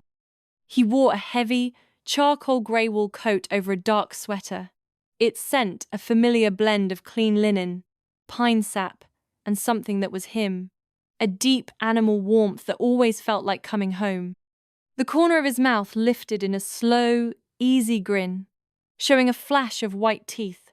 "Bite me? Claw me?" he teased, his eyes darkening and crinkling at the corners. She blinked, the absurdity of his calm, playful tone against her raw nerves hitting her. Then, a quick, startled huff of laughter escaped her, a surprising, involuntary sound. The rigid tension in her shoulders eased, a fraction, a thread unwinding, a wisp of steam left her lips. "Trust yourself," he said, his voice softening, stepping closer. The air around him felt warmer, pushing back the biting cold of the morning, the warmth radiating from his body through the thin air, a stark contrast to the icy ground beneath her feet. At the edge of the clearing stood Lucas, a silent sentinel. He was built, his broad shoulders squared beneath a worn leather jacket, his dark peppered hair catching the faint light like spun silver. His hands were tucked deep into the pockets of his dark trousers, but his gaze was soft and steady, a quiet, reverent pride shining in his eyes that he didn't bother to hide. He smelled of old leather, wood smoke, and a faint, comforting trace of peppermint. "Father," Zara said, her voice steadier now, glancing at him. His familiar presence was another anchor. Lucas nodded, a slight movement of his chin. His voice was calm, a deep rumble that carried in the quiet. "You're ready, Zara." "I don't feel ready," she admitted, her arms wrapping around herself, fingers digging into her biceps, as if to contain the restless, swirling energy coiling deep within her. A potent mix of anticipation and profound dread, like standing on the edge of a precipice. "No one ever does," Lucas said, a faint, melancholic smile touching his lips as, "Your mother was the same. Stubborn as hell, scared out of her mind, swore she'd face a rival pack than her first shift, but when she shifted," he shook his head, the fond smile deepening, a faraway look in his eyes. "She was magnificent, a force of nature." Zara swallowed hard, the words a thick knot in her throat, the ghost of her mother's strength, a palpable presence in the clearing. She blinked back, the sudden stinging emotion welling in her eyes, a mix of overwhelming love and a deep ache for her mother. The cold air felt sharp against her wet lashes. "Let's get this over with then," she muttered, turning back to Sian, trying to sound braver than, a brittle edge to her voice. Sian stepped closer, his movements fluid and deliberate, until he stood before her. He reached out, his large hand a shadow against the pale skin of her arm, until his fingers brushed her left wrist, encircling it. His touch was firm, grounding, a shocking warmth seeping into her chilled skin, anchoring her. Close your eyes, he said, his thumb tracing a slow, hypnotic circle on her pulse point. His scent, that warm, comforting blend, enveloped her. She obeyed, exhaling a long, drawn-out breath that fogged in the cold morning air. She let the crisp air fill her lungs again, her sense of smell already sharpening, picking out the metallic tang of fear from her skin. Feel it, he whispered, his voice a low, steady current in the vast silence of the forest. That power inside you, it's yours, Zara. Let it in. Let it lead. The pull inside her surged, no longer a restless coil, but a rising tide. A fierce heat unfurled beneath her skin, tingling along her spine, stretching and curling around her bones, seeking an outlet, terrifying and beautiful, wild and hers. Her muscles twitched, and an involuntary gasp tore from her throat. The shift began. A searing pain lanced through her, 1,000 tearing, reknitting sensations all at once, but different this time. Less of the primal terror that crippled her before, more of an intoxicating, unstoppable becoming. Her bones groaned, cracking and reshaping with a sickening symphony, cartilage softening, ligaments stretching. Her skin rippled, darkening, thickening, fur sprouting from every pore with an agonizing rush, a wave of heat passing over her entire body. As her body transformed, the world around her shifted, blurring, then sharpening with impossible clarity. Sounds became richer, scents exploded, and colors deepened, vibrant against her new, expanded senses. She dropped to all fours, the final, resonant snap of bone echoing in the clearing, loud in the sudden, profound quiet that followed, then still. The air smelled alive now, not the general essence of pine, but the individual crispness of each needle, the sharp, metallic tang of the lingering frost, the deep, earthy richness of the damp soil under her new pores, and most potent of all, the steady, rhythmic heartbeat of the man standing a few feet before her. Zara lifted her head, her new form finding balance. The world was brighter and clearer. Every detail stood out in stark relief. The individual scales on the bark of a distant oak, the intricate pattern of veins on a fallen leaf, the minuscule shift of air as a squirrel chattered high above. Cian stood frozen, his breath caught, his posture rigid, eyes wide, and in them, Zara saw not fear, but a profound reverence, an awe that softened every sharp, masculine edge of him as he took her in. She was breathtaking. Her coat was a shimmering midnight black, not a flat, dull hue, but kissed with an iridescent opal sheen, shifting under the nascent light like oil on water, reflecting hints of deep violet, rich blue, and ethereal silver with every subtle movement of muscle beneath her fur. Along her spine, from the proud crown of her head to the elegant tip of her sleek, plumed tail, streaks of luminous silver-white glowed, like moonlight etched into living fur. On her chest, below her powerful throat, a perfect white marking in the shape of a heart, identical to the one her mother once bore, stood out stark and radiant against the darkness of her fur, a luminous mark of her bloodline, a silent declaration of who she was. Her eyes, those piercing, molten gold orbs, were brighter than the dawn, catching the morning light until they burned with an internal fire. They held an intelligence and an ancient knowing that silenced the rustling forest around them, making even the wind seem to hold its breath. Lucas stepped forward, his breath catching in his throat as his gaze swept over her magnificent form. His hand went to his chest. "Charlotte," he whispered, a guttural sound under his breath. The memory of his mate, fierce and radiant, was alive in the powerful, beautiful creature before him, a living legacy wrapped in starlight fur. His eyes were wet, glistening like the morning dew. And the pack, who had emerged from the shadows of the tree line, a silent, watchful semicircle, knew. The alpha's daughter had come home. Not an ordinary wolf, but a creature of legend and blood, born anew for the dawn coming. A collective ripple of hushed awe and pride went through them. Zara padded forward, the movement smooth, powerful, and instinctual. Her paws, larger than her human feet but silent, found purchase on the damp earth. She stopped before Lucas, her golden eyes meeting his, glowing in the moonlight like twin suns. For a heartbeat, nothing moved. Father and daughter suspended in that sacred, silent recognition. "Hello, baby girl," Lucas said, his voice roughened by emotion. Tears shimmered in his eyes before spilling over, tracing slow silver paths down his weathered cheeks. He knelt slowly, like the moment was too big for haste, and extended a trembling hand. His fingers brushed the luminous fur along her shoulder, his touch feather-light, reverent. "You are beautiful," he whispered, his voice cracking on the last word. Zara let out a soft huff, a low exhalation that spoke more than words could. She stepped closer, easing down to rest her massive head against his chest.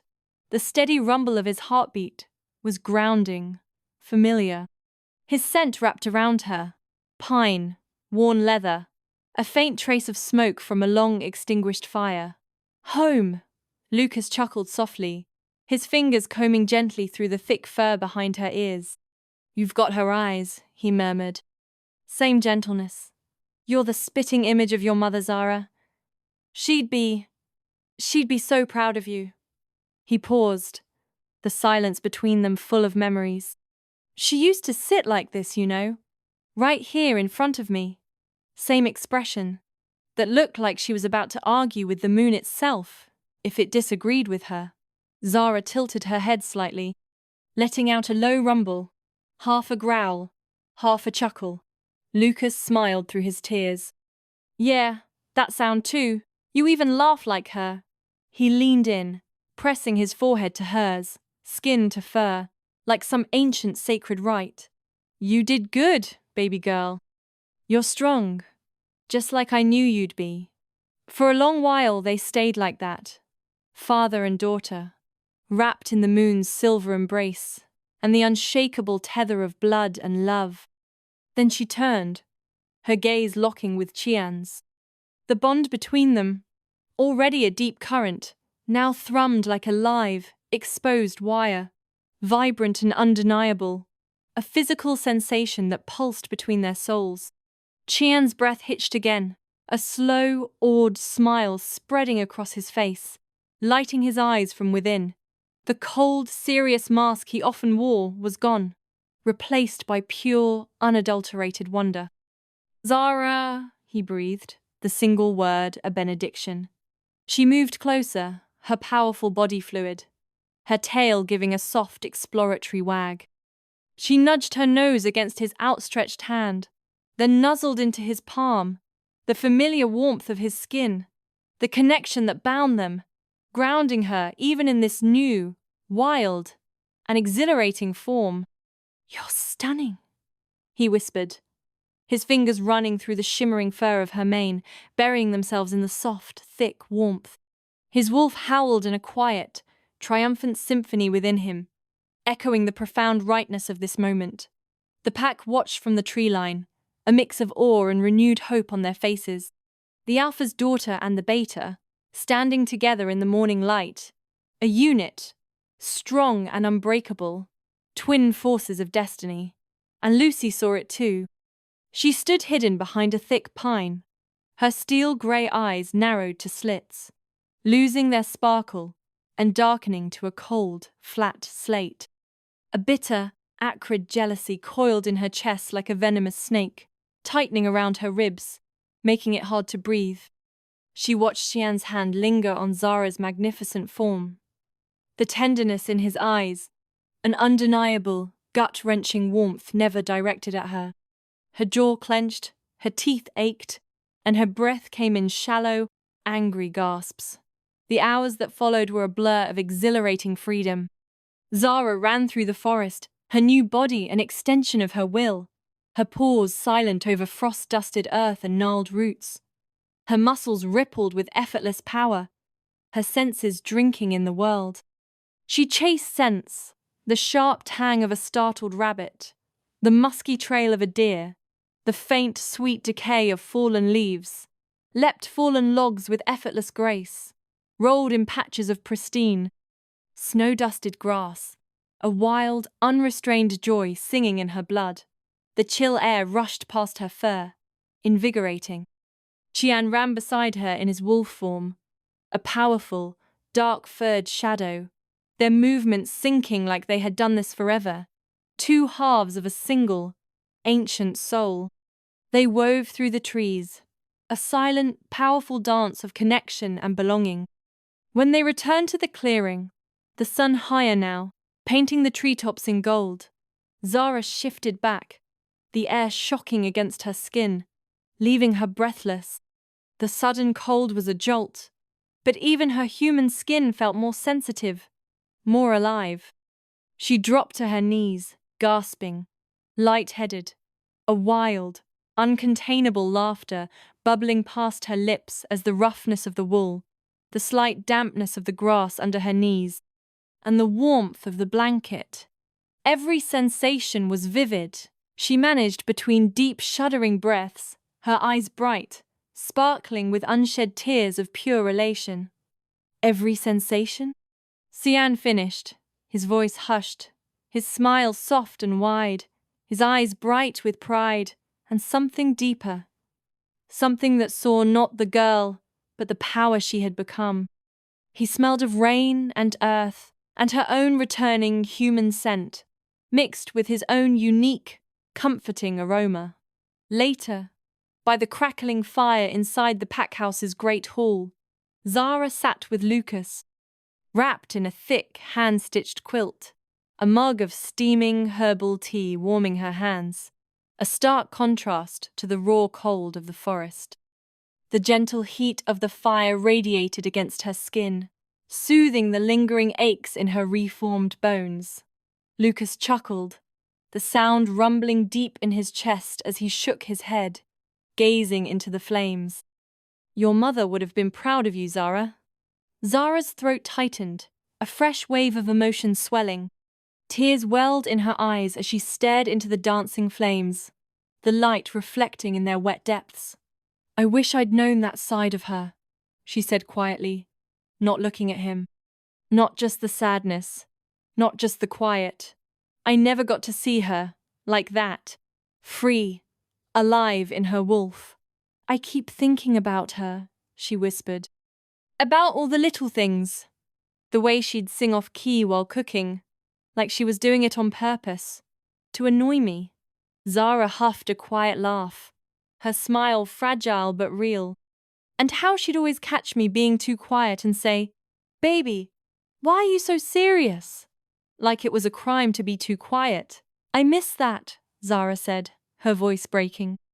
"I miss her, and even though I knew her my whole life, I never got to see her like this." "I know," Lucas said, his voice thick. "I've missed her every day for 20 years, and all I've had are the memories to hold on to. I wish we'd had more time with her." His voice cracked on the last word, and he turned his face slightly away, ashamed of the rawness he couldn't quite hide.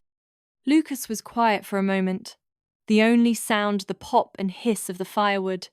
Then he reached over, placing a warm, calloused hand on her knee. "She was powerful, Zara," he said, his voice dropping to a near whisper. "More powerful than anyone knew. Like you." He paused, a quiet memory flooding his thoughts.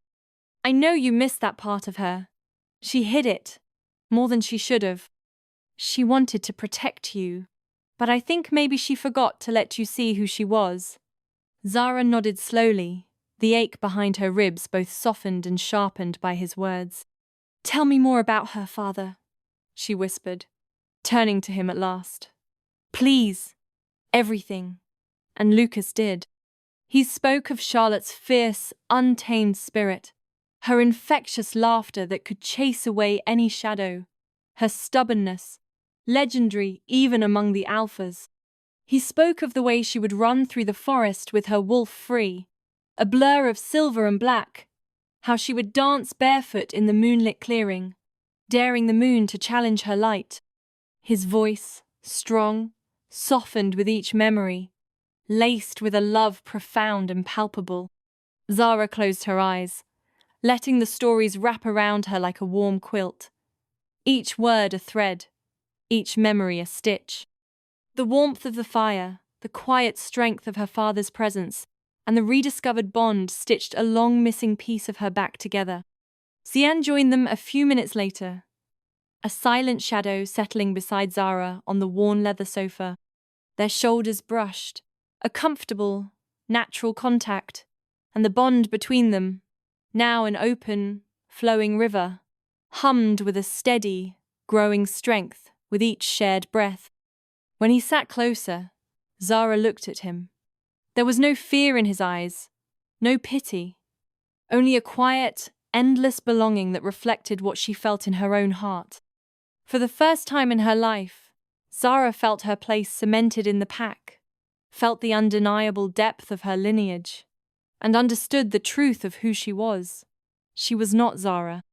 She was the daughter of the Alpha and Luna of the Darkridge pack, a legacy born, a force awakened.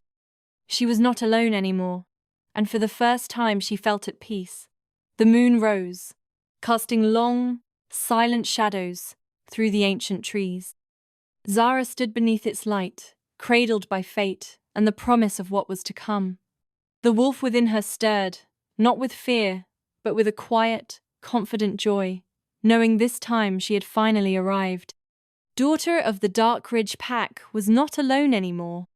The great hall of the pack house buzzed with warm energy, a living, tangible hum that vibrated through the ancient timber beams and under the rough-hewn stone floors. Firelight, a living thing itself, danced and flickered, painting shifting murals of shadow and gold on the high walls. The air was a rich tapestry of scents, the potent, comforting earthiness of pine from the massive logs in the hearth, to the savoury promise of roasting meat on the spits nearby, and the sweet, lingering perfume and wood smoke clinging to everything. The entire pack had gathered, a sea of faces, their low murmur of conversations swelling and receding like a tide.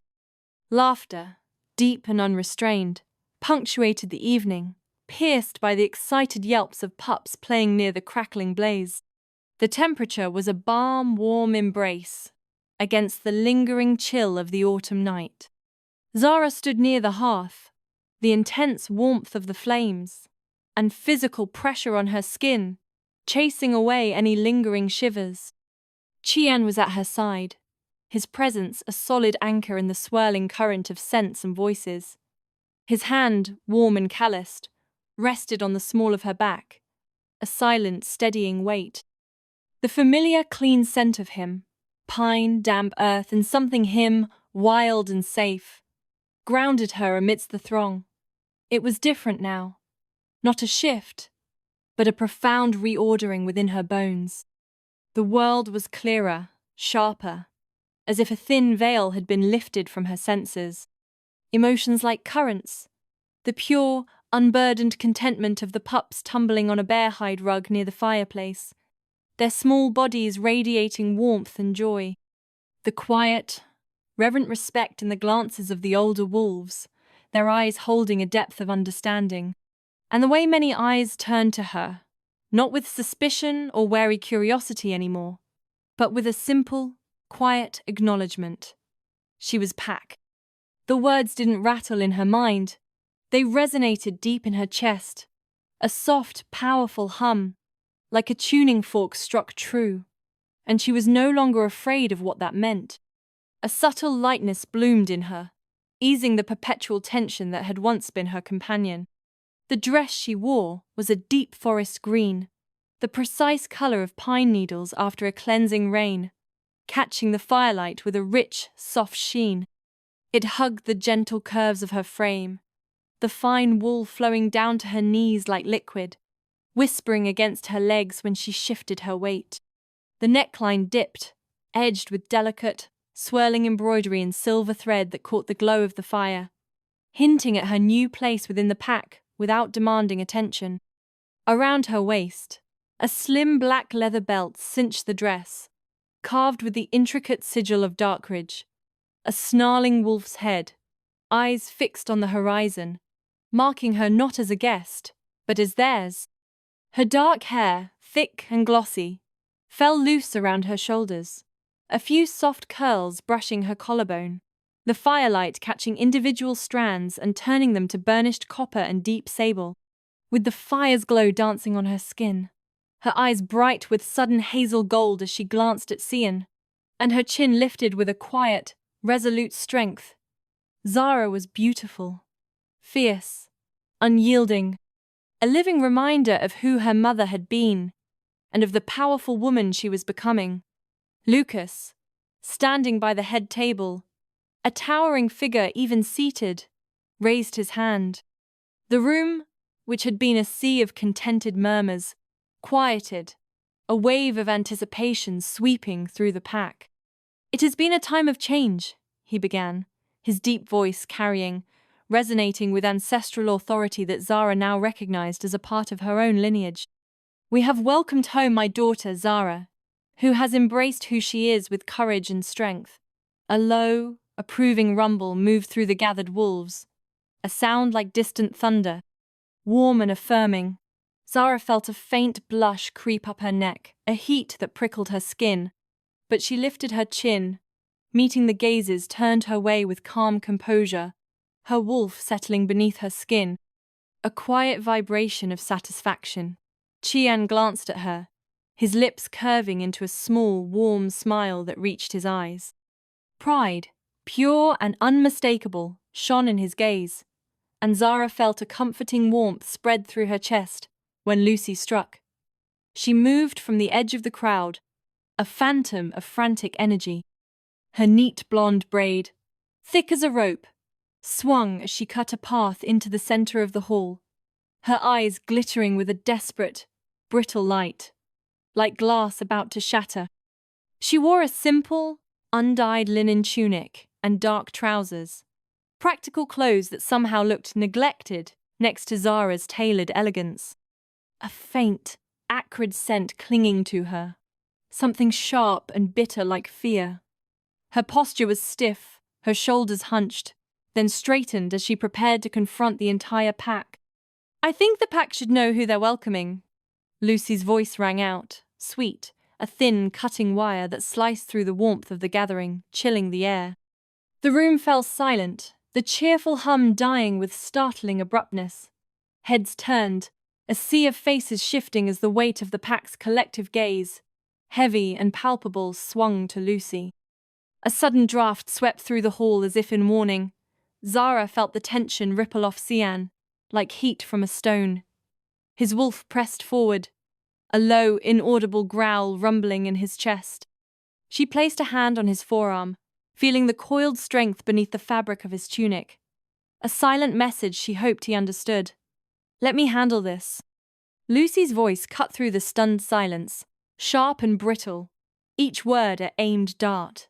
"You think you belong here, but you don't. You're playing wolf, pretending you understand what it means to be one of us. You're not like us." A faint tremor ran through her lower lip, noticeable, betraying the raw emotion churning beneath her defiance. Zara turned, her movement deliberate, calm, composed. Her hazel eyes, steady and clear, held Lucy's frantic gaze. "Is that what you think?" she asked, her voice quiet, conversational, yet it carried an underlying current of steel that made the air crackle. A familiar prickle of irritation, a low thrum of her own wolf rising, but she held it in check. Her hands, clasped in front of her, remained still.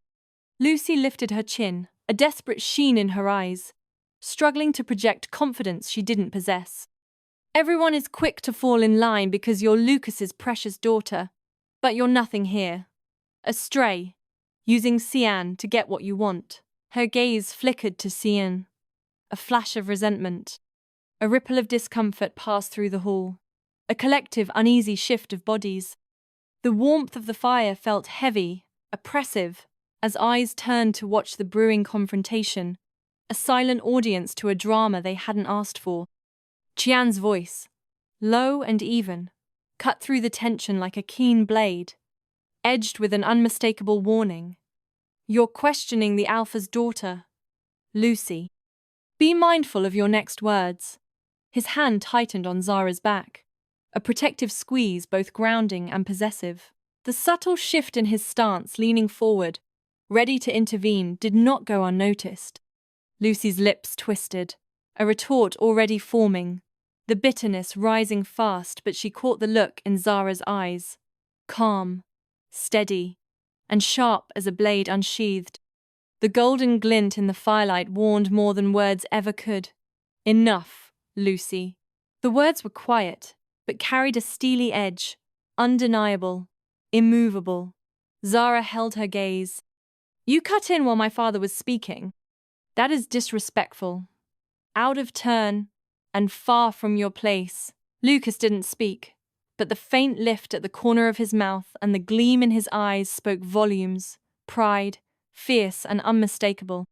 Lucy's mouth snapped shut, a click of her jaw audible in the sudden, profound silence. Her eyes narrowed, but she held her tongue, a muscle ticking in her clenched jaw. Zara stepped forward, stopping a few feet away, her hands still clasped in front of her, her posture straight and unyielding. Her wolf, calm but coiled, lay ready beneath the surface of her skin, a quiet, simmering power that needed no display. I don't pretend to understand everything about your pack, Zara said, her voice quiet but carrying across the hall, each word clear and enunciated. You're right about that. I didn't grow up here, and I didn't know who I was for a long time. I'm learning, every day, and I don't expect anyone to hand me respect I haven't earned. The dryness in her own throat, a physical manifestation of the vulnerability she was exposing. She paused, letting her words settle, letting the pack hear the truth and humility in them. Her gaze swept over the silent faces, acknowledging their presence, inviting their understanding looks. But I am your Alpha's daughter, and I am pack, whether you like it or not. Her gaze sharpened, fixing on Lucy, but her voice remained soft, gentle, yet unyielding. If you have doubts about my place here, that's something you need to sort out for yourself.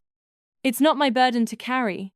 Lucy opened her mouth, a sharp inhale of breath, but Zara's finger lifted, stopping her before she could utter a sound.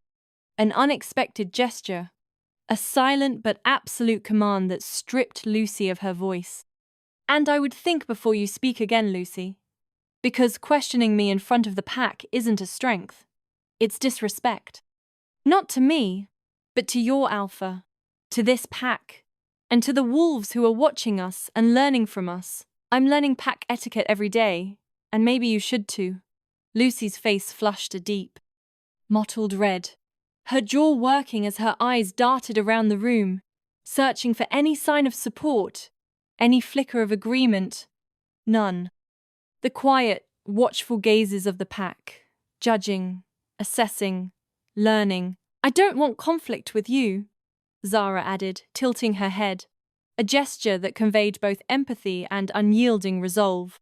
But I also won't tolerate being used as a stepping stone for your insecurities.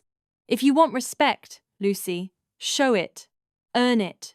Don't demand it by trying to tear someone else down. Lucy's eyes, wide and swimming, filled, her lips pressing together to keep them from trembling, her constructed defiance crumbling before the quiet power of Zara's words. The bitter scent of her earlier resentment faded, replaced by something close to shame. You think you're better than me? Lucy whispered, the words choked, defeated, audible in the vast hall. No, Zara said, her voice gentle, yet still unyielding. I know who I am.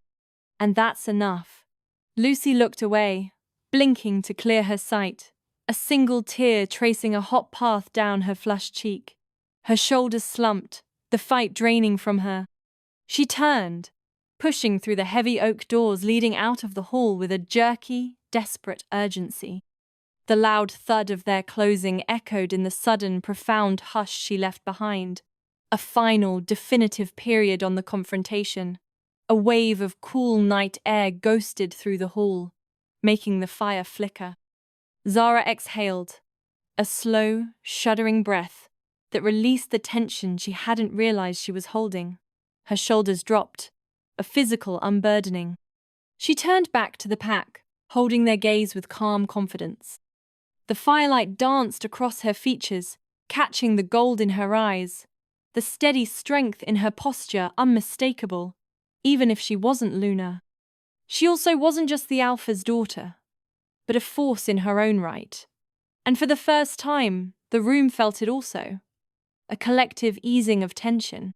Conversations resumed, quieter at first, then blossoming into full-throated warmth once more. The heavy air dissolved like morning mist under the rising sun. Zara turned then, letting out another long, slow breath. Her hand, clasped, now hung by her side. Cian stepped forward, his hand brushing against hers before sliding down to thread his fingers through hers. A quiet, grounding gesture that sent a ripple of comfort through her. The simple touch was a promise, a silent victory. "You handled that," he murmured, his voice warm, a low rumble in his chest that flowed through their linked hands. Zara looked up at him, a small, tired but genuine smile playing on her lips. The fatigue of the confrontation was there, but so too was a deep, quiet satisfaction. "I didn't handle it for myself." "No," Cian agreed, his gaze soft, filled with quiet pride that made him smile.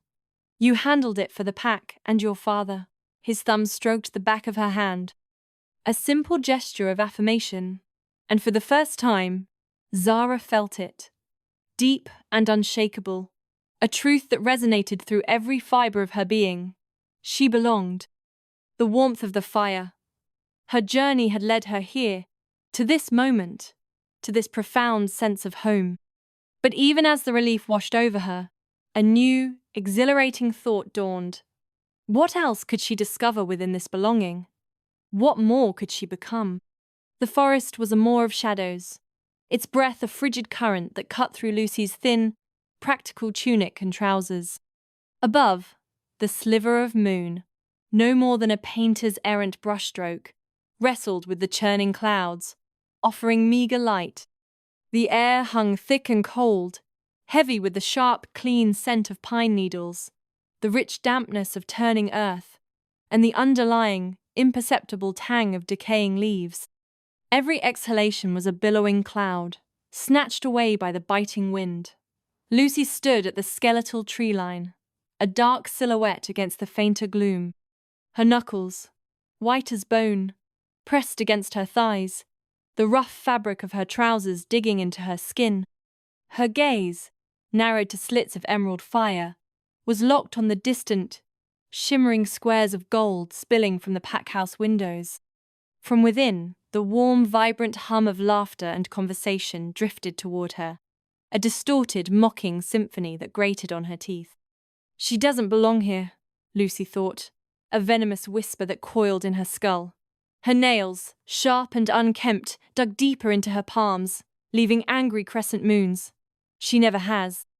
The humiliation of the last gathering, a raw, festering wound, pulsed in her memory, sharp and hot, a blush that had stained her cheeks. The image of the pack turning away, their gazes shifting from her to their alpha, Zara and Cian's, whose gaze was piercing, softening, and anchoring only on Zara. The memory of it made her stomach clench into a hard, cold knot. She took everything.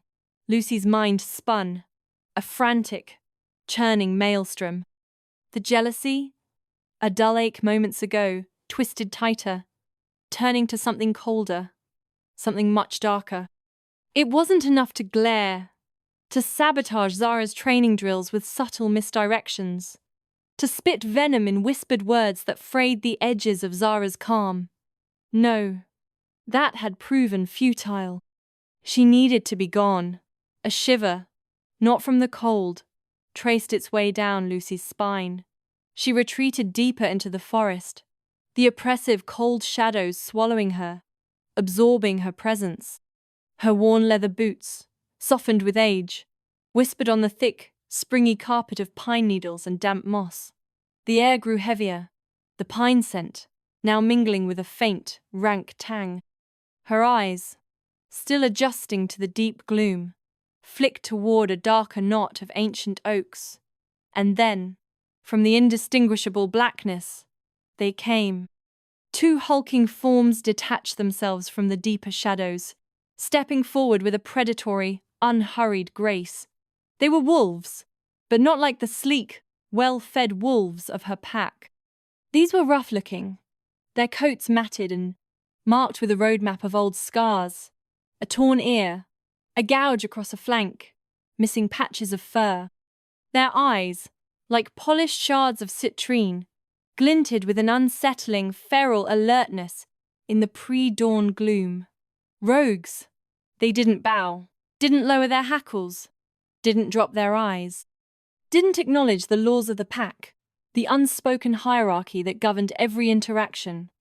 They stood, radiating a dangerous, untamed energy. Lucy's heart pounded, a frantic drum against her ribs, but she held her stance, forcing her chin up, masking the raw fear with a veneer of cold, brittle calculation. "You want to weigh in?"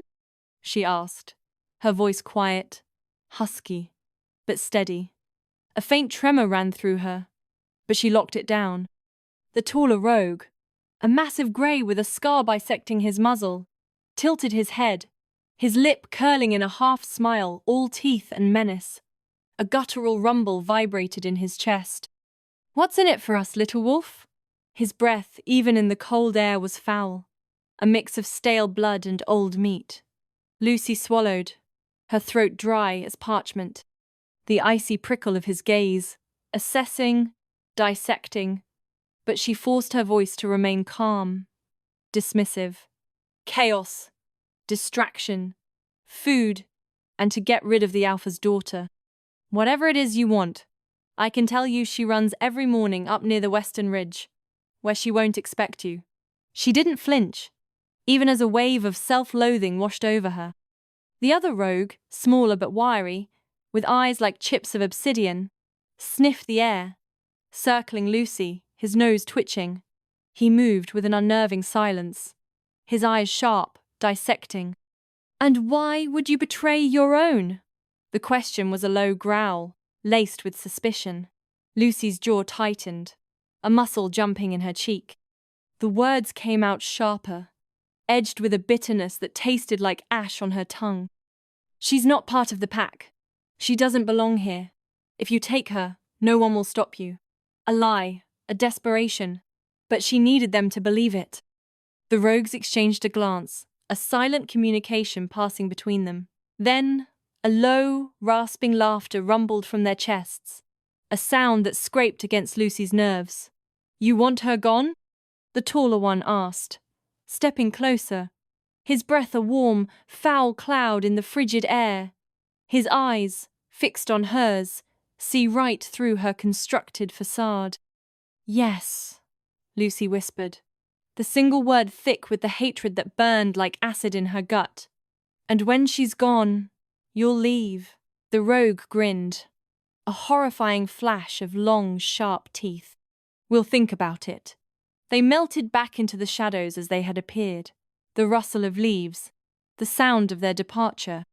The forest swallowed them whole, leaving Lucy alone, the cold of the night settling deeper into her bones. The next morning, the pack house buzzed with routine, but Lucy moved through it like a ghost, unnoticed. Watching, Zara rose early, as always, sometimes with Sheehan at her side, silent shadows in the lightning woods. But often, she was alone, light-footed, seeking something in the stillness of the dawn. Lucy noted every detail. A victory, however small. Zara's days were full, training hard, movements sharp, efficient, growing stronger. Too fast. She laughed easily, especially with the pups. always pausing to ruffle a head or answer a question. That warmth, it infuriated Lucy. That was what they wanted in an alpha?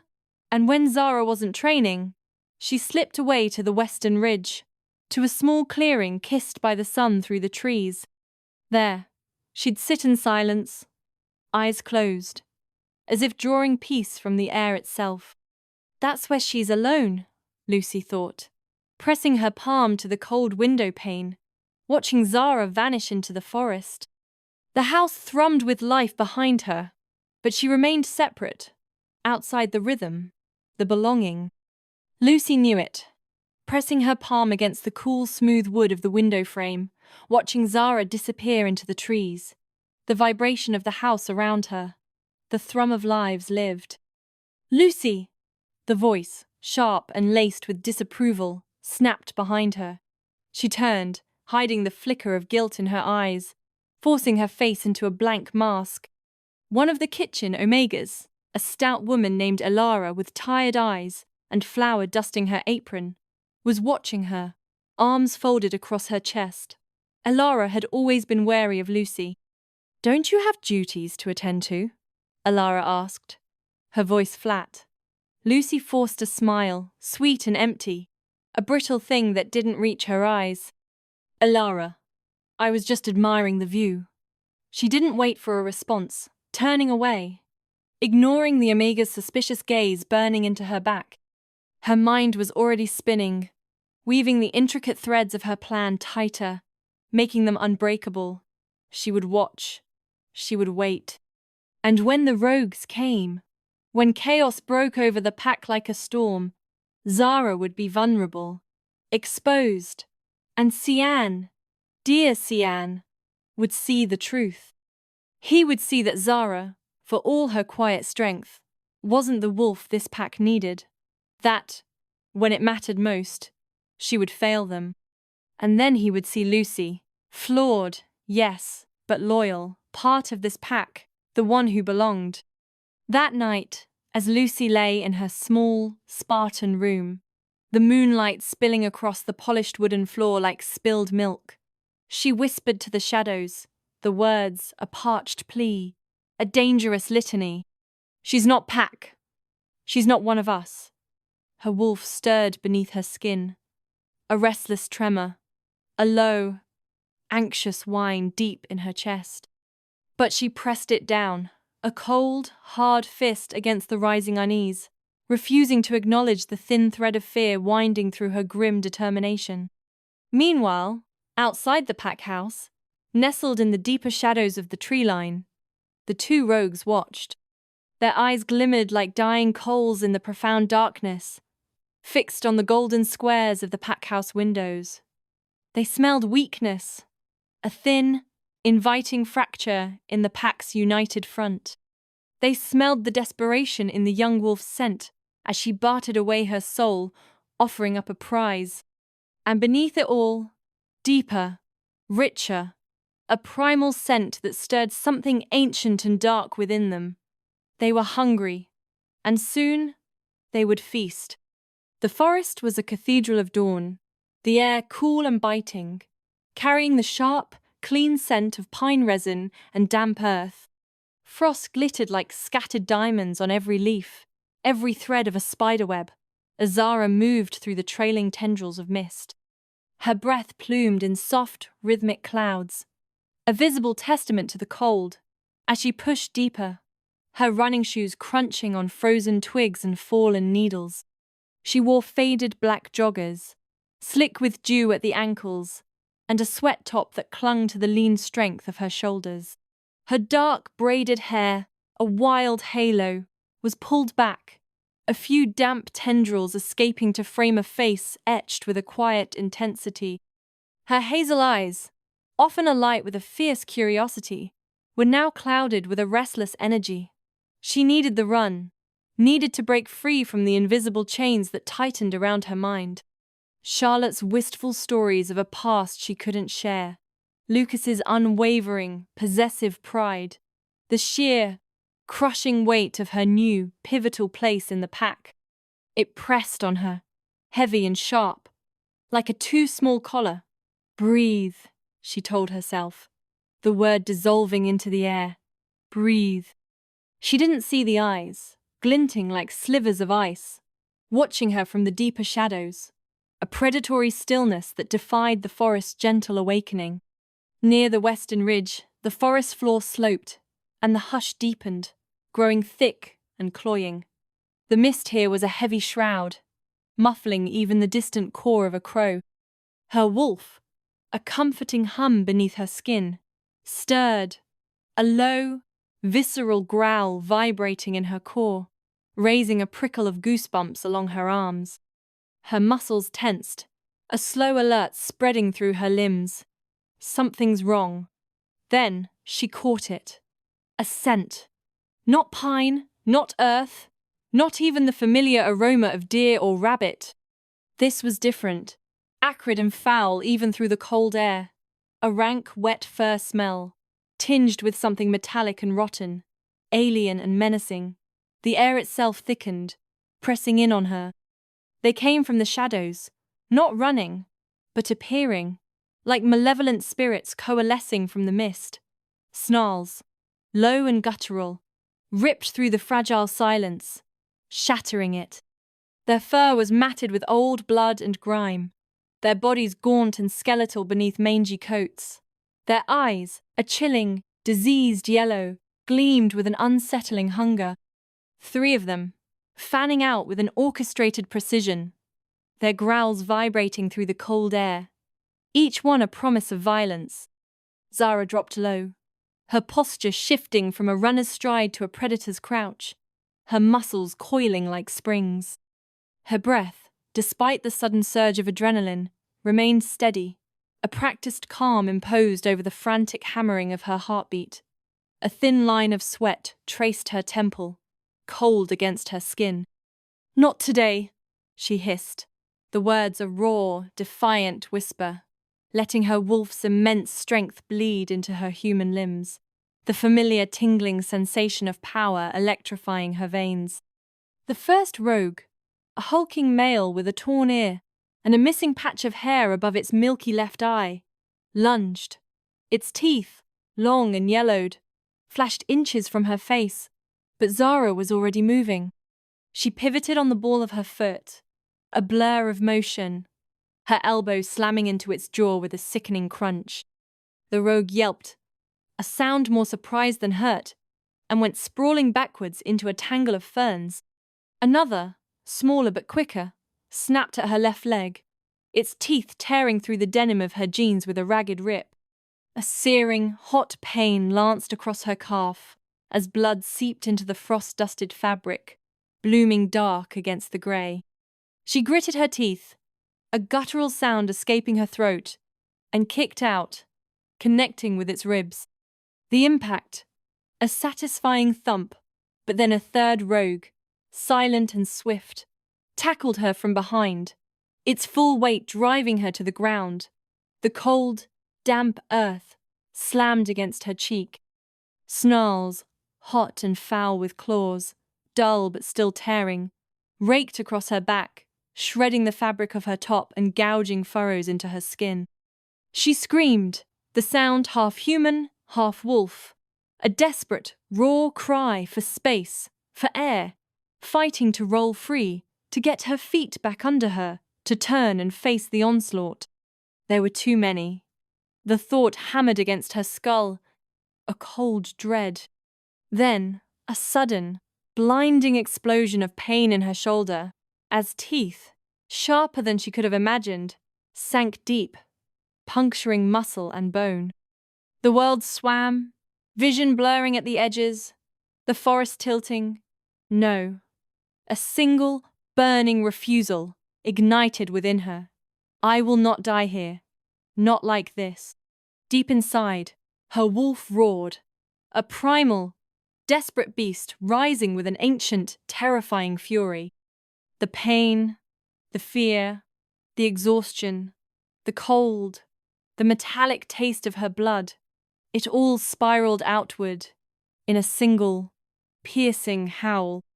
It ripped from her throat, tearing at her vocal cords, a sound born of agony and defiance, resonating with a power that echoed through the forest, vibrating down to the marrow of her bones. A desperate, undeniable call, a mate's call. Far in the distance, perched among the gnarled branches of an ancient oak, unseen in the dappled shadows, Lucy watched. Her manicured fingers, tipped with deep crimson nail polish, gripped the rough bark, leaving crescent marks. She was wrapped in a luxurious, dark, hooded cloak that billowed in the chill breeze, obscuring her lithe figure, but her face, pale and precise, was visible. Her dark eyes, flat and unreadable, held a brief, imperceptible flicker of doubt, a momentary tightening in her gut as Zara's pain-filled howl tore through the quiet morning. Her lips, painted a matching dark red, parted, revealing a flash of white teeth. "This is what you deserve, Zara," she whispered, the words a frosty plume, her voice as sharp and cold as the frost itself. Every last drop of it. In the training yard, the air hung thin and sharp with the bite of a late autumn morning. The damp earth, still frozen in patches, gave off a faint scent of loam and decaying leaves. The steady thud of breath and boots on packed dirt, the rhythmic clash of sparring staves, had been the sounds moments ago. Cian, his black hair damp with sweat that steamed in the cold, muscles straining beneath a simple sweat-stained tunic, had been mid-lunge in a drill. His dark eyes were focused, his jaw set in a line of intense concentration. Then, it hit him. Not a sound, not a sight, but a violent, invasive rupture in the fabric of his being. Like fire, like lightning ripping through the deepest chambers of his mate bond, it seared every nerve, flayed every instinct with Zara's pain.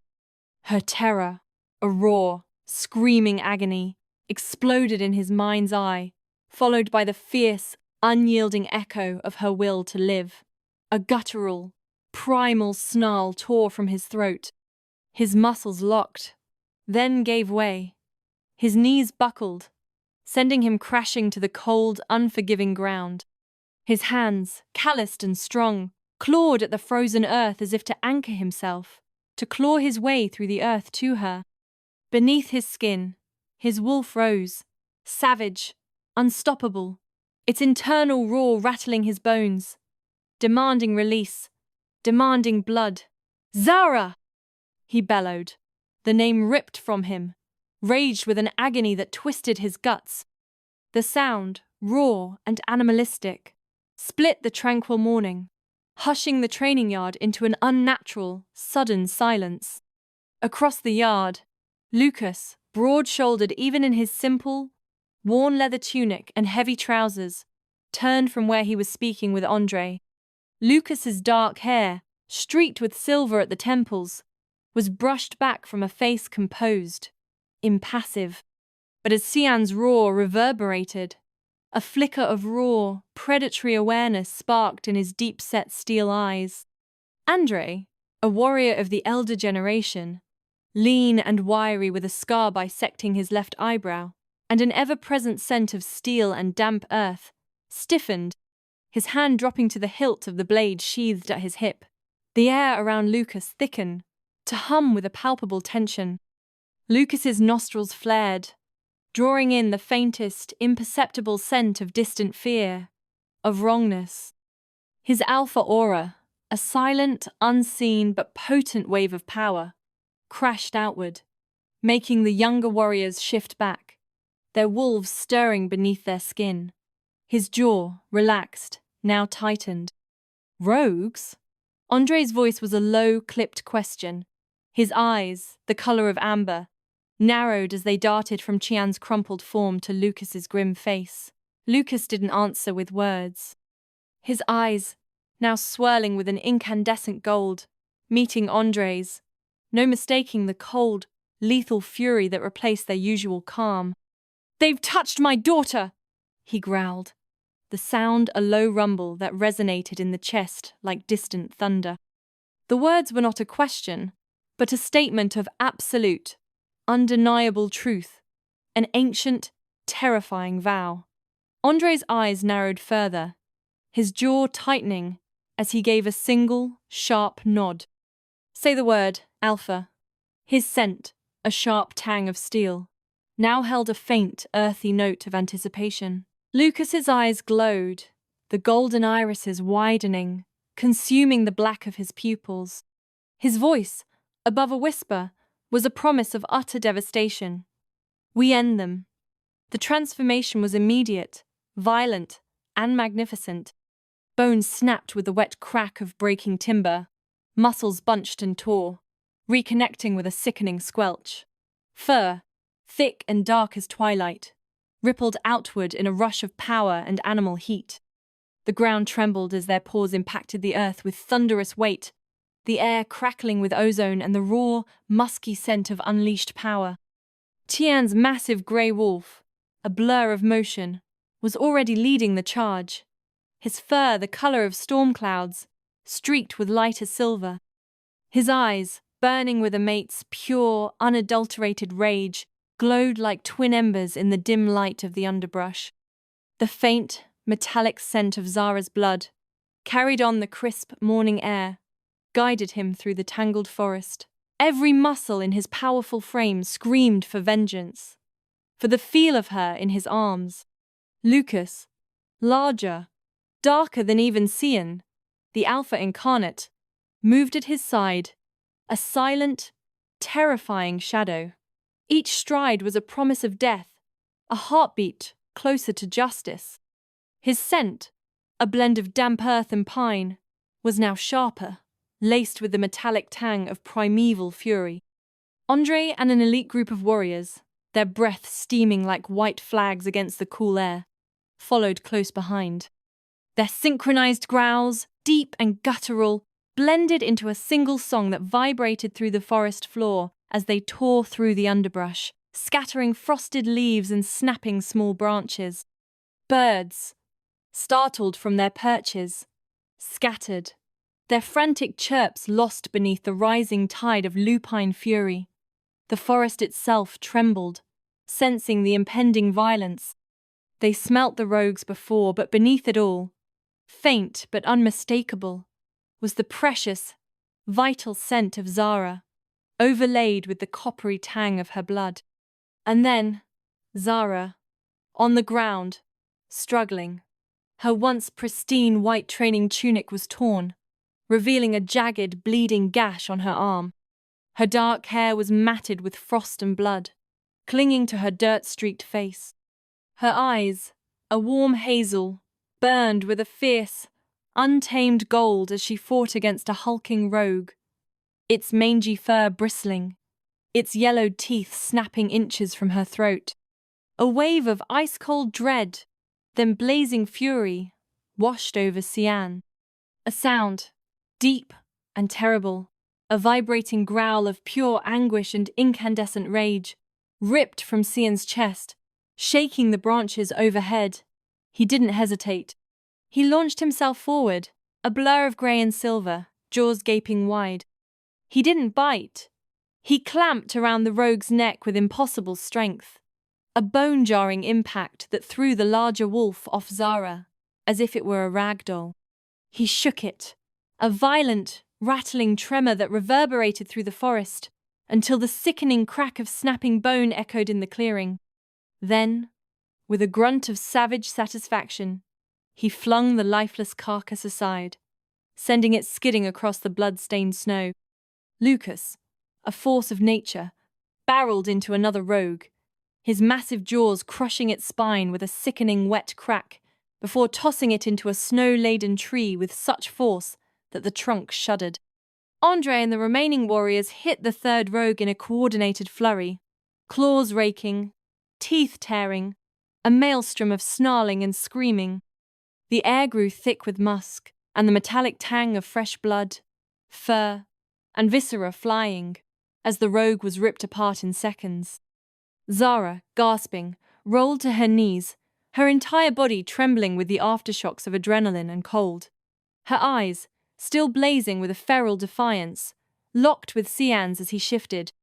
The transformation was swift, brutal, his massive lupine form melting back into the man she loved. Blood dripped from his jaw, a smear across his chin, but his chest heaved with the effort of control, of transforming without thought, instinct for her. He staggered back a step, turning. One of the pack members, a younger warrior named Finn, whose scent was always a comforting mix of pine and leather, moved with efficient speed, thrusting a bundle of clothes and a thick wool blanket into Qian's hands. Xian dressed in sharp, violent movements, tugging on his worn leather pants, his muscles bunching and flexing, before pulling his tunic over his head. Then he snatched up the blanket, his eyes never leaving Zara. He dropped beside her, the blanket clutched in one hand, the other reaching out, cupping her tear-streaked face. His hands, still warm from the recent shift, were steady despite the tremor of adrenaline shaking through his core. "Zara!" he breathed, his voice raw with unspoken anguish, his eyes searching hers, desperate to check her, to ground her, to reassure himself she was there, alive. The world, which had spun and blurred around them, settled back into focus under the unwavering intensity of his gaze. With a tenderness that belied his recent ferocity, he wrapped the rough wool blanket around her shoulders, shielding her from the biting cold as she shivered against him. "I'm here!" she rasped, her voice a reedy whisper, raw from screaming and exertion. Tears mixed with the grime and blood on her cheeks, leaving glistening trails. "I'm here." Lucas shifted back, standing tall, his chest still heaving, his eyes wild with the remnants of the wolf's raw power, a deep, unsettling golden glow that diminished when they fell on Zara. The fierce, elemental rage softened, replaced by a father's profound relief, followed by a cold, simmering fury. He glanced at her once, his gaze lingering on the blood on her arm, then turned, moving behind a thick fir tree to dress. The rustle of fabric and the steady cadence of controlled breath were the only sounds in the clearing, a stark contrast to the chaos that had come before. When he stepped back out, pulling the last folds of his tunic into place, his gaze found Zara's again, steady and protective, a silent anchor. He faced his daughter, his expression a complex tapestry of worry and iron resolve. "Father!" she choked, the single word catching in her throat, her voice cracking with the emotional weight of his presence. Lucas stepped forward, dropping to one knee in the blood-stained snow. His hand, large and calloused, cupped her cheek, his thumb wiping away a tear. His other hand settled on her shoulder, providing a steadfast, unwavering anchor. The sheer size and strength of him were a familiar comfort. "You fought," he said, his voice a low rumble, thick with pride and a terrible cold anger. "Every breath, every move, you held your ground. You didn't back down." Zara closed her eyes, letting her own powerful wolf settle back into the deeper parts of her being, her body trembling with exhaustion and relief. Qian, sensing her need, pulled her closer into his arms, holding her against his chest, rocking her. His arms, strong and unwavering, were a sanctuary. The rhythmic thump of, "You're safe," Xian whispered into her hair, his voice breaking, rough with emotion. "You're safe now." The rogues lay dead, their forms grotesque against the pristine snow, now stained a shocking, vibrant red. The forest, though still holding the faint sense of battle, was silent save for Zara's ragged breathing and the low, comforting rumbles of the pack as they circled, a living wall of muscle and fur, guarding, watching, waiting for their alpha's next command. Lucas stood, his eyes sweeping over his daughter cradled in Qian's arms, then settling hard on Qian himself. The alpha's power, a palpable force, rolled through the clearing, commanding attention, chilling the air further. "We will find out who did this," he said, his voice laced with an ancient, terrifying promise. "And their blood will water this earth." Xian nodded, his eyes never leaving Zara's bruised face, the mate bond pulsing like a tangible heartbeat, a living wire connecting them. His jaw was set, his expression grim. "They will," Xian growled, his voice raw, fueled by an unwavering primal instinct. "I promise you, Lucas, they will pay. Every last one." The air crackled with the twin promises of vengeance, a dark, heavy weight settling over the clearing, waiting for the hunt to begin. The air hung cold and damp, clinging to skin and hair like a shroud. A low, guttural growl had ripped through the tense silence, a sound that made the trees seem to lean in, listening. Then, a slow, deliberate clap broke the moment, each thwack echoing too in the strained quiet, cutting through the heavy breathing of the exhausted pack warriors. From the deepest shadows of the ancient pines, where the twilight struggled to pierce, Lucy stepped forward. She moved with a theatrical grace, her lean frame draped in a cloak of deep forest green, an expensive, supple leather belt cinched tight at her waist. Her blonde braid, thick as a man's wrist, swung over one shoulder with each step, catching the last slivers of light. A smug, satisfied smirk, sculpted, played on her lips, showcasing teeth too white in the gloom. Her eyes, a startling pale grey, held a calculating flicker, devoid of warmth. A cloying, sweet floral perfume, too heavy for the wild, wafted from her, an artificial scent that grated against the natural, musky smells of the forest and the pack. "Well, well, well," she drawled, her tone dripping with a false sweetness more venom than honey, a sound that prickled at the hairs on Zara's arms. "Look at the heroes arriving in time." Xian's head snapped up from where he knelt beside Zara, his dark eyes, warm and soft like midnight flowing through amber, narrowing with lethal focus. His broad shoulders, straining the fabric of his dark, practical tunic, tensed, his body vibrating with a powerful, restrained violence that made the air around him hum. He smelled of damp earth and crisp pine, a scent that brought Zara comfort, but now overlaid with something sharp and dangerous.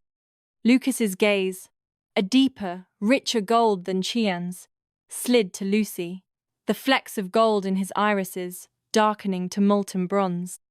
His jaw tightened, a muscle jumping in his cheek, and the easy ancient wisdom present in his eyes was replaced by a chilling absolute stillness. He smelled of old growth and distant thunder. Zara, battered and aching, her body still humming with the aftershocks of the fight, lifted her head from where she sat against Xian, the gravel beneath her palms dug into her flesh, sharp and insistent, a small pain compared to the betrayal simmering in her gut. "You," Xian said, the word a silken threat. He rose to his feet, unfolding to his full, imposing height.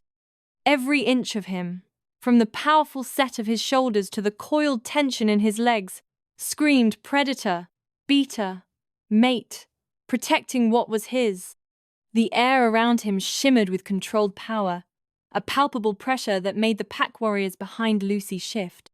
Lucy tilted her head, a calculated gesture designed to appear unfazed, but Xian saw the minute tremor in her hands.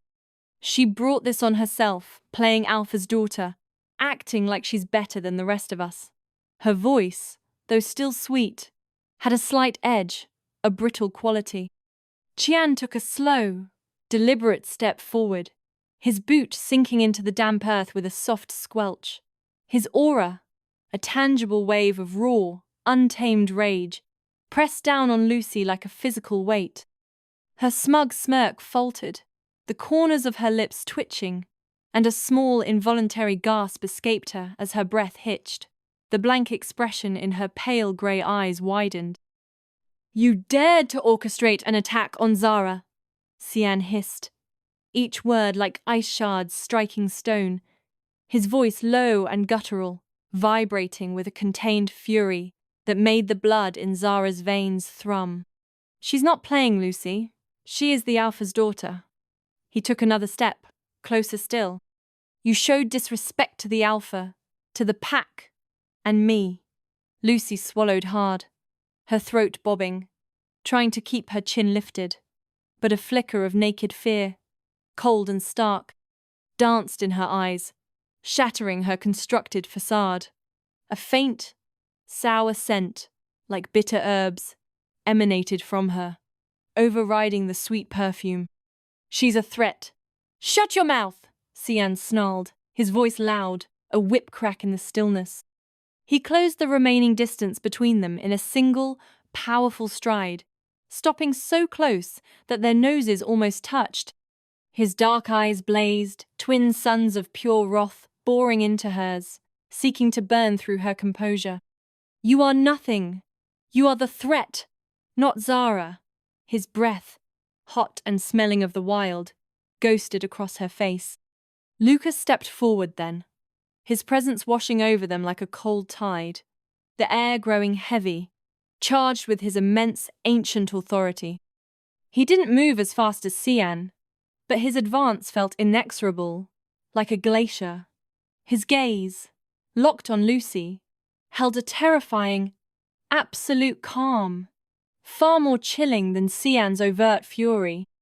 You believe yourself above pack law, above loyalty, above the sanctity of blood, Lucas said, his voice low, each word deliberate, honed by centuries of command.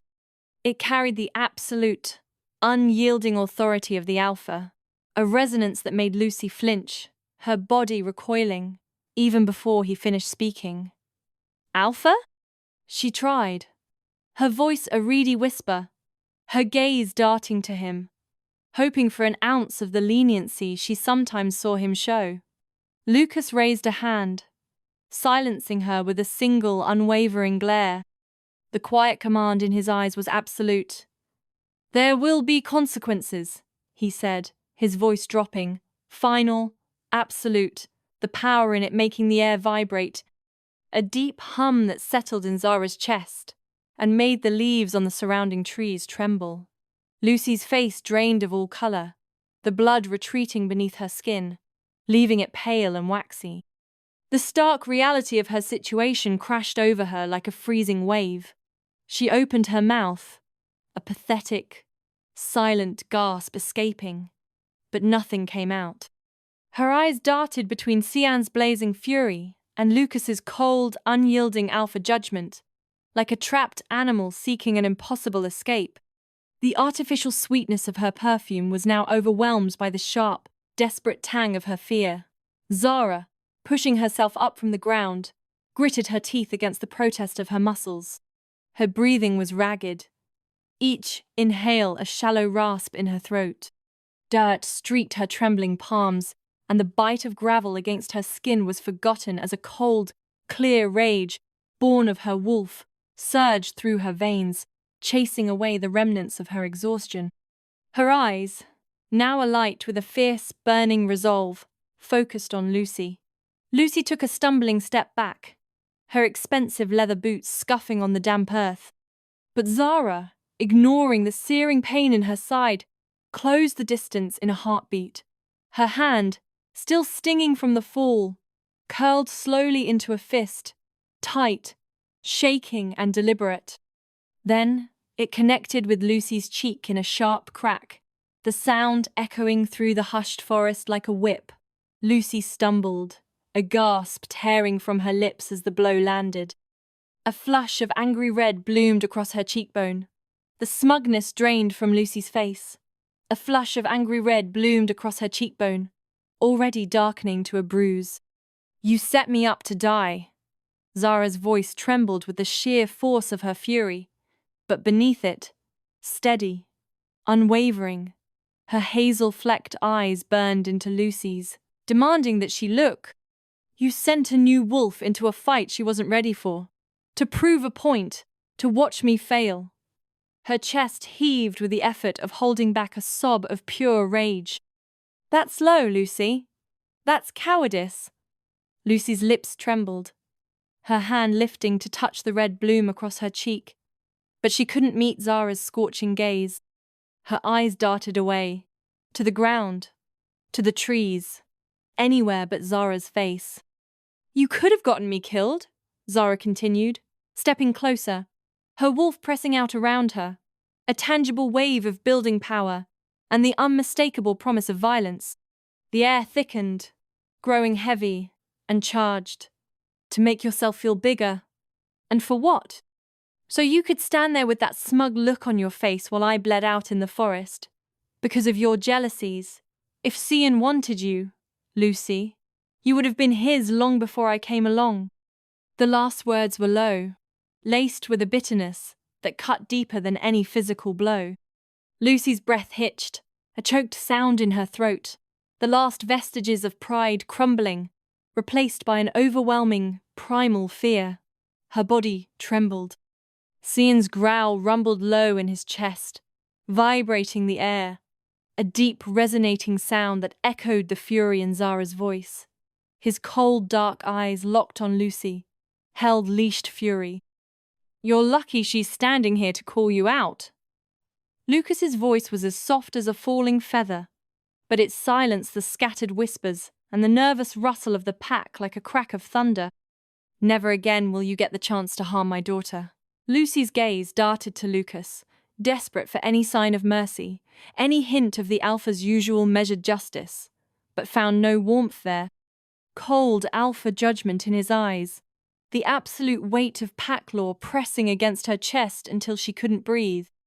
Lucy's eyes widened, the unshed tears spilling, hot and thick, tracing paths through the dirt and sweat on her face as she stumbled back, her mask shattered, her fear plain for everyone to see. A small, pathetic whimper escaped her lips, and the pack saw it too, saw Lucy, trembling, humiliated, exposed, not the cunning, composed manipulator, but a frightened girl. A ripple of silent understanding, then judgment, passed through the assembled wolves. Cian, his rage eclipsed by concern, stepped in behind Zara, silent as a shadow. He wrapped his arms around her from behind, pulling her gently against his chest, his hold firm, steady, anchoring. His natural scent, warm earth and pine, grounded her, a safe, familiar anchor as her eyes fluttered closed, exhaustion claiming her, the ache in her muscles, the throbbing behind her eyes. "I've got you, Zara," he whispered, his voice rough with emotion, pressing a tender kiss to her temple, his lips brushing against a damp strand of hair. "You're safe now." Lucas looked at his daughter, pride and rage blending in his eyes, a complex storm of emotion. He reached out, his large hand stroking Zara's matted hair. "Rest now, Zara. We will handle what comes next." His voice was a promise, absolute and unyielding. As Lucy was seized by Andre and two other warriors, her arms twisted behind her back, her muffled cries lost to the cold, encroaching dawn. Zara let herself breathe, the air slipping into her lungs, thin, cold, and edged with something unsettling. Fur, coarse and dark as midnight, rippled across her skin in shimmering waves, transforming her human form. The guards dragged Lucy out from the lockup, her wrists bound in wolfsbane infused cuffs that seared against her skin. Her hair was tangled, her lips split from an earlier scuffle she hadn't won, and a sickly sheen of sweat clung to her skin, residue of the poison's slow, punishing burn. They shoved her into the center of the compound like refuse, her knees slamming into the packed earth. Gasps stirred at the edges of the crowd, some in shock, others in satisfaction.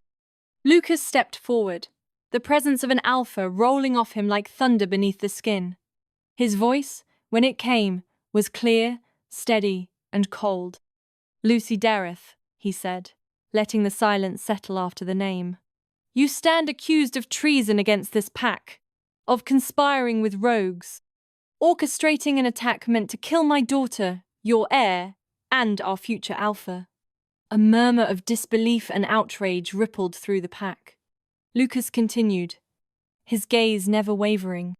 "You not only betrayed your oath, your rank, and your blood, but you risked every life within these walls for the sake of your pride and jealousies. Lucy lifted her head, defiant and bruised, though her eyes flickered with something else. Fear. Lucas raised a hand, silencing the gathering storm of whispers, and turned to Zara. But her punishment will not come from me. He gestured toward her, palm open. Not a command, but trust. Zara stepped forward. At her signal, the guards approached, their gloved hands steady but tense. They unclasped the wolfsbane-infused cuffs from Lucy's wrists, used only to prevent a shift during confinement, not to suppress her. The moment the metal left her skin, Lucy flexed her fingers, jaw tightening, eyes flashing with feral defiance. The red marks on her wrists barely slowed her.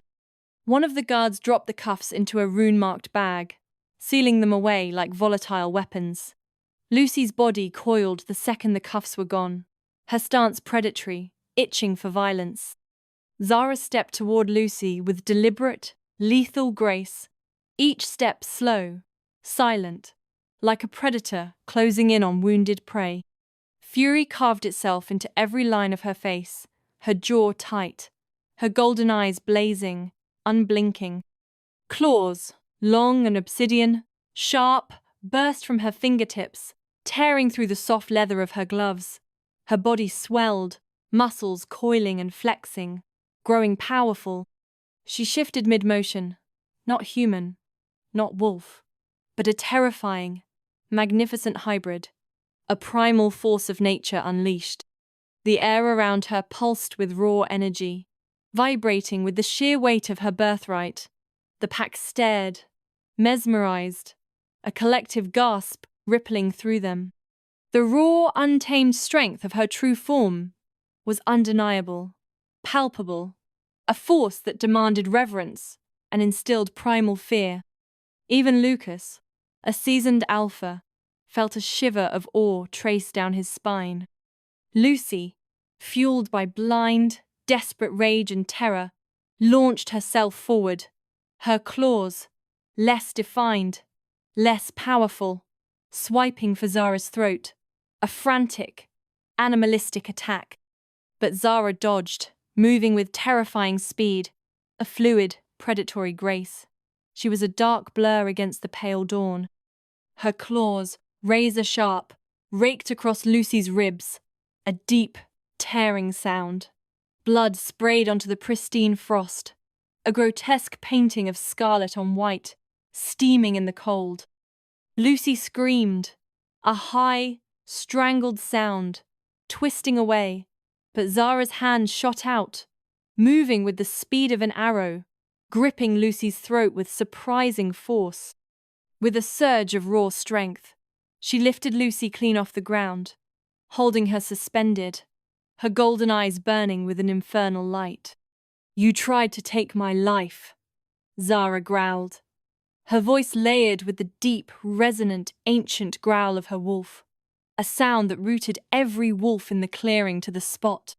"You tried to hurt me, shame me, kill me, without ever knowing me. Every step of the way, you judged me, resented me, and now look where it's brought you." Her voice dropped, sharp as steel. "You didn't just try to take my place. You tried to take what was never yours to begin with, my future." Lucy's feet kicked. Her blunt claws dug into Zara's arm, drawing thin rivulets of blood, warm and slick against Zara's skin. But Zara didn't flinch, didn't even register the pain. Her grip tightened, unyielding. "I am the Alpha's daughter," Zara snarled, pressing her claws deeper into Lucy's windpipe. Lucy's eyes bulged, a choking sound escaping her lips. "And this is my justice."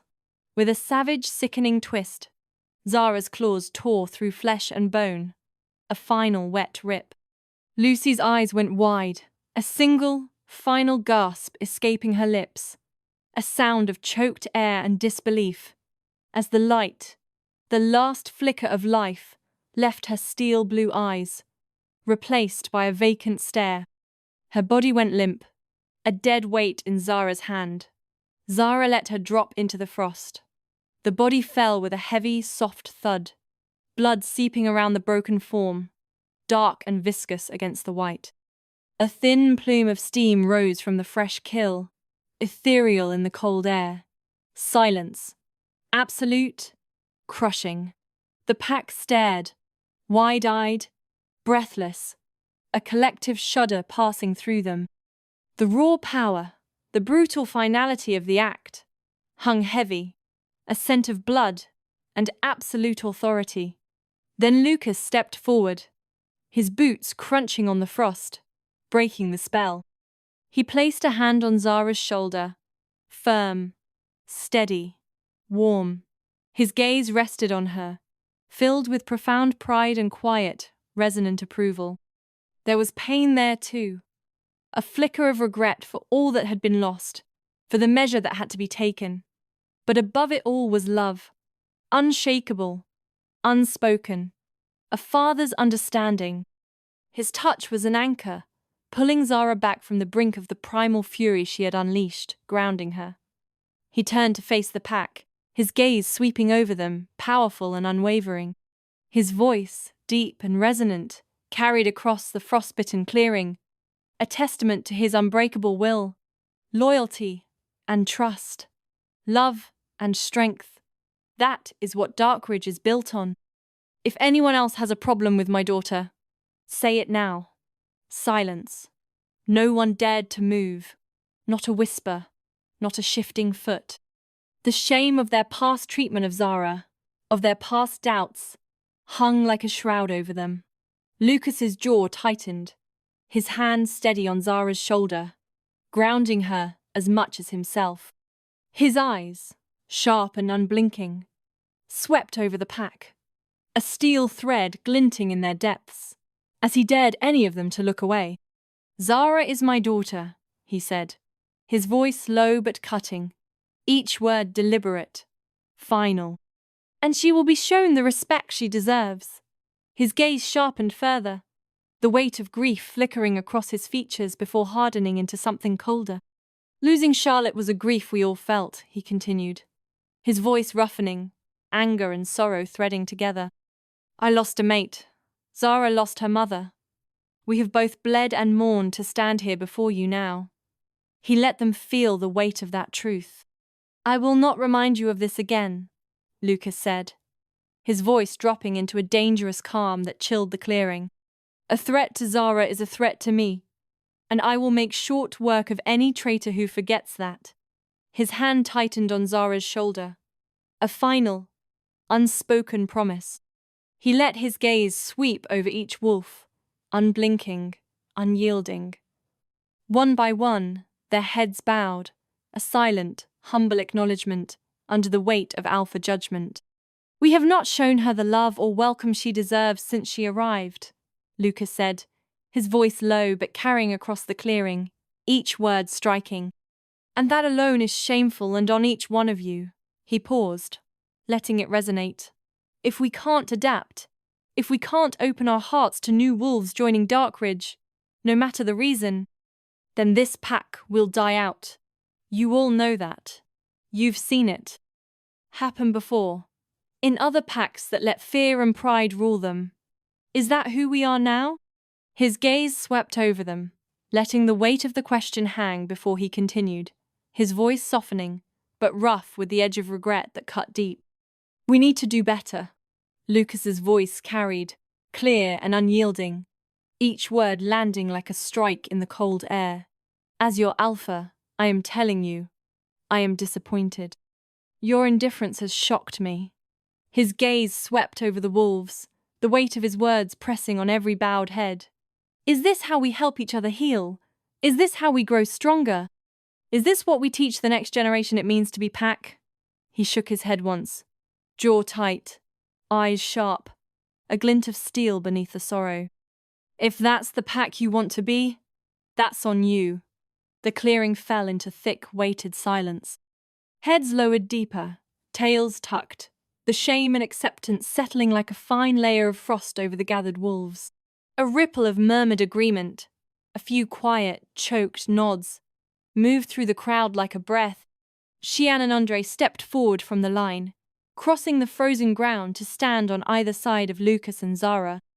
Cian's dark eyes were hard, protective, his posture rigid, while Andre's steady presence radiated calm, strength, a silent promise that the Alpha's words were backed by the unwavering loyalty of his beta and second. Together, they formed a united front.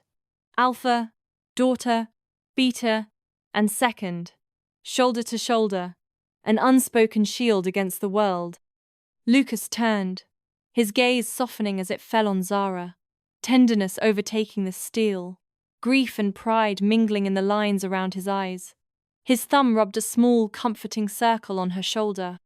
"You did what needed to be done, baby girl," he said, his voice rough but certain. "Your mother would have been proud." Zara's breath caught, a tremor passing through her as emotion welled up, sharp and unexpected. She turned toward Lucas, her gold-flecked wolf eyes searching his face, seeing the grief, the pride, and the quiet strength that had held them both together. For a heartbeat, she hesitated, then stepped forward and wrapped her arms around him, pressing her face into his chest. He stiffened, surprised, before his arms came around her, strong and grounding, pulling her close. "Thank you, Father," she whispered, her voice rough, cracking under the weight of everything unsaid, "for taking care of me after Mom, for not giving up." His hand came up to cradle the back of her head, his breath catching as he pressed a kiss to her hair. "Always," he murmured, his voice thick with emotion. "I am proud of you, Zara." She closed her eyes, letting the warmth of his embrace settle the shaking in her bones before pulling back, her hand lingering on his arm, a silent promise between them. Then she turned, her gold-flecked wolf eyes finding Cian's across the short space between them. The frost swirled around them, stirred by an unseen current, and the bond between them hummed in the cold air, a tangible warmth against the chill. Cian didn't hesitate. He stepped to her, eyes alight with relief and fierce adoration, and pulled her into his arms, uncaring of the blood that stained her clothes or his tunic. Burying his face into her wild, dark hair, he inhaled wolf, pine, blood, and that clean, fresh scent of Zara, letting the mate bond wrap around them like an unbreakable shield. "You're incredible," he whispered against her temple, his voice thick, holding her tighter as if he could absorb every tremor, every shard of her pain. Zara's breath hitched, a ragged sound. Tears, hot and surprising, slipped down her cold, wind-chapped cheeks, raw emotion breaking through the dam she had held for long. "She won't hurt us again," Zara whispered, her voice rough, pressing her forehead against his, grounding herself in his solid warmth. "Never," Cian vowed, his voice cracking with the force of it, as he held her like the most precious thing in the world, even knowing the immense power she now commanded. And together, standing in the hush of the clearing, with Lucas's steady hand on her shoulder and Andre's watchful presence beside them, they were pack, stronger, united, unbreakable. The pack stood in the frost, watching, accepting. The moment solidified in the cold dawn, etching itself into the fabric of Darkridge's history. Zara, no longer the Alpha's hidden daughter. No longer the practical, no-nonsense girl who had lost her mother. She was now the Alpha's heir, a wolf, a protector, and their future, forged in blood and steel, rising like the dawn itself. The forest was alive, a symphony of renewal. The rich, earthy scent of damp soil mingled with the sharp, clean fragrance of ancient pine, a perfume carried on the breath of dawn. Birdsong, intricate and hopeful, wove through the canopy, individual notes distinct yet harmonized. Golden light, still cool and ethereal, spilled in shifting patterns between the towering pines, painting the mossy ground in emerald and amber. A gentle breeze, whispering secrets through the leaves, carried the sweeter, heady aroma of wildflower, wild rose, honeysuckle, and bluebells, woven into garlands that now swayed between the tall trunks, marking the pack's sacred clearing. The air was crisp, holding the lingering chill of pre-dawn, a subtle caress against exposed skin. Zara stood barefoot on the soft, cool moss, the morning dew 1,000 tiny pearls clinging to the arch of her feet, sending a shiver of natural electricity up her spine. She wore a simple white linen dress, sleeveless and unadorned, allowing the shifting light to dance across the intricate lunar crest at the nape of her neck. A birthright once worn out of duty, now carried with a quiet, unshakable pride. Her dark hair was swept into an elegant updo, smooth and regal, with a few deliberate strands left loose to soften the fierceness of her profile, adorned with a single, elegant silver feather that caught the light, a silent echo of her mother. Her mother's old, unpolished silver necklace, a simple moon charm, rested cool against her collarbone, its familiar weight a comfort. Her hazel eyes, sharp with the huntress's focus, glowed with an inner light, reflecting the burgeoning sunrise. She watched, her posture relaxed yet regal, as the pack gathered in a wide, expectant circle around the clearing. Warriors, broad-shouldered and stoic in their dark, supple leathers that smelled of cured hide and campfire smoke, settled into place. Children, their laughter hushed but their eyes bright with wonder, clutched bouquets of wildflowers in their small hands, their hair often braided with the same blossoms. Elders, their faces etched with the wisdom of seasons, their silver hair gleaming like spun moonlight, offered warm, knowing smiles. All eyes were on her, a collective gaze that, for the first time in her life, felt like a caress, not a judgment. The tension that once resided in her shoulders, a constant companion, had melted away, replaced by a quiet strength. Beside Zara, Qian stood, a still point in the gathering dawn. He wore simple dark trousers, his bare feet grounded on the dew-kissed moss. His white linen shirt, open at the collar, clung lightly to his frame. The sleeves rolled to his forearms, revealing strong, tanned arms. His dark hair was tousled by the gentle breeze flowing through the gathering, and his eyes, deep and steady, found hers with quiet intensity. There was understanding in them, intimate, unshakable. The mate bond between them, a golden thread spun from shared trials and undeniable affection, hummed steadily and comfortingly, a deep, resonant chord in Zara's soul.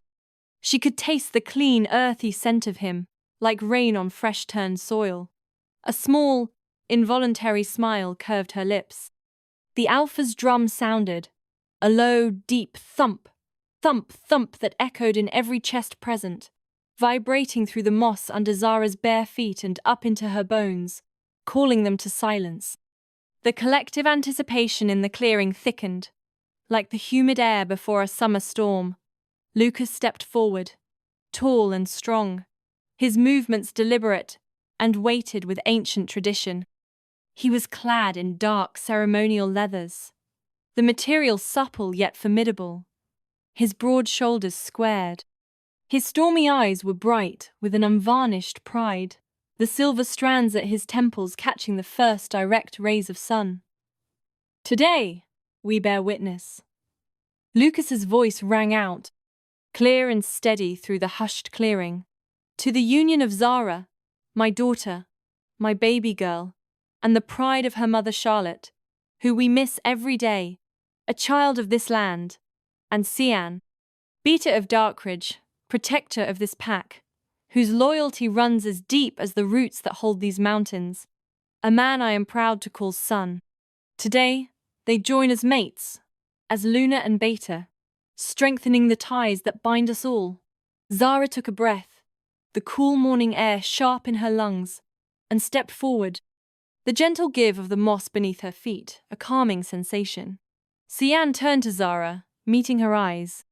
He took her hands, his palms rough with calluses from axe and earth, but warm, a gentle heat that spread through her fingertips and up her arms. For a fleeting instant, the birdsong, the rustling leaves, the presence of the pack, the world itself, fell away, leaving the profound understanding in his dark eyes. "I choose you, Zara," Cian said, his voice a low timbre, vibrant with raw honesty that vibrated in her chest. His thumb stroked the back of her hand, a small, soothing gesture. "In this life, and everyone after, I will protect you, stand beside you, and love you with everything I am." Zara's eyes shimmered with unshed tears. Her throat tightened, but her voice, when it came, was steady, imbued with a newfound strength that surprised even herself. "And I choose you, Cian. My mate, my partner, my home." She squeezed his hands, an undeniable connection sparking between them. The pack howled, a sudden, wild chorus that rose into the dawn, primal and powerful, a living wave of sound that washed over them. As if on an unspoken command, Zara and Cian shifted together, a blur of muscle and bone, their forms melting into each other in perfect, breathtaking sync. Zara's sleek black wolf, her fur like polished obsidian, stood beside Cian's massive grey wolf, a creature of raw power and imposing grace. Zara's wolf pressed her nose against Cian's colossal flank, a soft purr of pure affection rumbling deep in her chest. His massive head dipped, and he licked the top of her head, a warm, wet caress that sent a wave of contentment through her. The pack circled them, their wolves now visible in the shifting light, their howls now a unified song of blessing as the bond between the two leaders solidified, golden threads of warmth and love threading through every heartbeat, every breath. Later, as the sun climbed higher, casting the clearing in a warmer golden glow, the pack celebrated with boisterous laughter, the rich, smoky scent of roasted meat mingling with the lingering sweetness of wildflowers, and shared stories that echoed with the resonance of ancient times. Zara found herself standing on the edge of the clearing, a quiet smile on her face, watching the pines sway in the afternoon breeze. The air was warmer now, a gentle embrace against her skin. She turned as Lucas stepped beside her, his arms folded across his chest. "Father," she said softly. His stormy, still eyes, usually so guarded, were warm, searching her face with quiet pride. "You were beautiful today, Zara," he said, his voice rough around the edges, a rare note of vulnerability. He cleared his throat. Zara swallowed, blinking as a fresh prickle of tears stung her eyes. Her throat felt tight. "I wanted to say—" Her voice broke, a small, choked sound, and she laughed, a shaky, disbelieving sound, shaking her head. "I wanted to say thank you, Father." Lucas's brow furrowed, a familiar sign of his quiet contemplation, but he stayed silent, allowing her the space to continue. Zara turned to him, looking up to meet his gaze, her hazel eyes fierce and warm. All at once, the words spilled out, infused with years of unsaid emotion. "Thank you for taking care of me after Mom died. For fighting for me even when I didn't know who I was. When I fought you every step of the way. For loving me, even when I made it impossible." Lucas's eyes shone with unshed moisture, and without another word, he pulled her into a fierce, solid hug. His scent, pine, worn leather, a faint hint of the campfire, wrapped around her like a promise, a lifelong anchor. The rough texture of his ceremonial leathers pressed against her cheek, and the steady beat of, "You made it easy to love you," he whispered into her hair, his voice thick with emotion, his hand stroking her head. "And your mom would have been proud of you. More proud than you could ever imagine." Zara pressed her face into his shoulder, letting herself cry for a long, cleansing moment, the warmth of his embrace a balm to her soul. The tears tracked down her cheeks, a quiet release. When she pulled back, a soft, trembling smile touched her lips, her eyes still shimmering but now clear. "I love you, Father," she said, and rose on her toes to press a soft kiss to his cheek. The weight of the past year, of all the years apart, lifted, leaving behind the quiet peace of knowing she was, finally, home. Lucas's smile cracked into a grin, tears slipping down his weathered cheeks. I love you too, my baby girl. That's the end of this tale. But in the world of the supernatural, there's always another shadow waiting. Thank you for staying with me through every twist, turn, and heartbeat. If you enjoyed the ride, there's more waiting for you. Just check out the other audiobooks on this channel. Don't forget to subscribe if you want more magic, monsters, and stories that go bump in the night. Until next time, stay curious and brave, and never stop listening.